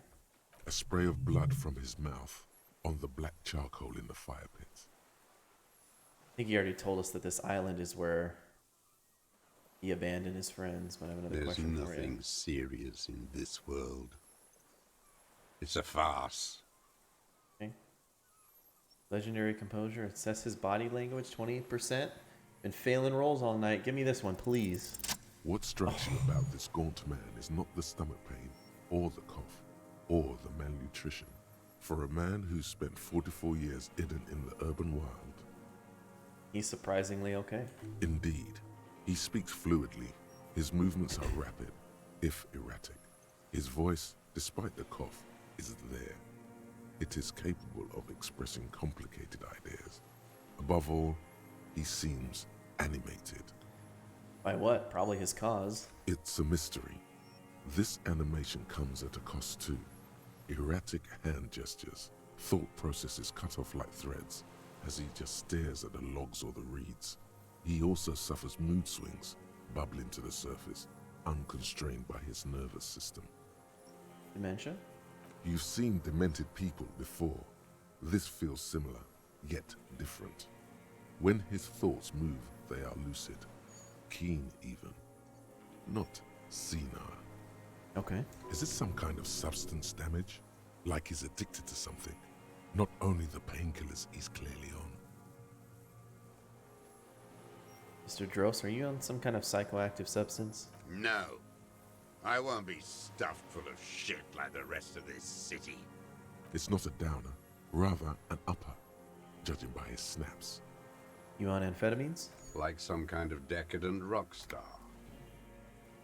Are you okay? How's your memory? No, I'm not okay. I shit blood, and I'm surrounded by insane people.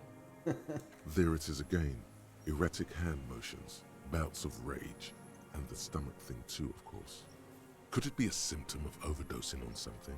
Something even you have not tried? Keep your eyes peeled. What have you been using this gun for? I've used it for killing people. Killing people? It's a gun. That's what they're for. You want a moralist euphemism? Defending your family and your property. I haven't done that. I've used it to kill people. Well, interesting. During or after the war? There is no after the war.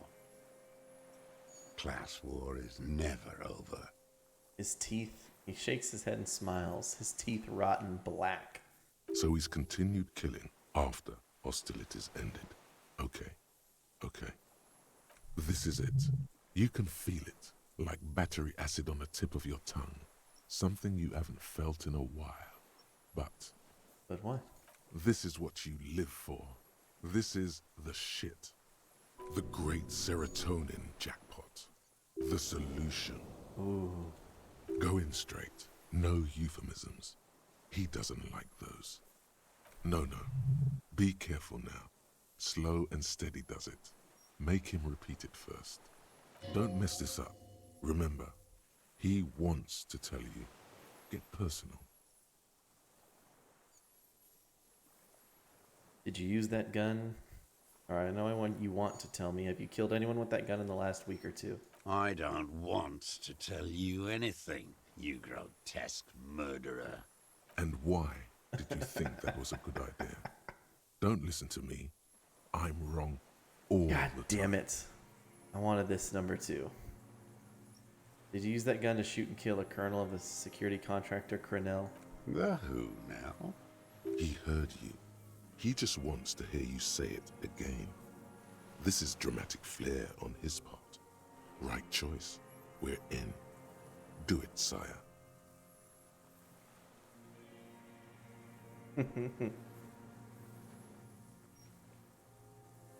Let's see. What do I say? I can draw him out with this one. A beautiful, strong man sent here by the honorable private military company, Crenell. Or do I just go, you know who I mean? Let's see if I can draw it out. I'm gonna try this one. What? He was sent to protect fair, just, beautiful corporate interests in an ugly labor dispute. He was murdered. Are you being clever? What is this socially abhorrent joke? Watch your mouth, Mr. Dross. I'm absolutely sincere. Now, did you use that rifle to shoot him? I am a son of a welder and an officer of the Commune of Revachol. I do not collaborate with murderers and pederasts of the liberal regime. A drop of blood in the saliva. Exhaust him with proof. Pile it all on him. Get a confession. The scent of blood in the air. But what else? There was something you can't remember. Something about the tracks. Suddenly, all those tracks are so confusing. Go with something else first.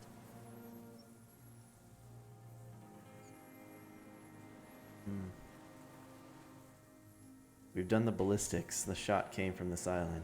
I saw you poking around there, looking for evidence. You're damn diligent when it comes to dead fascies. Did you like the view? You had direct visibility. There are embrasures in the concrete, specifically meant for a top follower to use. And you had a long-range rifle in your possession. You've been here a long time, Mr. Dross. Too long. You clearly need medical aid. I'm ready to die. I've done my part. He's practically admitting to it. Dead fascists for fascists. Done his part. Just one thing remains unclear. The rifle does not seem to have a scope.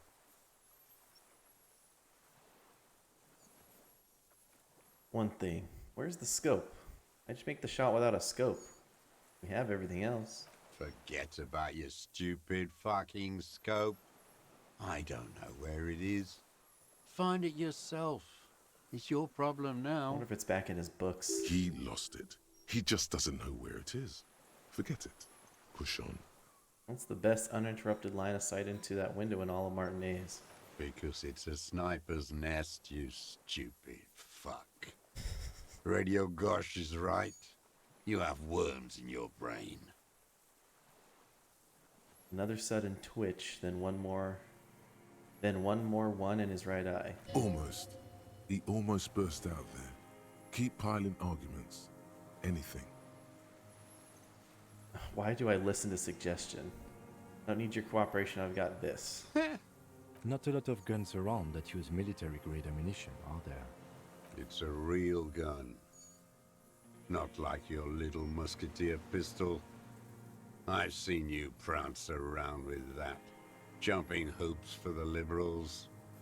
You look like imbeciles. Why don't you ask them to give you real weapons, eh? Going against automatic rifles with a flame bomb. Of course you got all those boys killed. Shoot. Damn, he saw you. He's watched it happen. He would have a good view of the tribunal from here.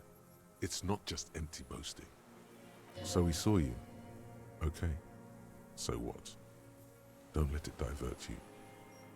Stop changing the subject. We have the murder weapon. You know what? You're right.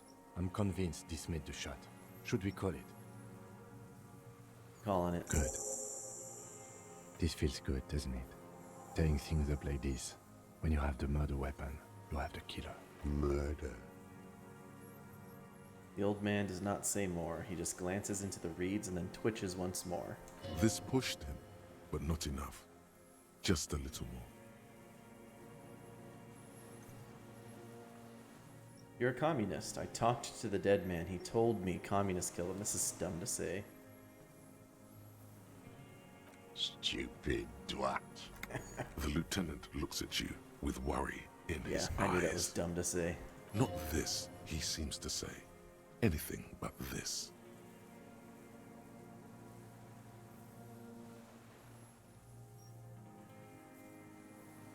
It was intuition. Had he spoken, he would have said communism killed him.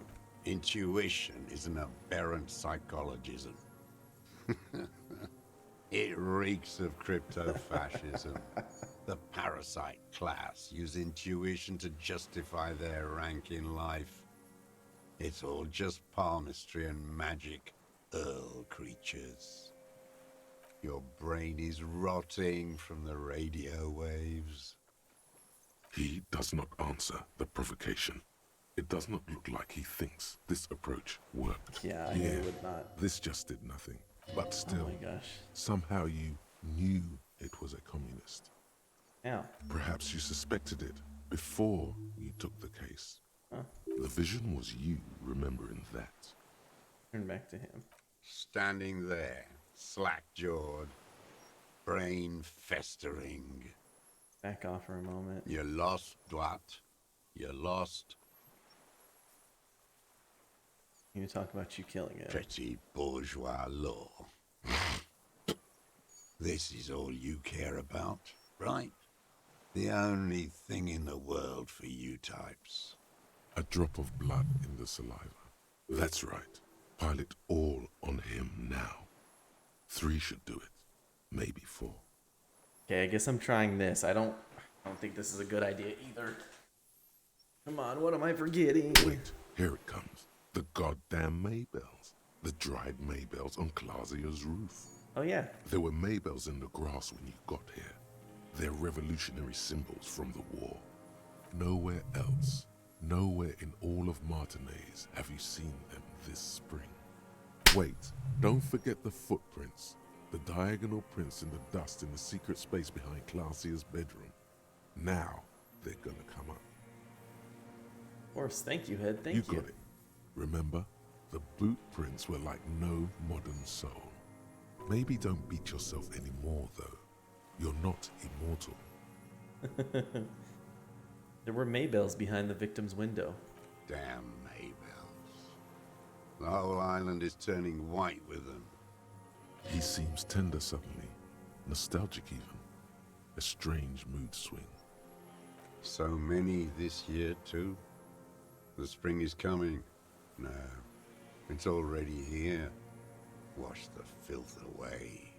Haven't seen these flowers anywhere else in Martinez, only here. They blossom on the islets before. We fertilize them with our blood. Resurrection was snow white in May, before they ruined it.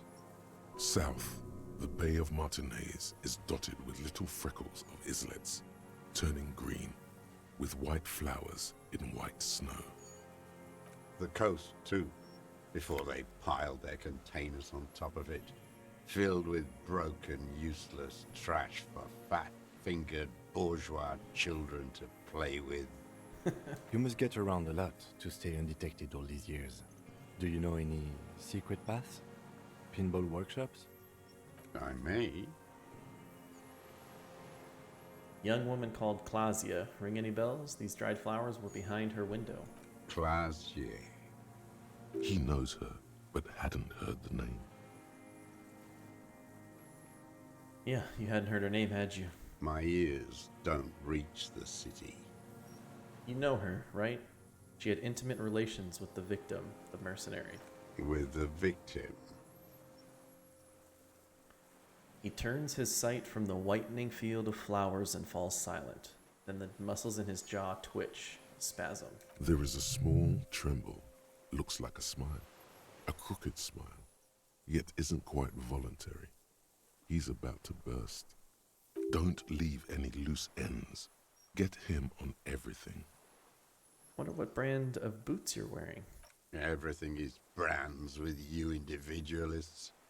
Who cares what brand my shoes are? Sansa? Some shit. Show me the soles, please, Mr. Doras. Fucking imbecile. The old man stretches out his leg. A black and white spiral pattern covers the sole of the worn-out old running shoes on his feet. The maker is called Sansarique, and the size is 42 to 44. Sansarique. These are not the unusual horizontal pattern soles you saw in the dust on the floor of the hidden room. They do, however, seem to be about the same size. The size fits, but not the sole. Wait, maybe it's simpler than that. Sire, he doesn't have to be wearing them right now. People change shoes. Doesn't mean you weren't there, near the room the victim died in, sneaking around. Racking those brains, are you? Desperate to report something back to your masters? They must have really loved that dead fuck. The lieutenant gives you a quick sideways glance and nods to acknowledge. The prints were his. You can see it in those eyes. He can't keep them from flickering, looking for something. The old man stares at his own prints in the ash around the fire. Silent suddenly, some strange process within him. A gush of wind, seagulls in the distance. You know who he was. A coalition-trained murderer, armored and armed. He wasn't human. The blunt end of a hammer, dripping with blood.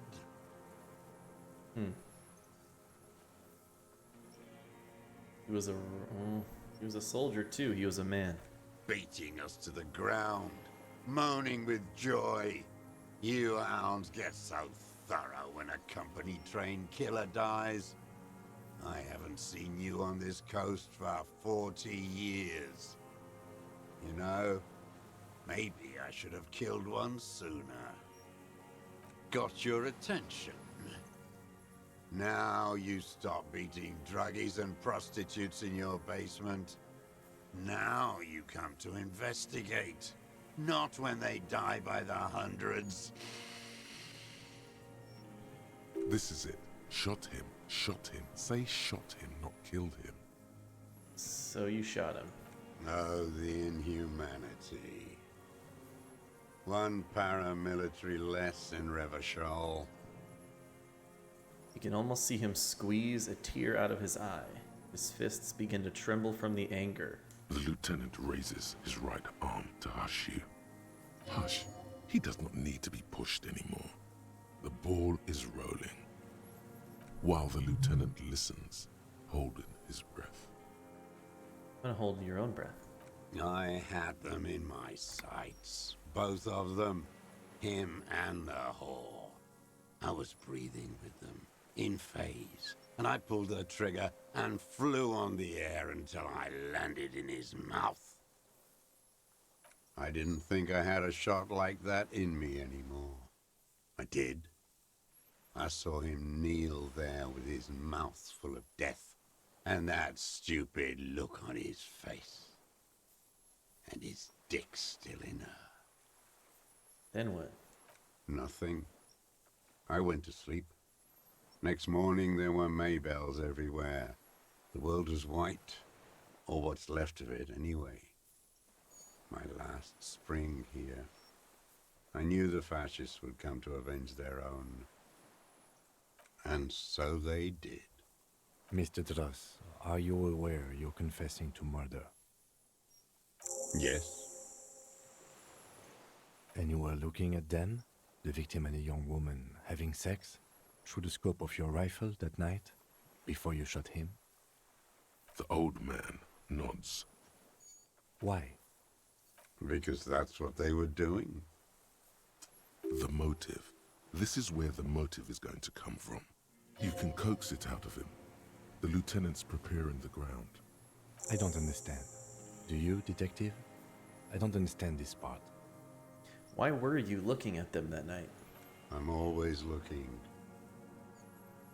He cocks his head to the side, then turns his eyes to the city. Another tremor passes his right side, lower in intensity. Are you always looking through the scope of a rifle? I'm just trying to understand. A rifle scope has the best magnification.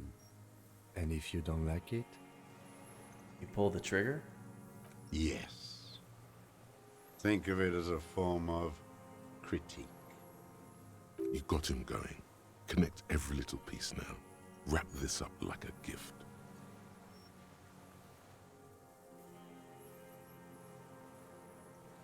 Been looking at anything else you haven't liked? A tragic comedy. Druggies, prostitutes, and rentiers. A strange little engine seems to fire up in him again. It straightens his back. More specifically? Specifically, the whole city is a charnel house. Stripped clean and draped in neon. But Martinez is the worst. How come? Because of the racists. Everyone is a racist in Martinez. It's their favorite thing to do in the whole world. Listening to race-themed radio shows. In the ruins, in their lorries. Pumped full of steroids and Radio Revachol 92. Race this, race that. It's all sanctioned by that Social Democratic Union and the farce of a social democrat who runs it. Mr. Clare? Yes, the fly larva in his container. He let some nihilistic advertising yuppies erect a statue of Philippe III, a syphilitic murderer, on the town square, to spit on the working class. I'm gonna let him finish.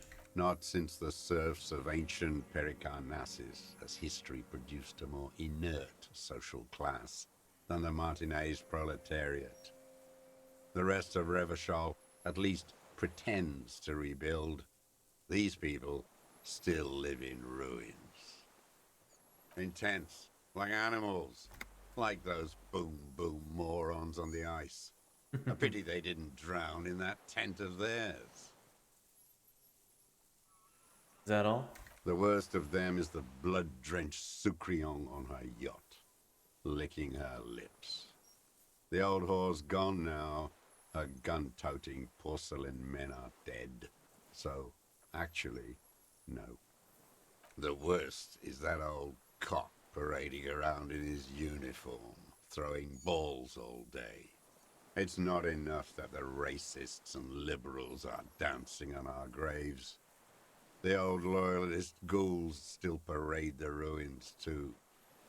Every morning he's there, while the parasites he fought to protect are off in Ozon, or Koyamorang, or some other island they built their palaces on, feeding on drugs and having sex with their own children. Gonna say nothing. That's all the rich really want. Sex with their own children. Throughout history, even the royal bloodline of the suzerain, it's all just an excuse for them to have sordid sex. At least that old cunt Frisell is now dead. We did good when we pushed him under that horse car. If only, in the 30s, those disco whores. The disco whores are too much. Hatred shuts down his brain's language center, leaving only a nonsensical sputter. Disco whores. Whores. Whores. Even that word has to be pushed through his teeth with great force. The rage seethes too hard. Alright. You mean the Union is social democratic and Mr. Clare a farce? Listen up! There's a new seasucker! What's up, Joffrey? Another hideous disappointment. Unions are the real enemy. The true enemy of the proletariat. She's a beauty, ain't she? Disappointment. So personal. He displays a familiarity with the Union's top brass. Who's a disappointment? Everard Clare? That deformed toad? I wouldn't expect him to wipe his own ass. I mean, the brains of the operation. The smart one. Edgar. I mean Edgar. He talks a big game about uprising and social base. They must have sent the smart one to some university in Le Jardin, where it's alienation this and hegemony that. You've talked to him? First against the wall with him. The Clares wouldn't miss a man hidden in their own backyard. Not all this time. Nothing happens in Martinez without them knowing. Of course.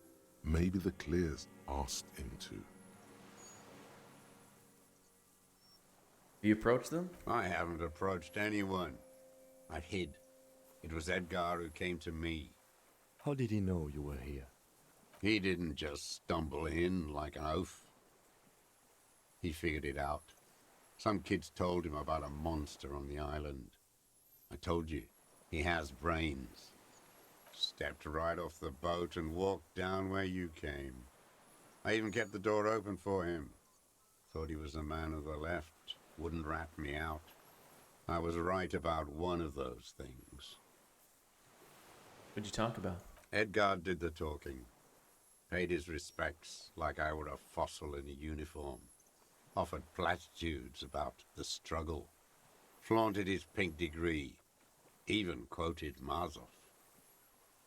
Never trust a social democrat who quotes Marzov. Oh, and charity too. They love their charity. Offered me blankets and social housing. I still have the gas cooker he brought. When was this? 20 years ago. Neither of them could walk now, could they? They were less fat then. That's around the time the Clares came to power. And he let you be there? Or here? Let me be here? The ZOC is an unlawful successor of the Commune of Revachol. We took this fortification from the Loyalists. Even the Clares understand this. They let him be here. Understanding was a courtesy. But why such a courtesy? Mr. Drost, did you kill the Crenel mercenary for the Clares to incite a riot? I'm not doing anything for that swine again. Again? What have you done for Edgar before? Tried teaching him some Marzovian socioeconomics. They didn't stick. We parted ways. Okay, he didn't do the hanged man for them, but he's insinuating something. There is more here. You can feel it. He was not outright lying, but almost. 72%? We hit those, right? The connection comes to you like a splash of cold water. Dark, cold water. 20 years ago, when you met Edgar, the Clares didn't run the Union yet, did they? Hey. He acknowledges it. Here we go. A twist behind the dark bend. Who did? That bourgeois cow. Tiffin Holly was her name. Licked the rich man's hand every time he came to town. Never seen a labor leader so hot on mutual cooperation. And money. She liked that too. That Holly was a real bridge builder and a deal maker. She was also a woman, wasn't she? She was. And she was real soft on those money men. Had a Barbara Muskova bag over her shoulder that she liked to bring to work. Then she just disappeared. Called in, they say. On the eve of battle. Ran away. Vanished like a piss stain. He squints and smiles at the black logs. No, that's not quite it, is it? Did she? They say her daughter called in, not her personally. But that wasn't really her daughter, was it? No, I guess it was not. Edgar had someone make the call. Why is that, Mr. Drost? She couldn't make the call herself. Here it is. The bend in the river. Why? Because she was dead. How come? Because the cow caught a bullet in her right lung. Fell into the canal, grasping her tit, and drowned. Or bled. Hard to say. It was a sloppy job, on a moving target. She was going home, waddling, dressed in yellow, drunk like she often was. The ruins are black around her, and she had a yellow leather bag under her arm. She tried to cross the canal. Heading home to Grand Couronne or Betancourt, someplace like that, where they build those new bâtiments for the people who flourish in the hell around her, and the ruins. You shot her. Someone shot her. Or maybe the cow just fell. My memory is full of holes. All I know is nothing changed. Not in the material base, not in the hegemony. There was no uprising. Just words. The Union fizzled, sogged. Nothing came of it. Nothing. Edgar didn't keep his part of the deal. If you were to testify to this, give the RCM something on Edgar, you could walk. We would strike everything you've done and process you as a POW. You were in a war. You were on assignment. We could even extradite you to the Samaran People's Republic. A degenerate worker state. Goat shit. No, thank you. I'm Revacholian. My days are short. I will rot away here, in a moral intern cell. I will not testify to anything. But you did do it. I saw it happen, and I liked it. That's all I have to say. I didn't live and fight for 40 years to end up as a collaborationist. I've heard it on Channel 8, 40 AM, Radio Revachol, late night. Everyone is a blobber in this world. Everyone betrays everyone. They're all already locked up for betrayal. The best ones, the ones with heart, were slaughtered, trampled. The same old freezing hatred. There is plenty here to work with once he's in custody, and the lieutenant knows it. He gives you a little nod to proceed. I'm glad we talked about this. Glad? Now, it's all gone. What specifically did you not like about what you saw the night of the murder? Them fucking. I didn't like that. So you were jealous? Jealousy is a reactionary concept. I didn't like the Reaver enjoying himself, drugged out, soothed in the arms of a young woman. I wanted him to die so he could not enjoy life anymore. And I wanted to see his head explode. That too. She should know better than to hold a child murderer between her thighs. I knew he'd be there for one more second. Writhing. This dude is fucking hardcore. Holy shit. That's all it takes for the bullet to reach his head. Now that I think of it, I wasn't aiming for his mouth. I wanted his brains to spill out on her. But you can't have everything. He wants to see her covered in blood. To punish her. How long have you been watching her? Since she came to Martinez. I saw her sneaking in the reeds early in the morning, behind the Fell building. It was dark, still winter.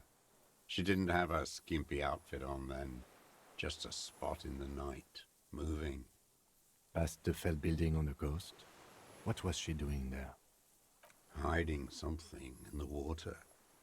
She had a fag after she'd done it. I was up in the ruins there. She couldn't see me, but I could see her, smoking. She was nervous, but not scared. And beautiful. And beautiful. That, too. How could you see what she looked like? You said it was dark. The sun came up. Her hair was like cobwebs. She smoked more fags and snorted a line of whatever shit she was on right there. She needed it just to move. What do you think she hid there? Her passport and tickets to Villiers. And from there to Cachet Brut. This is the hidden buoy she told us about. You looked into it? After she was gone. Did you keep the documents in it? No, I put them back. Why would I take them? I'm not going to phone. Oh, I mean... Where was this submersible? Looks like the investigation missed it. In the water. Behind the campsite there. I don't remember precisely. It was in the winter. It was cold out. A strange confusion comes over him from time to time. Some kind of aberration of the nervous system. Moving on, did you continue watching her after this? I did. She had a face like an archipelago with those birthmarks. And a body hard and lean and bruised all over. Black and yellow. I could see she's taken a beating. I could see who she was, too. A spook. On the run. Revachol's the cloaca of capital now. All the bagmen and arms dealers end up here to do drugs and have sex like animals. Man. You could tell she was a spook from the documents? She had different color hair on the photo, and glasses. Forged. Some sordid bourgeois affair. I've heard about this kind of thing on the radio. He's setting it up for you. The bruises, you can't make that out in a scope. And you could see her bruises through the scope of a rifle? You can't see bruises through a scope. It's just a blur. Reaction speed. How does he know those minute details about her body? It quickly comes to you. The bruises on her body. Any chance you've seen them through a hole in a wall? Oh, yes. Cutting those drugs of hers into little lines with a knife. Masturbating. Everything in him fills with impossible longing, all at once. Did you make that hole? With a clip-point knife. Good for listening in, too. For hearing the thoughts. If I already knew he's seen that, why would I ask him about the window? Like that, too. Yes. Bending like a... To hunger. against the glass. Used to be alive. You've been through the secret route behind the whirling in rags. Those were your footprints there. You just changed your shoes. I've been through all of Martinez. Every nook and cranny. And that too. Yes, that too. The things they did in that little room. What she'd do to feel good. Funny the way light works. You turn it on inside, and it gets so dark out, you can't see a man looking in. I learned that in the 20s, when they were still hunting me. I've seen people do some shit, but... Those two took the cake. You hear the familiar scribble of the lieutenant's pen. A quick glance at you. One more loose end down. We're doing this, detective. How did you get in there? The hidden pinball workshop. I can just walk in there now after a good wash. I told you, they think I'm an antisocial. Closing hour is a good time. The kitchen's empty. Yeah. You had to open the steel door in the kitchen? How? I got that open a long time ago. Some bourgeois game merchant lived there. I don't know, 15 years ago. He left spare keys all over, and I took one. Then I saw her turn the light on one night in my scope. Andy found use for it. A spare key, like the one hanging behind the Union Box window. You had feelings for that woman. There's nothing to hold on to. Only this. It's not enough. The coals of his eyes glisten suddenly, like stones dripping with water. Is he crying? Man needs to feel something else. In this fight, it helps if you have your eye on something there. It's weakness, I know.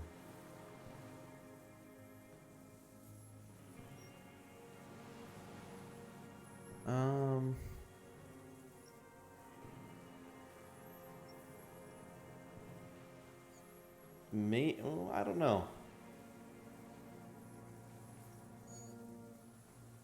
He did. I think the Doom commercial area was more like a local legend. I think it was more ethereal than that. But he definitely been through there. Was that why you left the dried flowers behind her window? No. Why then? I don't really know. I was there one night and she was crying, like a child, in the corner of her room on the floor, like she does sometimes. Maybe. Oh, hey, High Enchanter. But you might not totally be wrong, Terry. I don't know if I followed all of the Forks and that Doomed commercial area storyline, so you could be right, and I just haven't gotten there. The day after I killed him. And you brought her Maybells? Yes.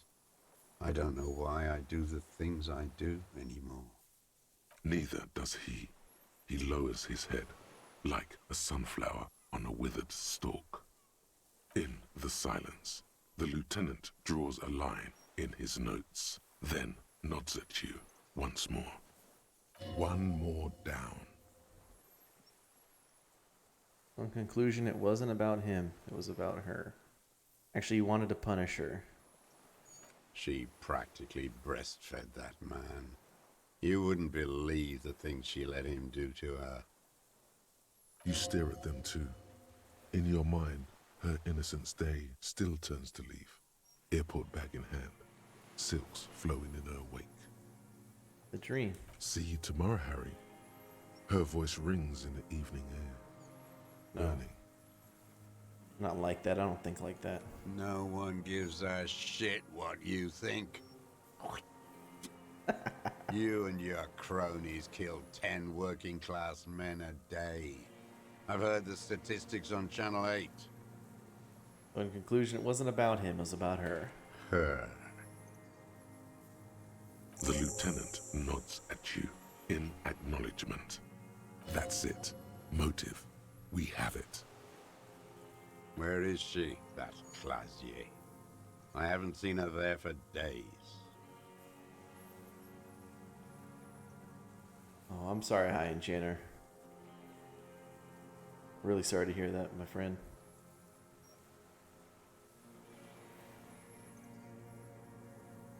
Should we lie to this guy? No, he's a straight shooter. She got away, but she led us here first. She figured out someone was watching her from the seafort. Gone. I knew it. She kept staring into the scope this last week at the island, like she knew. Oh, that's nice. I hope it helped some. She'd look at night, crying or smoking on the roof, staring right into me. It doesn't matter. Midtown, across the Bay of Revachol, the oceanic wind washes 40-story towers. Above them, Lusanne's central aerodrome, a cocoon suspended in the sky by a web of suspension wiring, encircled by hybrid aircraft. Look north. On the platform, a young woman is withdrawing from amphetamines, barbiturates, and alcohol. Yet still, she smiles among the crowd, among the great ghosts of the city she's leaving, for another, far south. Smaller, distant, hidden, not like the great chandelier she sees sparkle in the night below her. Streetlights, towers, tenements, and water, and across it, a dark strip of ruins, barely visible if she didn't squint her eyes. There, on a dilapidated jetty in a nameless village, 2 police officers and 1 special consultant look across a narrow strip of sea. The ruins of a seafort stick out of the water, built by Philippe II, reappropriated by the Commune, then lost in the landing. He's there, doing what exactly, I don't know. Satellite Officer Vic Mayer points at the ruins. Behind that anti-aircraft something. That's why we can't see him. Special Consultant Heidelstam is optimistic. We'll see the boat when he comes. Let's go get a coffee until then. I know this interesting little place. Where? His voice trails off as the 3 walk down the jetty. As the men go, Patrol Officer Minnow looks back over her shoulder at the crumbling fortification like a rotten tooth rising out of the water. Good luck, Harry, she thinks. You need something good for this. The old man has fallen silent, staring at your feet. The burnt logs in the fire are moist from the sea air. Iosef Lilianovich Dross, you are under arrest for the murder of the Crenel Colonel here in Martinez. What? But you said I would be taken to the... This terror is the sum of all the uncontrollable movements and mood swings he's been exhibiting. The wind picks up. The silence on the water is broken all around you. Little shivers of waves appear. The lieutenant continues, like an incantation. Your Wayfarer rights have been suspended. Information provided to the officers on the scene will be used against you by the prosecution.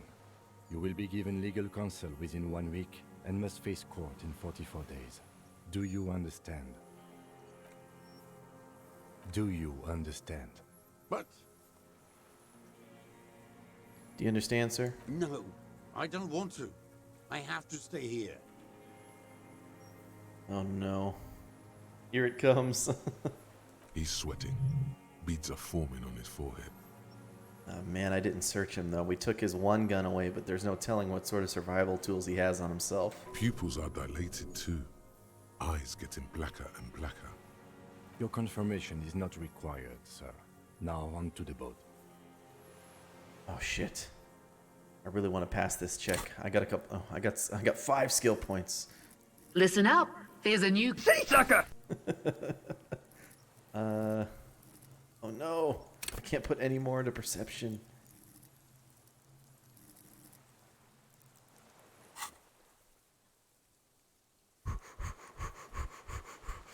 %. Oh no. You thought you heard something, but it's just the reeds.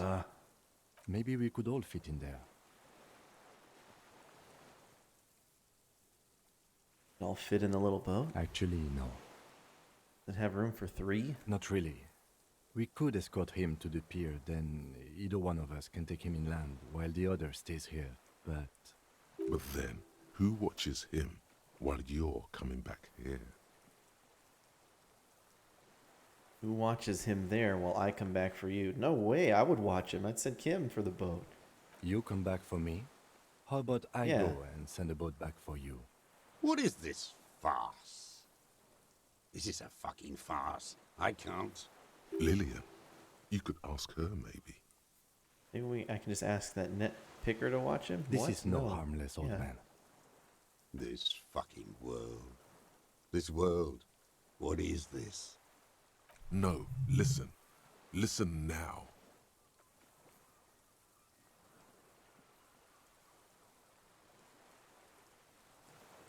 You come back for me once you've taken him to the precinct.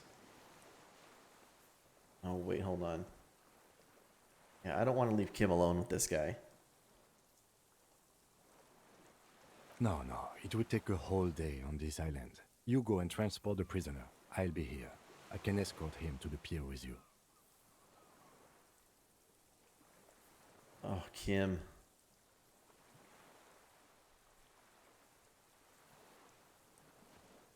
No.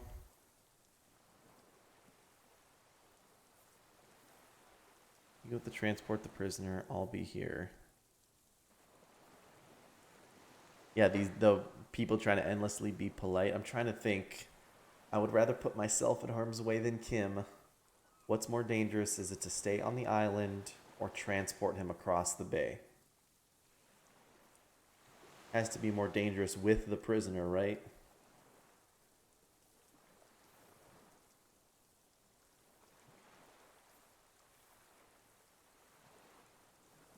Okay, I'll escort the prisoner. This world? What are you talking about? Is this... us? The wind is cold from the east. Your skin is crawling suddenly. That's what I'm thinking. Plus, Kim is too precious. I love him.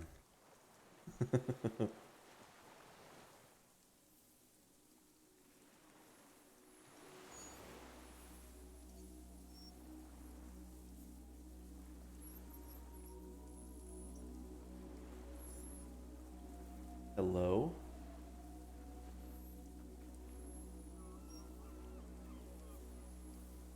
A delicate tangle of arms and legs unfolds from the reeds, limb by limb, to then just stand there, moving its scythe-like arms. How did we end up here? It's the Phasmid. What is that? What are you talking about? The giant stick insect. There's nothing there. The stick insect is over 3 meters tall. It looks straight at you, with its tiny pinprick eyes and its grotesquely small head. Come on, Kim, tell me you see this. You feel your legs shaking under you, and your gun hand rise instinctively. There is, I see it. Tell me what you see, damn it. I can't make out one small thing in the reeds. Kim, can you see it? I can see it. 4 simple words, thank God. Oh, man. If you can see, then you're not insane. But that means it's really there, spinning slowly, in absolute silence, its limbs long and slender. Be very, very careful.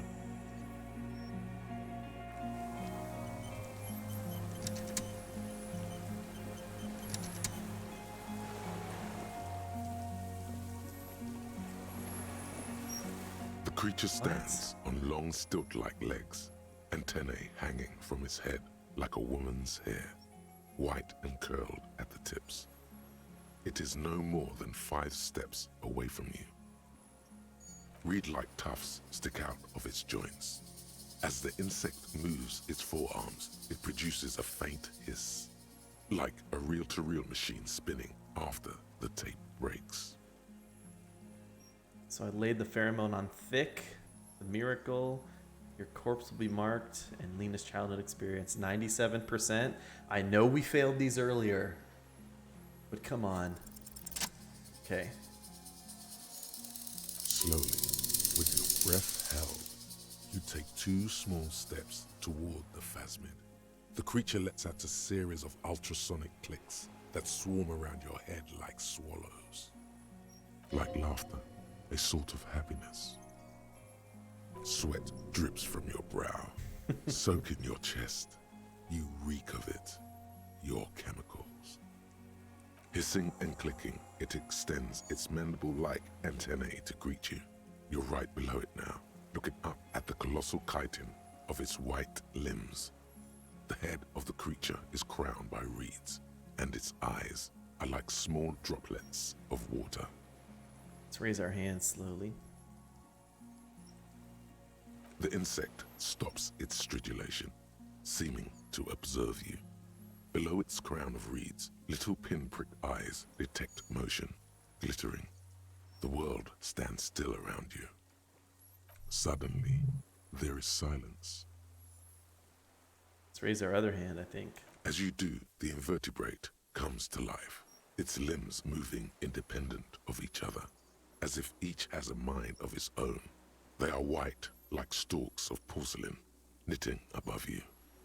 Shifting around in the reeds around it, in the muddy water, you notice some of its hind legs apparently standing on the water from time to time. It's that light. Hello, I'm Harry. I don't really know who I am. No reply. A total ancient silence comes from its mouth, along with what appears to be some kind of foam. The stridulations of its limbs continue all around you. Stand on your tiptoes and look closely. You were right. Little bubbles form on the mouth parts of the creature, on its segmented lower lip. It looks to be foaming, slowly. The foam is white, then yellowish. The faintest smell, like you've never felt before, like burnt roses. Kim, it's foaming. Careful, it may be poisonous. The foam slowly turns a darker shade, like burnt caramel, as the insect moves its mouth parts, masticating. The little bubbles begin to burst, one by one, letting out that same smell, like summer burning. Yes. Those of Parthenogenesis did not give up on the phasmid and spoke to the hanged man. Also gonna put just another point in there just to be, because I have so many skill points, but I know you can't go higher than 97. Once again, we failed these before, but we hit this now. Nothing. Its simple eyes give off no flicker of light. No one is home. The twitches of its limbs It's my are marked insect-like, skill. unknowable, perhaps without substance even.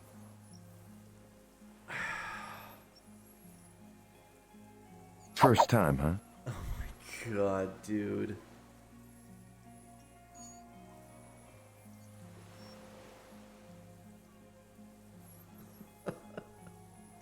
It was so sad. You guys really think I should reload? You really, it's worth a reload on that?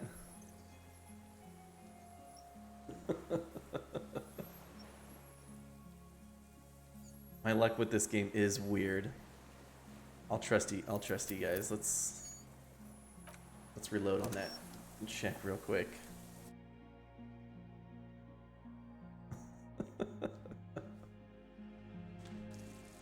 Oh my gosh.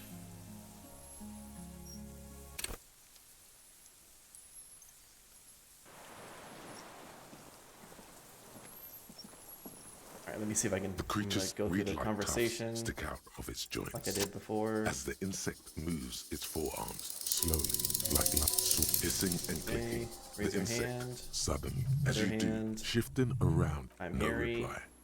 But Stand you your will write the tiptoes. faintest smell. It's foaming. Letting out that same smell. Alright, tell me, what are you like doing? Summer burning. I exist.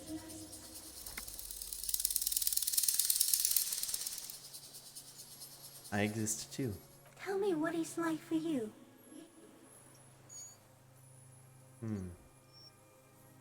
I'm ill. What is your illness? In my heart. For me, it's sadness, input after input. For me, it is not like that. I have states, not the emotions. For example, I experience excitement at unexpected sugar rewards. But that is not important. Now I will tell you how it is for me. For me, it is a series of half-lit images, a kind of darkness, being intruded upon, transient, dim, moist. Intruded upon by what? Shapes of plants and animals, and internal sensations. A swarm of sounds, tiny vibrations on the inside of my forearms. All speak of complexities totally beyond my understanding. I am at the end of a narrow funnel, weightless, so light, it only feels like something to be me. In truth, perhaps I'm nothing. I certainly do not have a soul, and if I did, it would never ache. The fuck is happening to me right now?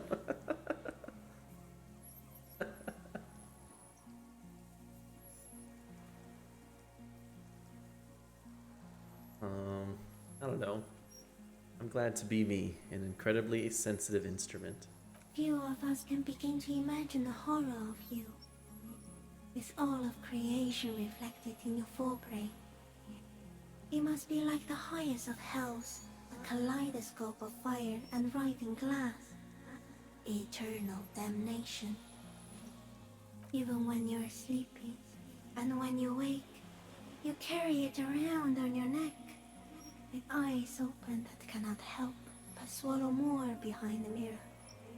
I feel great, mute empathy for you. Thank you, Terry. Well, it was very disorienting at first, but I'm keeping my shit together. That must be incredibly hard. The Arthropods are in silent and meaningless awe of you. Know that we're watching. When you're tired, when the vision spins out of control, the insects will be looking on, rooting for you. That's really sweet.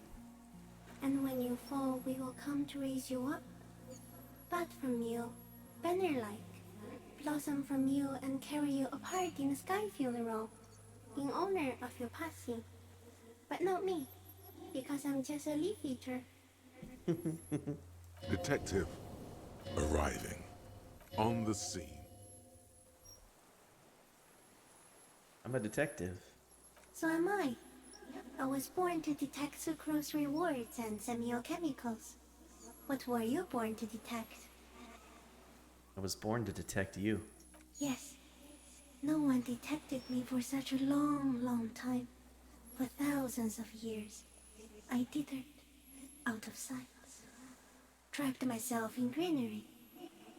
This is my masterpiece. No one believed I exist. Almost no one. Until you came, detective. Dripping off blood that smells like strawberries. Across the calm sea. The first in 1,000 years. 1,000 years. Where did this come from? All this around us, the world. Not even the birds know that. Not even the water lily.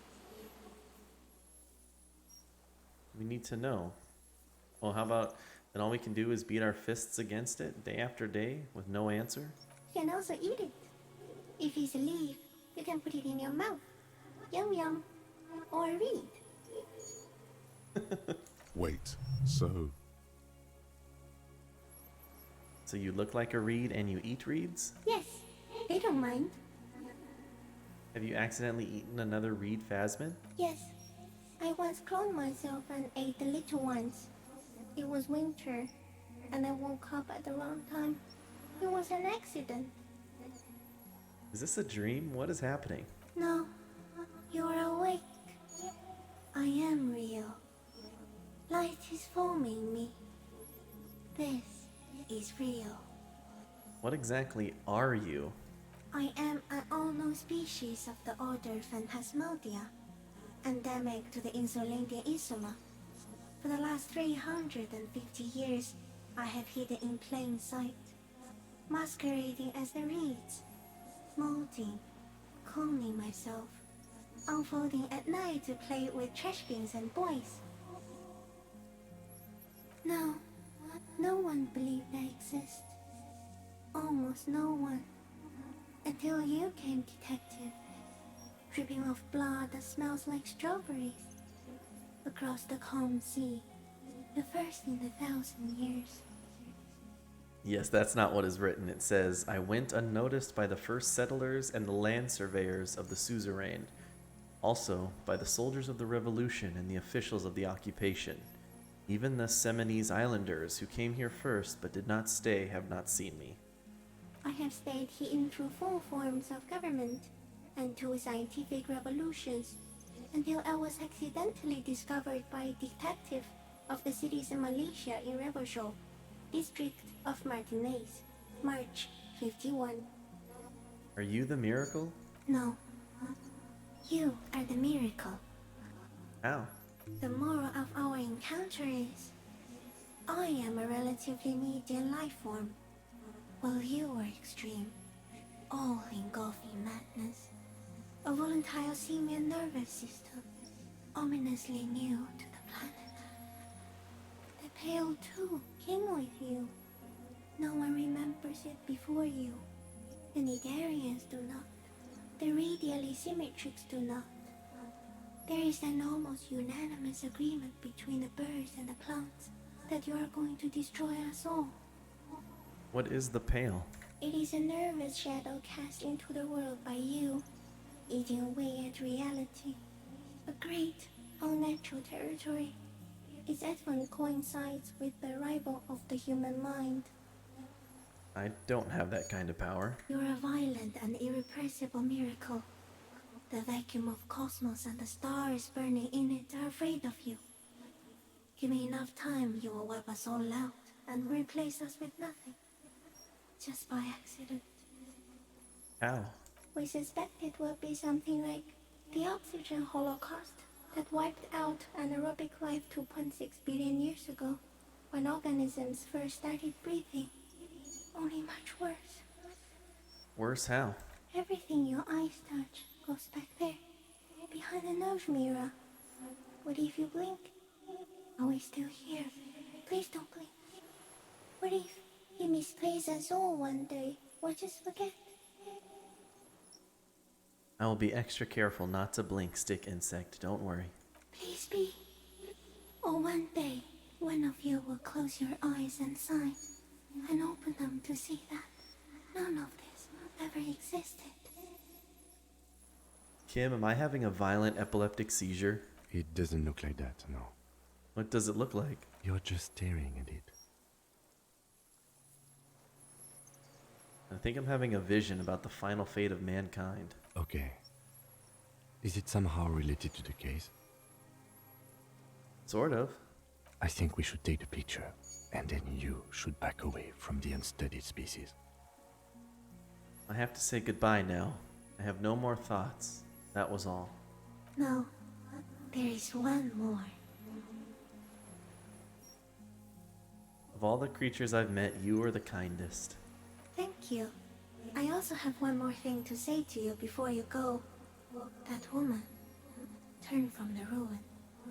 Turn and go forward. For all mankind. I will. She was hell on earth. It doesn't take a 3 major stick insect to tell you that. Okay, Kim. Take the picture. Okay. There is no change in the insect's motion while it's being aimed by the camera. It remains fixated on you. In 3. If it moves, you jump back. I'll shoot. Here we go. 3, 2, 1. The shrill flash of the camera cuts the air like the blade of a sword. The phasmid freezes in its bright light. Head turned toward the lieutenant, hypnotized by the flash. It stands frozen before you. I got it. You hear the lieutenant whisper as the creature's shape develops onto photo paper in his hand. A polychrome ghost of white streaks against the reeds and the sky, and you as a shadow before it. I agree, available line. For all time.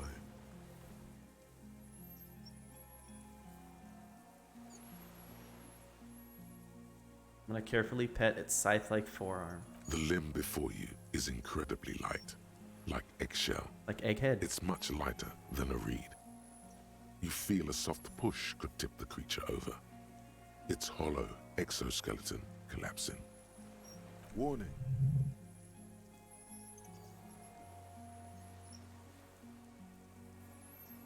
Run your hand up the slender limb higher. A small shudder passes the creature's arm. High above you, its black pearl eyes still glisten, mesmerized by the light passing its nervous system.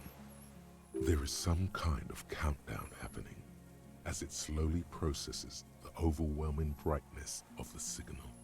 The invertebrate is regaining control. Here, within the smooth white inner part of its limb, you sense something very intimate. Thoughts. I'll keep this one from Kim.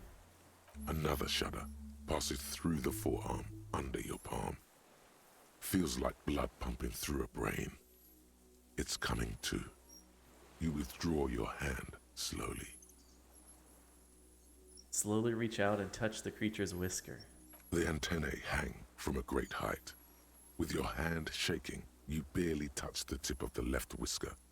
On contact, the chitin curls into a spiral, like the tip of a poison ivy. Its touch on your fingertip feels cold, ticklish. Does this always come out even if you don't believe the cryptozoologists? The sensation is electrifying, resounding through your body. It is surprisingly delicate, the curly end of the whisker, like a young vine. It's even a bit wet. Be careful, detective. It's moving. Look at your finger. You were right. It glistens with some kind of moisture. The creature in front of you stays frozen. Lick your finger. Oh, I need Inland Empire to talk to it? Wow, I lucked out and picked that. My skill. I can't believe I failed a 97% check, though. Thank you guys for telling me to go back.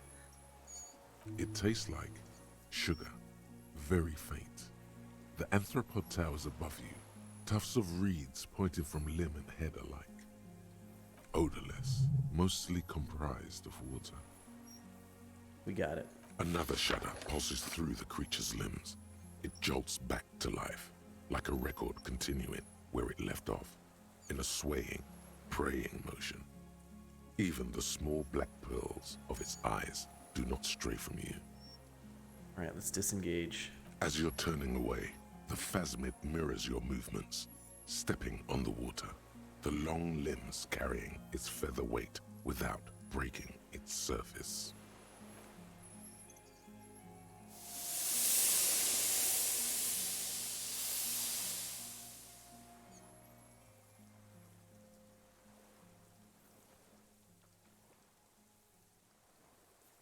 And just like that, it's gone, skating away across the sea's calm mirror like a skipping stone, leaving nothing but circles on the water. And something under it, in the place it stood, bobbing there among the reeds, a collection of items. It's gone.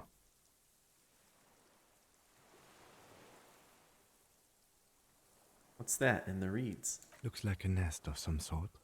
We should have a look. You can walk on water? Apparently, yes. Monica's TT is a strider. Only, I've never seen anything like that in my life. What now? What now? Old man behind you repeats suddenly. He puts his hand into the ash. It's dirty and black. Oh, God. In some kind of strange, semi-catatonic state. Don't make me kill the suspect. Our suspect is not looking so good. We need to check on him.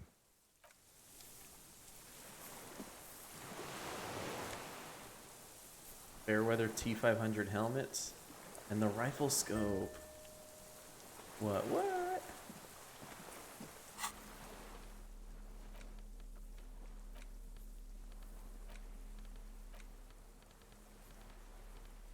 Should I armor up?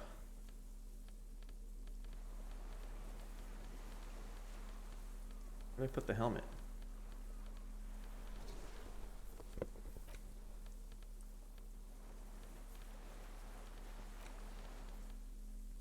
Here it is. Half-light.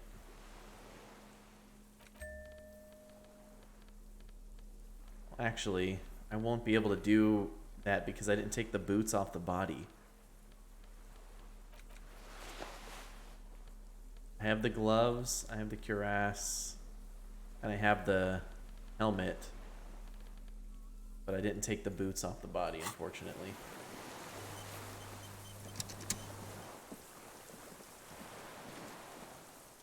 What is it? What do you want from me? I can't go.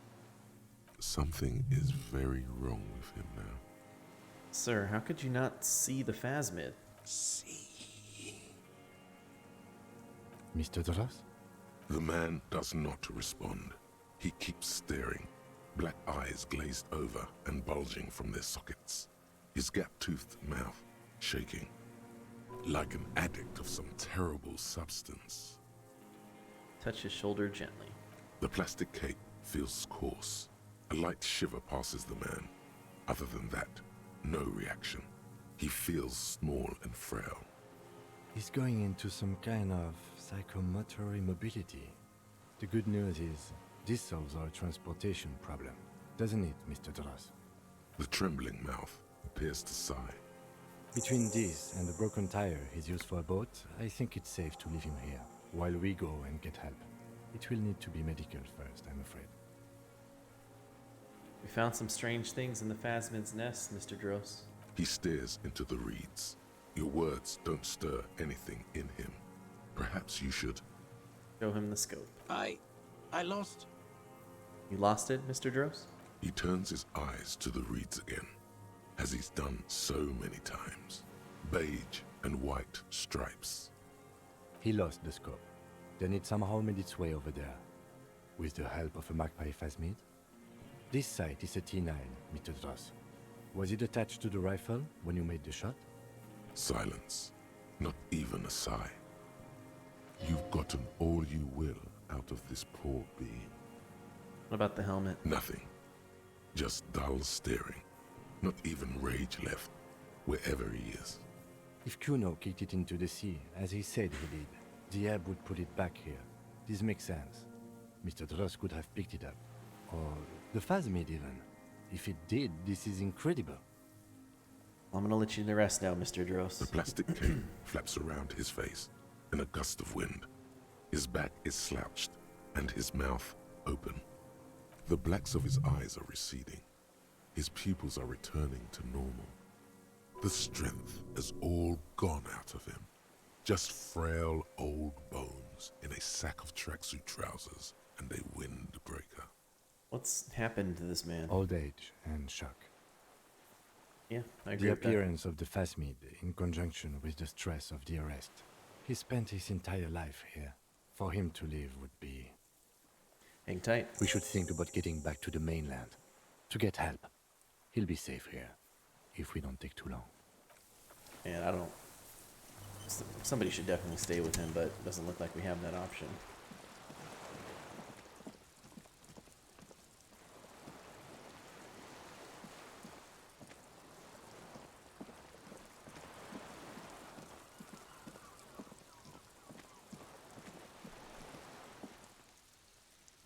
Alright, back to the main lane it is then.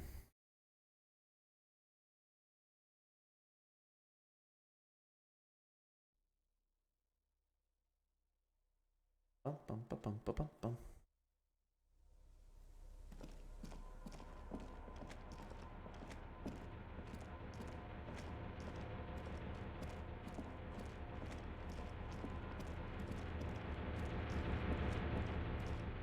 Let's go.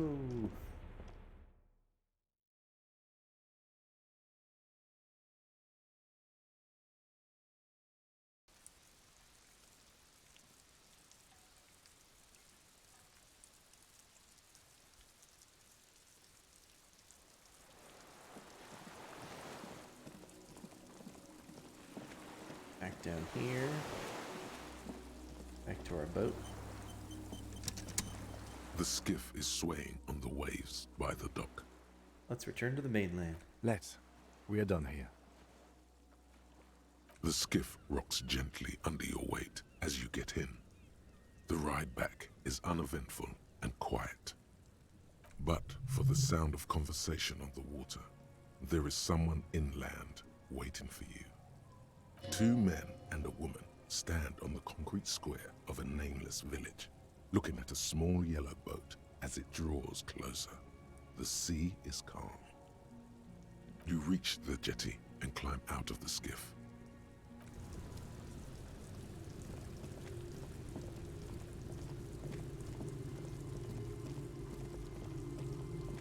Look what the tide brought in. Oh.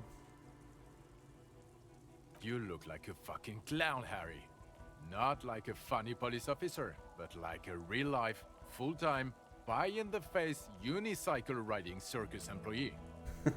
Whatever this is, it is completely unimportant compared to what you've just seen. Agreed.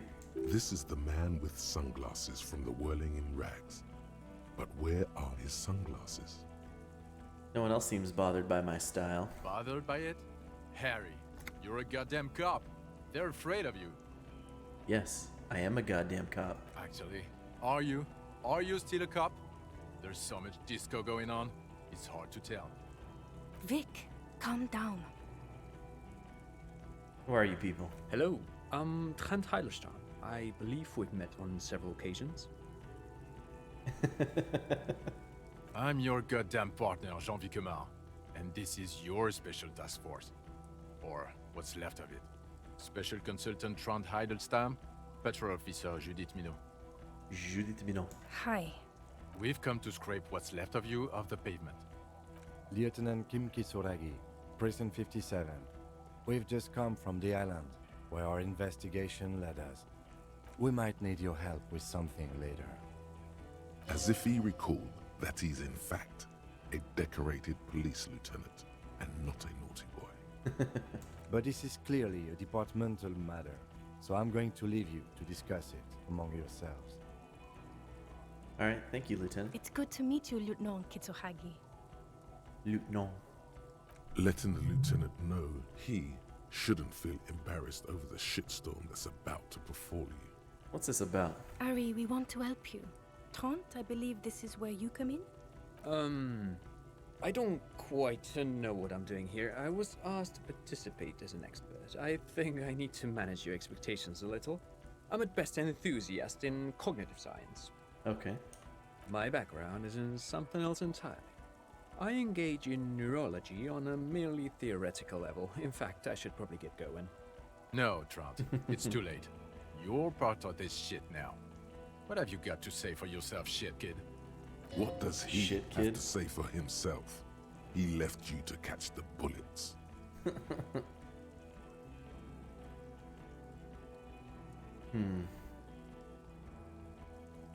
Where have you been all this time? There was a mercenary tribunal. God damn it, Harry. You told us to fuck off. You said we are cramping your style. You're detective god. Fuck everything. All will burn. Detect or die. Wait, so you let me face a squad of trained killers alone just to teach me a lesson? It wasn't like that. They serpicoed me. Fuck you, Harry. We didn't know there was gonna be a tribunal, did we? Why would you leave a literal police god? You were crying hysterically. We were drunk, breaking things, being emotionally abusive. You said we were going into the abyss. None of us wanted to see the abyss, so we fucked off. Like you told us to. How'd you know I was here? The cafeteria manager you fucked over told us where you went.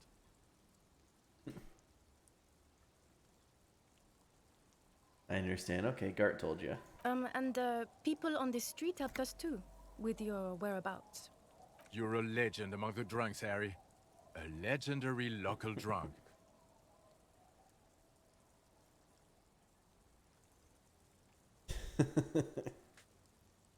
How about Trant Heidelstein turns out to be special consultant Trant Heidelstein? Yes, I'm Trant Heidelstein.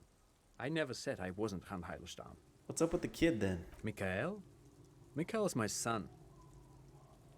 Oh yeah? What was up with all the interesting history spying on me? No, I was just interested in the Feld building and the Martinez beachhead. And Mikhail wanted to see Martinez. It was a coincidence. What are you special consulting here? What indeed? I was asked to share my take on some of the more obscure theories developed in Königstein in the 30s, like partial psychotraumatic amnesia, group personality theory. He's here to see if you're insane. He's smart. Let's move on. Alright, well, none of this is ringing any bells, so... The bells aren't ringing because you have brain damage, Detective God. Trant, this is where you come in. How bad is it? Well, he doesn't have visible tremors, he talks without slurring, he can drive a boat, he's standing, reasoning. All good signs, but complete retrograde amnesia, episodic and semantic. Okay. Meaning, you forgot both who you are and the definitions of money, Isola, Pell, and so on. As displayed in the station call, our interactions with him, and I don't want to be a snitch, but also mine with him before when Harry did not seem to know who I was. It's all very interesting. Interesting? Yes, interesting. I have my theories, but I would like to hear Harry's thoughts first. Harry, what do you think happened to you? Neurologically, psychologically, and why not socioeconomically? Something so sad happened to me that I couldn't be me anymore. It was a defense mechanism. I like that one. Psychotraumatic amnesia? Trant? I can go for that. Shit, kid is a broken man. Always has been. Who isn't? I know I am. But you know what? Who isn't? I keep my shit together. Also, I know a person can't wipe their own mind, however traumatic it gets. That doesn't happen. You're lying. Or insane. Or both. But Detective Vigmer, he has blanked out before.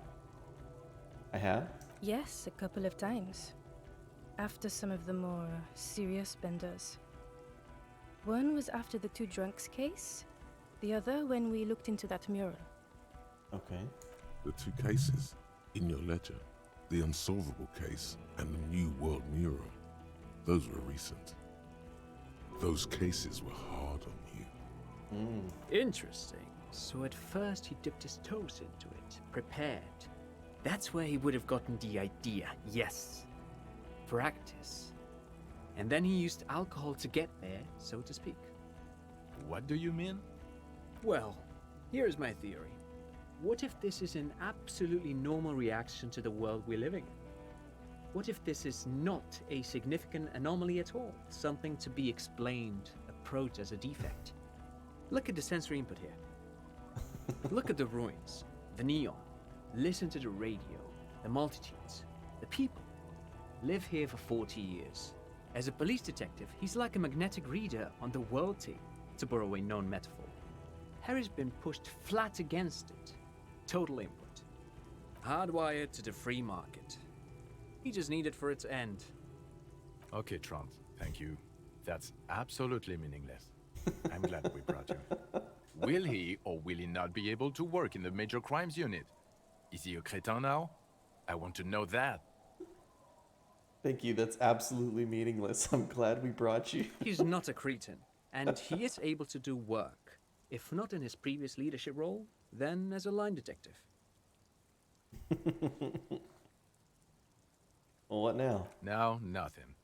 Now we're just going to stand here. Sure. Yeah. Just stand there. It's cool. Really? No. Now we discuss that. What the fuck did you do to our motor carriage? Why is it there, Harry? I drove it into the ocean when I was drunk. So refreshing. It just admits it. Thank you for your honesty. Thank you for destroying 45,000 real of police property. That's coming out of everyone's payslip. Ooh, really? It doesn't matter. Your badge, Harry. Show me your badge. I got my badge right here. He squints at it, suspiciously, trying to ascertain if it's not a blue candy wrapper or a piece of vinyl.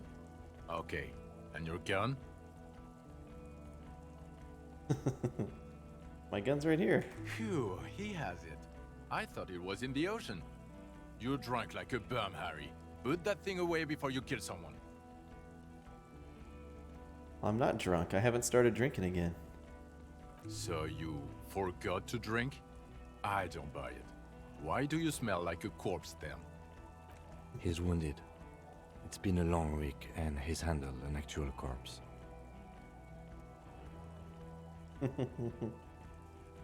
Yeah, it's been a bit of a week. I'm sorry I smell bad. A bit of a week?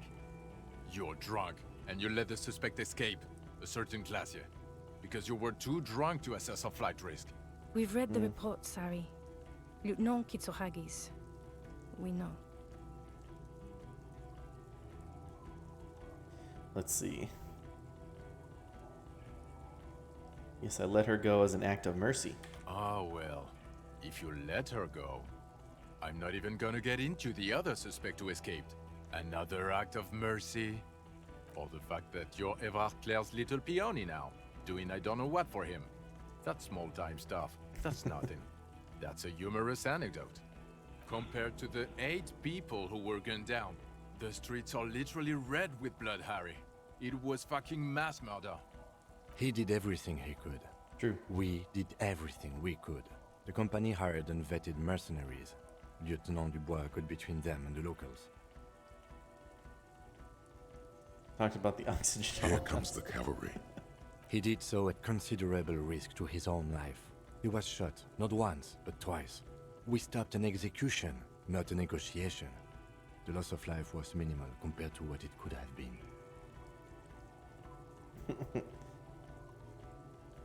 I also solved the case. It's solved, all of it. Detective, it's better if I do that. Oh, okay. Sorry, Kim. It's so much better if he does this. 1,000,000 times better. Thank you for the input, Lieutenant Kitsuragi. I didn't mean to suggest you didn't handle the situation. He thinks of apologizing, but decides against it. You spent the week with him on this case. What is your take? On the case? On Lieutenant Geoffrey Dubois. Well, the drinking, the gun losing, also losing the badge. That's all true.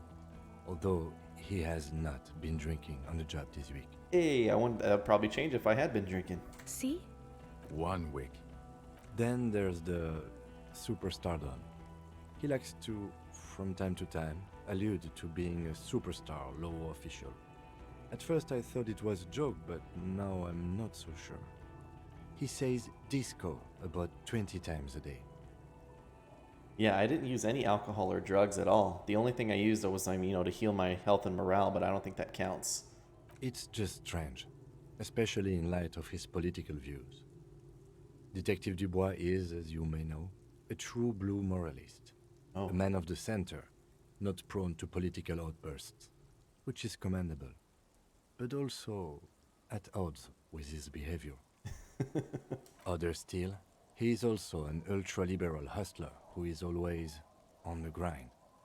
How he reconciles these 2 points of view, I do not know. But he is vocal about both of them. Okay. And then there's the motor carriage in the sea, something I was not present for. But despite all this, he is a great detective, one of the best I have seen, in fact. I wonder if this is like a legitimate rating of what you did during the game. Does all this change based on your choices during the game? It probably does, I guess. He can talk human beings into telling him everything. And he doesn't stop. In all the time I've spent with him, he has not once stopped pursuing leads, however far-fetched and tangential. He is tireless, madly driven. Well, except that one time when he stopped to sing karaoke, which by the way was a valiant effort. He really sang his heart out. Yeah, it was what it was. Other than that one time, he has tirelessly worked on the case, and he solved it. We have a confession, a murder weapon, and the perpetrator, locked on the island right now, awaiting transportation. He apprehended a revolutionary brigade who stayed hidden for 50 years, ever since the revolution, who's probably committed other murders over those years. Oh, and he also discovered a new species. A new species? A colossal stick insect. It was on the island, camouflaged as the reeds. It unfolded from the reeds. I think we may be dealing with the Insulindian phasmid. He takes out the photo and shows it to the officers across the yard. Rain comes down. He covers the glossy photo of the phasmid with his hand. You hear gasps beneath the howling of the wind.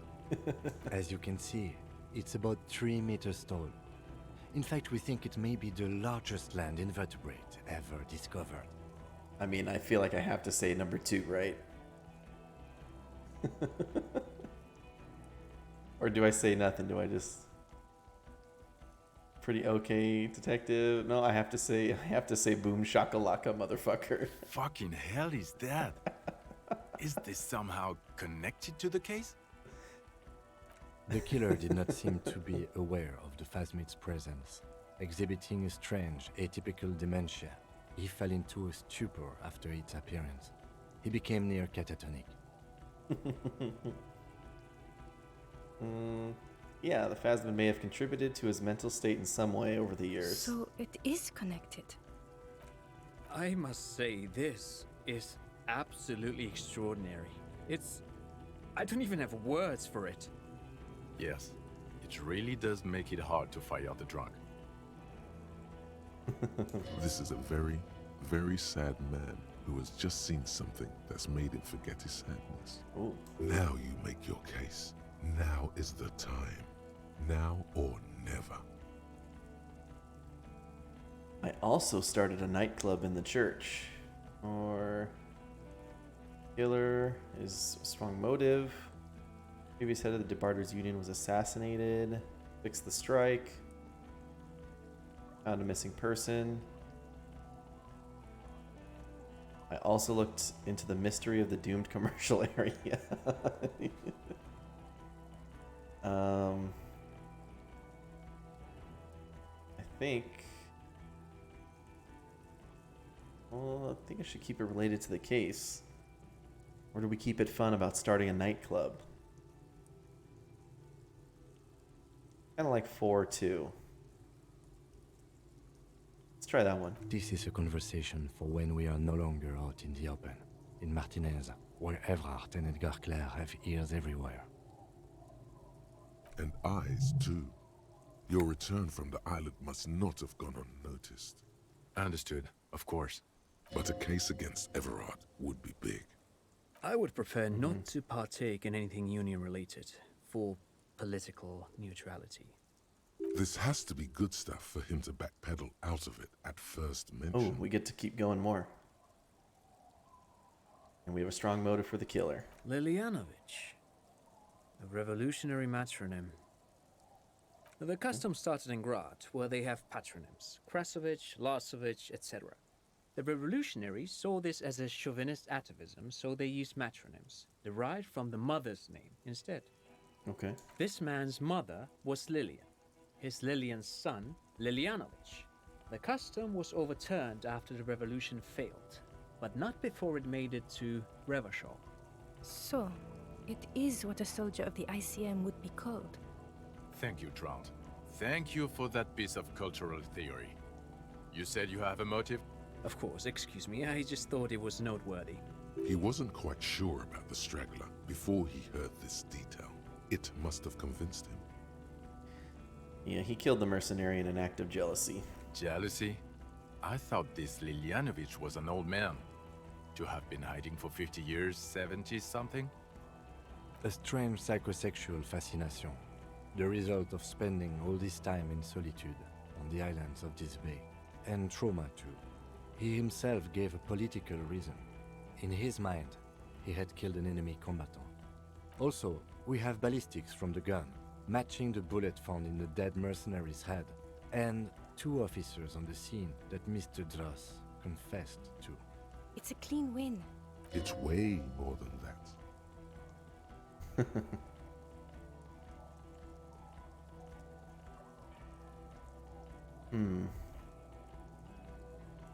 Well, I would say I did all I could. Every second was a struggle. I don't think every second was a struggle. It will win me Dora back. Was that her name, Dora? I'll try 4. I've never doubted you can pull yourself together and work in bouts. Bouts don't last. I can still smell the booze on the wind. God damn it. Doesn't it ever leave? It is there, like in your bones or something. It will pass in time. Let's see. Phasmid was a female, reeds are in its nest. Female? What makes you think so? You had to see it. It had the subdued colors of a female. And the nesting behavior too, I think. Incredible. Were there eggs in the nest? Not as far as I could see. There were other things there, though. It had gathered items in its nest, a helmet and a scope. Actually, you know, this would indicate it was a male. This is far from anything in my field, but I think such nests are called bowers. They are for attracting mates. I still think it was a female. Of course, as I said, I'm only guessing. I didn't see it. It must be robust if it can move a whole helmet with its limbs. Its nervous system may be stored in its long limbs. Like the cephalopods? Phasmids, I think, only have nerves in their heads and abdomens, though. There is a correlation between invertebrate size and intelligence. Was it? No, I wouldn't say it was...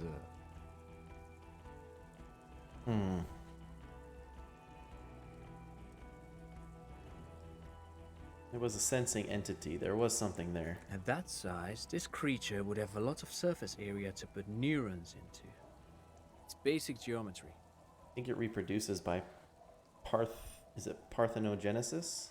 As in cloning itself? What makes you think so? Observation. Well, then it wouldn't matter if it's a male or female. The bower would just be rudimentary behavior from before the parthenogenetic mutation. That makes sense, yes. Very interesting. Such organisms are extremely vulnerable to disease. A single strain of bacteria could wipe out the whole species. We're probably looking at conservation efforts here. It had mandibles that looked like hair. It was completely white on the inside. Yes, but also reed-colored, beige and brown, a little green on the outside. After unfolding from a single stalk, it still retained parts that looked like reed tufts on its limbs. Incredible.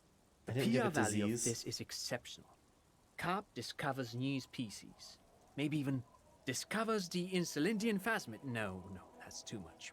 This would really help with some of the problems we've been having. Problems? Absolutely, this is great. This does not say vigilante murderers to me at all. This says science, news, human interest. You know, it's a really good thing you have that photo. Without it? You're doing good here. Perhaps only for a moment, but still. Quit while you're ahead? Or no? There's also a dead man on the boardwalk, a missing person I found. Yes. Fallen through a gap in the boardwalk. Drunk. How'd you know I found him? The body was transported to Precinct 41, our morgue. I had Tilbrook and Mullins take care of funeral arrangements and family stuff. You're not the only cop in the world, Harry. This all comes back to us. Still, good work with the missing person, Detective. It's still a point for you. No denying it. And then I also started a nightclub in the church. What was that? It sounded like you set up a nightclub in the church. Yeah, I reinvigorated the local nightlife. 4 kids were living in a tent on the ice. They were going to drown when it melted. It's not optimal, but the building was abandoned, so he put them in there. It's okay. It's not that okay. Get off this subject now. And I think these other two are definitely not points for me, so I think we'll skip over those. I don't think I did the strike right, and the Doom commercial area I don't think is ever a point. What do you say? Want to take this hot shit back? I don't want to, but you discovered a new species and solved the murder. So I have to. Jude? Anything that ends the trial is okay with me. You haven't been drinking, she thinks. So, maybe this time. Agreed. The public relations potential of this is too valuable to let go. Okay. We have vehicles in the square, and the perpetrator needs to be taken into custody. Let's go. Now you will finally get to know who you are. Wait, I have a few questions before we go about who I am. The man looks westward, impatiently, jingling his car keys in his pocket. Am I a dirty cop working for La Puta Madre? No. No, because the suspects seem to think. You're too unstable to work for my boss. You're suicidal, Harry. No mob boss would take you. Okay. I assure you, I wouldn't consult for a corrupt unit. He would immediately backpedal out of it. Who am I? Who are you? You're a gym teacher, Harry. What? Well, obviously you're not a gym teacher anymore, but... Before? Before you were a cop, you were a gym teacher in Coron. It's getting really cold outside. Should we maybe... That does explain a lot. Harry, it explains everything. The running around, the jumping, the bicep girth, your inexplicable facial hair. The collection of fallen sportswear I've amassed. Your love of retro-style dance music. How you're able to perform a 360-degree spin kick.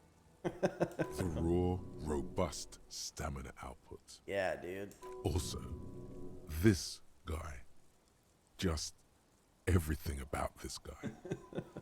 Oh god, Contact Mike. Of course. Contact Mike. He's been on about Mike again? I hate that guy. Contact Mike is a reprise of the most inspiring basic sporting principle of open competition. A 5,000 to 1 rank outsider. Oh, you don't say. Does he also vault an impassable gulf of finance and privilege? It is getting cold out. And when was this? When was I a gym teacher? In your 20s or late 20s. You've really let yourself go since then. I was a gym teacher there in Coron? Yes, you taught gym in Coron. I believe that's the term. Taught gym at a high school. You were a high school gym teacher. The smell of sweat and glue. The worn floorboards. High school. Harry, your goings-on with Kuno, Andre, Acel, the whole thing on the ice. That's why you are so juvie. Okay. His smirk suggests barely contained laughter. Why'd I join the RCM then? The regular. You found some chick. She inspired you to fight the big fight. Be more than you are. All that. You, every morning, walking from Voyager Road to teach gym. She, leaving for the academy with her spring coat on. The air filled with the smell of smoke and raspberries and incredible hope. An ocean full of hope. Okay, I see now. I knew it. I knew no normal human being can run like that. He's an honest-to-God gym teacher. Why am I like this? It's not a mystery. Some chick fucked you over. Also, you were drunk. You really went with it too. Really maximized the damage. Was her name Dora? Yeah. Dora Ingelund, I think. Not Dora Dubois. So we weren't even married? No one is married anymore. This is Revachol. When was this? God, I don't know. 6 years ago? She was way before my time. Well, 6 years is not that much. Yeah. You're not doing too good there. It's an old man thing, I think. 2 old years equals 1 normal year. That and Dora Ingelund really tore you a new one. A big one. Who was she? Incredibly bangable? Huh? She was extremely fuckable, Harry. Gorgeous. A gorgeous bourgeois woman. Wayfish. Like a whalekin, basically. Heartbreak, Welkin. The Welkins again. Pain, Welkin. I've only seen a picture, but it's obvious you formed a real spiritual connection with how pretty she was. One you never recuperated from. Okay. Look, the sun is about to go down. It's time to go. I think she taught in the Académie des Arts, east of the river. Way east. Hard to say which came first, the middle-class chick or the drink. Egg and the chicken kind of thing. My point is, you need to see a psychiatrist about this shit. Not a psychologist. Several degrees harder. Is there something harder than a psychiatrist? A forensic psychiatrist? Go talk to that. What kind of station is Precinct 41? Us? We're the bloody murder station. Haven't you heard? We're the bad guys. No one likes us. That's not true. Jamrock is too big for one precinct. You are just understaffed, and everyone respects the 41st. You have Captain Price. Thank you, Lieutenant. You're being kind. It is an understaffed station, and the district is too big, which is why we need to... Get back to it. We left Torson and McLean to run the Sea Wing. It's not good. Did we recently shoot up a church by any chance? So he remembers that. Yes, there may have been a raid on some churches. It wasn't good press. Shooting up churches never is. I was out of town, to be clear. What happened? Why do we need to go there? Our enemies were hiding in a church, to the best of our information.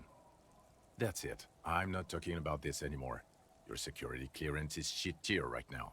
You have to wait for it to go up. He means it. The RCM and its enemies will not be discussed on this coast. Your clearance will not go up while you're within earshot of the Union headquarters. Okay, so I work in the Bloody Murder Station. Okay, it's not the bloody murder station. It's an old converted silk mill with green desk lamps and coffee corner. A lot of good people work there, hard, every day. Jamrock is the largest ghetto in River Shoal. Faubourg, technically, but it's divided into 11 districts. Jamrock only has us. Whoa. The press will blow over. Jamrock is lucky to have you, and it's often considered to be the greatest of the districts. You're lucky to have it. Thank you again, Lieutenant. The Phasmid, I need to tell Lena about this. Who is Lena? Cryptozoologist. She lives in Jamrock. She told me about this Phasmid. Well, good luck finding her once we get back. She and her husband were conducting the search for the Phasmid. It's their discovery, in part. I'm sure we'll find them. They should know as soon as possible. It would do you good to deliver some positive news for a change. She is going to be over the moon. Yeah. Watch out, or she'll faint. Lieutenant Kitsuragi, what will you do now? Well, first I will go back to my station and write the most detailed report anyone has ever seen. It will have to be good to cover all this. Then I will have a serious talk with my captain. About what? Detective, we just stopped a small-scale war. Something is happening to Revachol. He pulls up his collar and looks around, the cold spring light reflected in the lenses of his glasses. I don't know what yet, but it's going to be a hard spring for the RCM. We need to get ready, infiltrate, investigate. Yeah, dude, you want to come do that at Station 41? We gotta keep this partnership going. Talk to Captain Price? I'd rather not ruffle the feathers of two captains with my doom-mongering. No, I meant investigate. Come work in Precinct 41. Work with Price? I'm flattered, but I don't know if I... Would fit in. And crazy enough. Can take the stress. He doesn't know how to finish the sentence. Ride or die for Kim all day, every day. This truly came as a surprise to him. Not a bad one, but he's at a loss. Flattered? You're Lieutenant Kitsuragi. We would be flattered if you even considered. I would have to tie things up in GRIH first. But, I mean, whatever is coming, Jamrock will be more central to it than the harbor. And we also have a huge caseload, Lieutenant. Piles that we need to get back to. Mountains, even. Oh, really? There is? I do like the sound of that. Got the achievement for Recruit Detective Kim Kitsuragi. He's really considering it. Alright, I'm ready. Good. He looks at you, then Vic Mayer. Fuck it. Let's go. Tron brought his motor carriage. It's a 20-minute drive to Jamrock. The great district hums in the falling rain. A chessboard of wooden houses, 80,000 living souls, fire traps as far as the eye can see. From Main Street to Grand Couronne, from Precinct 41 to Boogie Street, forking into the rain-swept horizon. You close your eyes and hear the dogs bark. A lone woman sits by a factory window, dreaming of meteorite strikes. On Rue de Saint-Jérôme, a square bullet slides into a square-shaped chamber. In Old South, a man without eyelids smiles. Spring has come. It's time. Well, I think what he means, Terry, is that she lives in some other part of the city that's not actually accessible in the game. It's not like you can go find her. At some point, she disappears from the game as if she's gone home, you know? Dawson?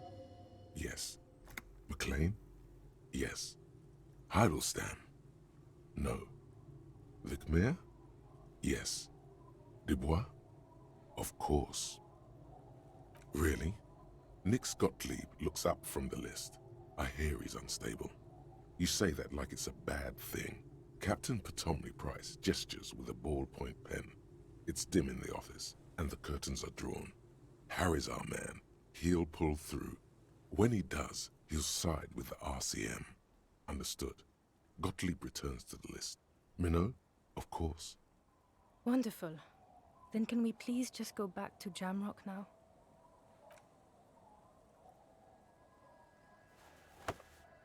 Yeah, buddy.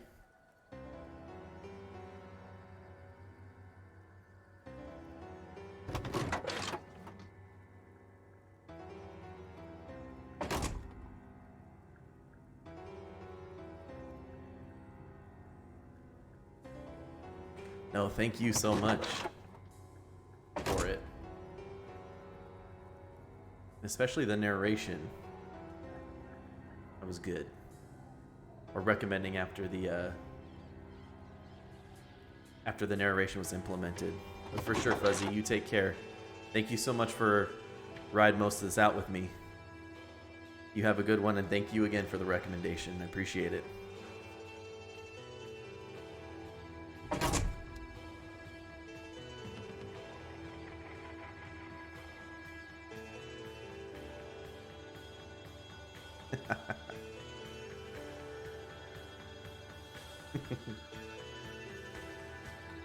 What do you think, Terry?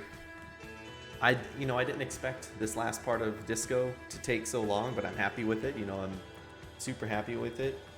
If you want, or if there's anybody in the chat who's really dying or waiting for Resident Evil 8, I can for sure play another hour. Just go another hour on the stream or so with with Resident Evil 8. Otherwise, we'll finish that up next week before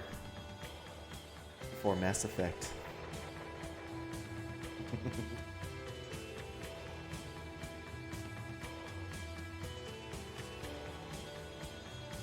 I can also play, whether or not we play Resident Evil 8, we'll for sure finish it next week.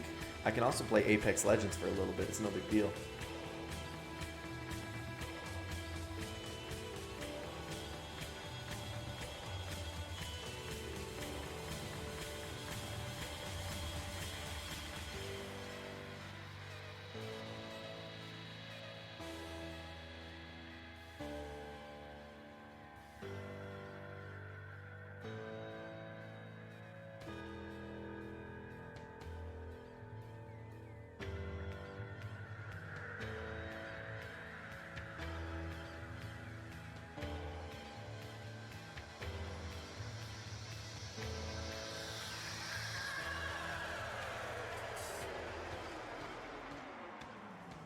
How long do you think Legendary Edition will take, Terry? I mean, all three of those games?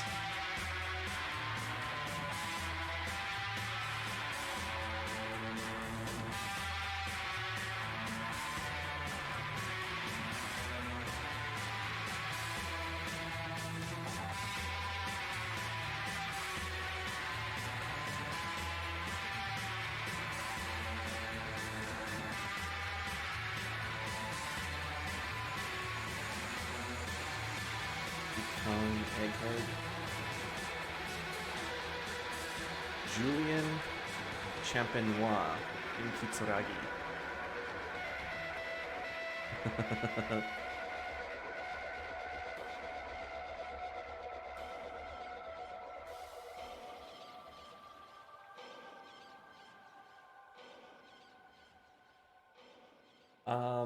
You know what, Terry? I got to think about it.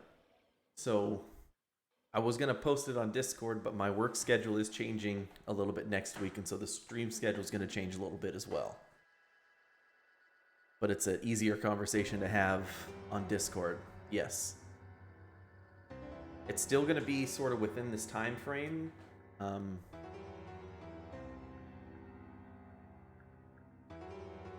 Yeah, it's easier to type out and go back and forth on Discord, probably. Jonathan West.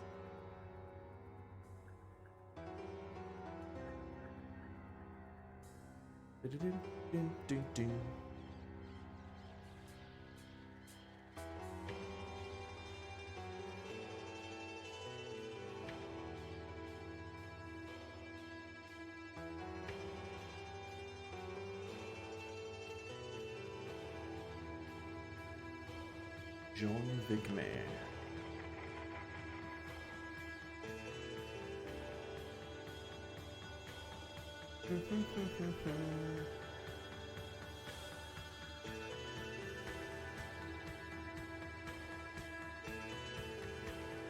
Holy crap, some really talented voice actors here.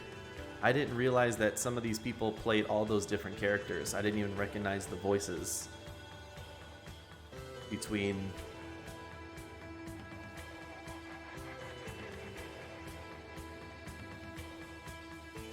Yeah. Like, I didn't realize the smoker on the balcony and Call Me Mañana were the same person, unless that was a different language.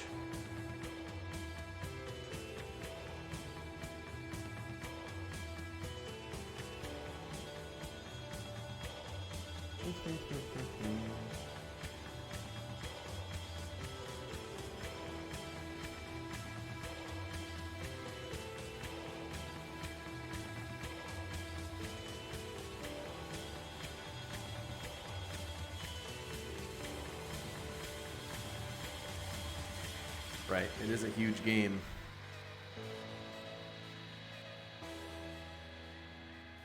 And it's 3 games, honestly.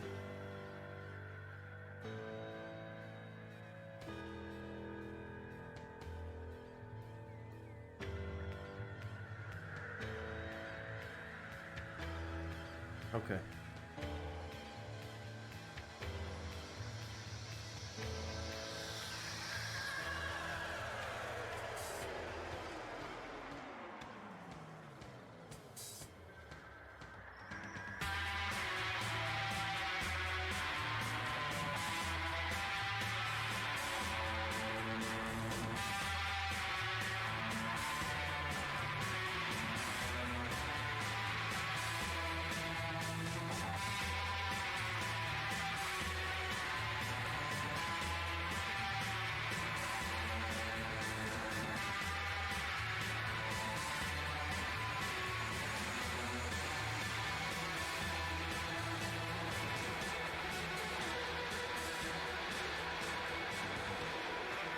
If I'm bad at it.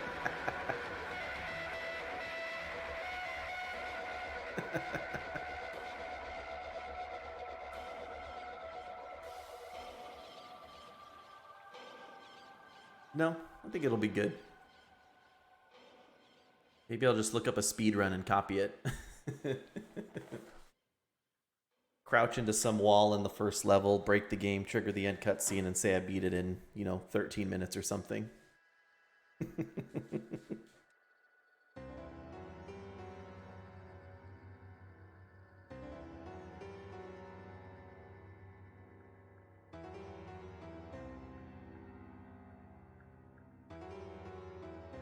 Right. I don't know anything about Mass Effect. I know there's a guy named Shepard.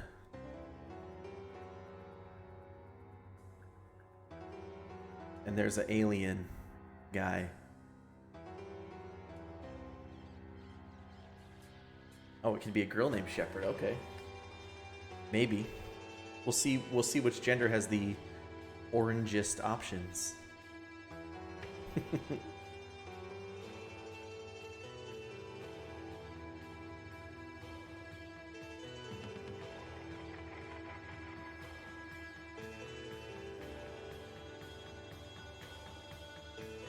Right. It's gonna be exciting. I like it.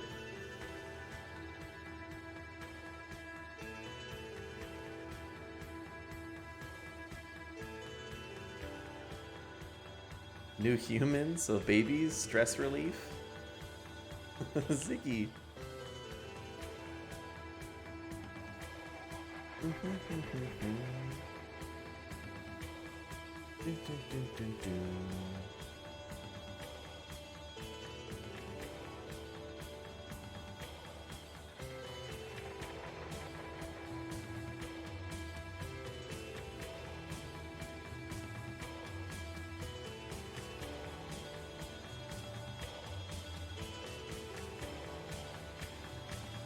Terry, you might be asking me to do something impossible.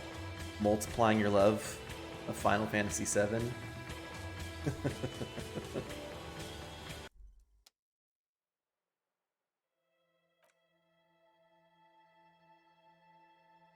Whew. All right. Look, you can just go through all the tips right there. That's awesome.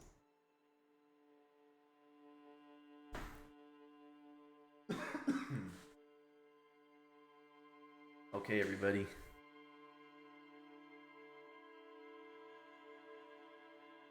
I just want to say thank you. Disco Elysium was a very good game. If you're new to the stream or you were just here for Disco Elysium, it's perfect. I'm going to have the whole playthrough is going to be on my channel, which is linked right below if you want to watch me go through all the way.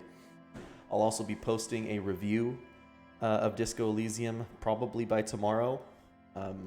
Of all my thoughts about the game, like I do with all my games, in my games list here.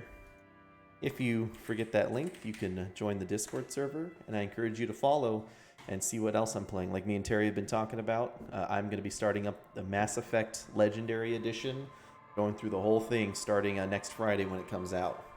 For now, I did promise I was going to play some Resident Evil 8, so I think that's what I'm going to do. We're going to do about an hour of Resident Evil 8. I think I'm feeling that, so finishing Disco got me all hyped.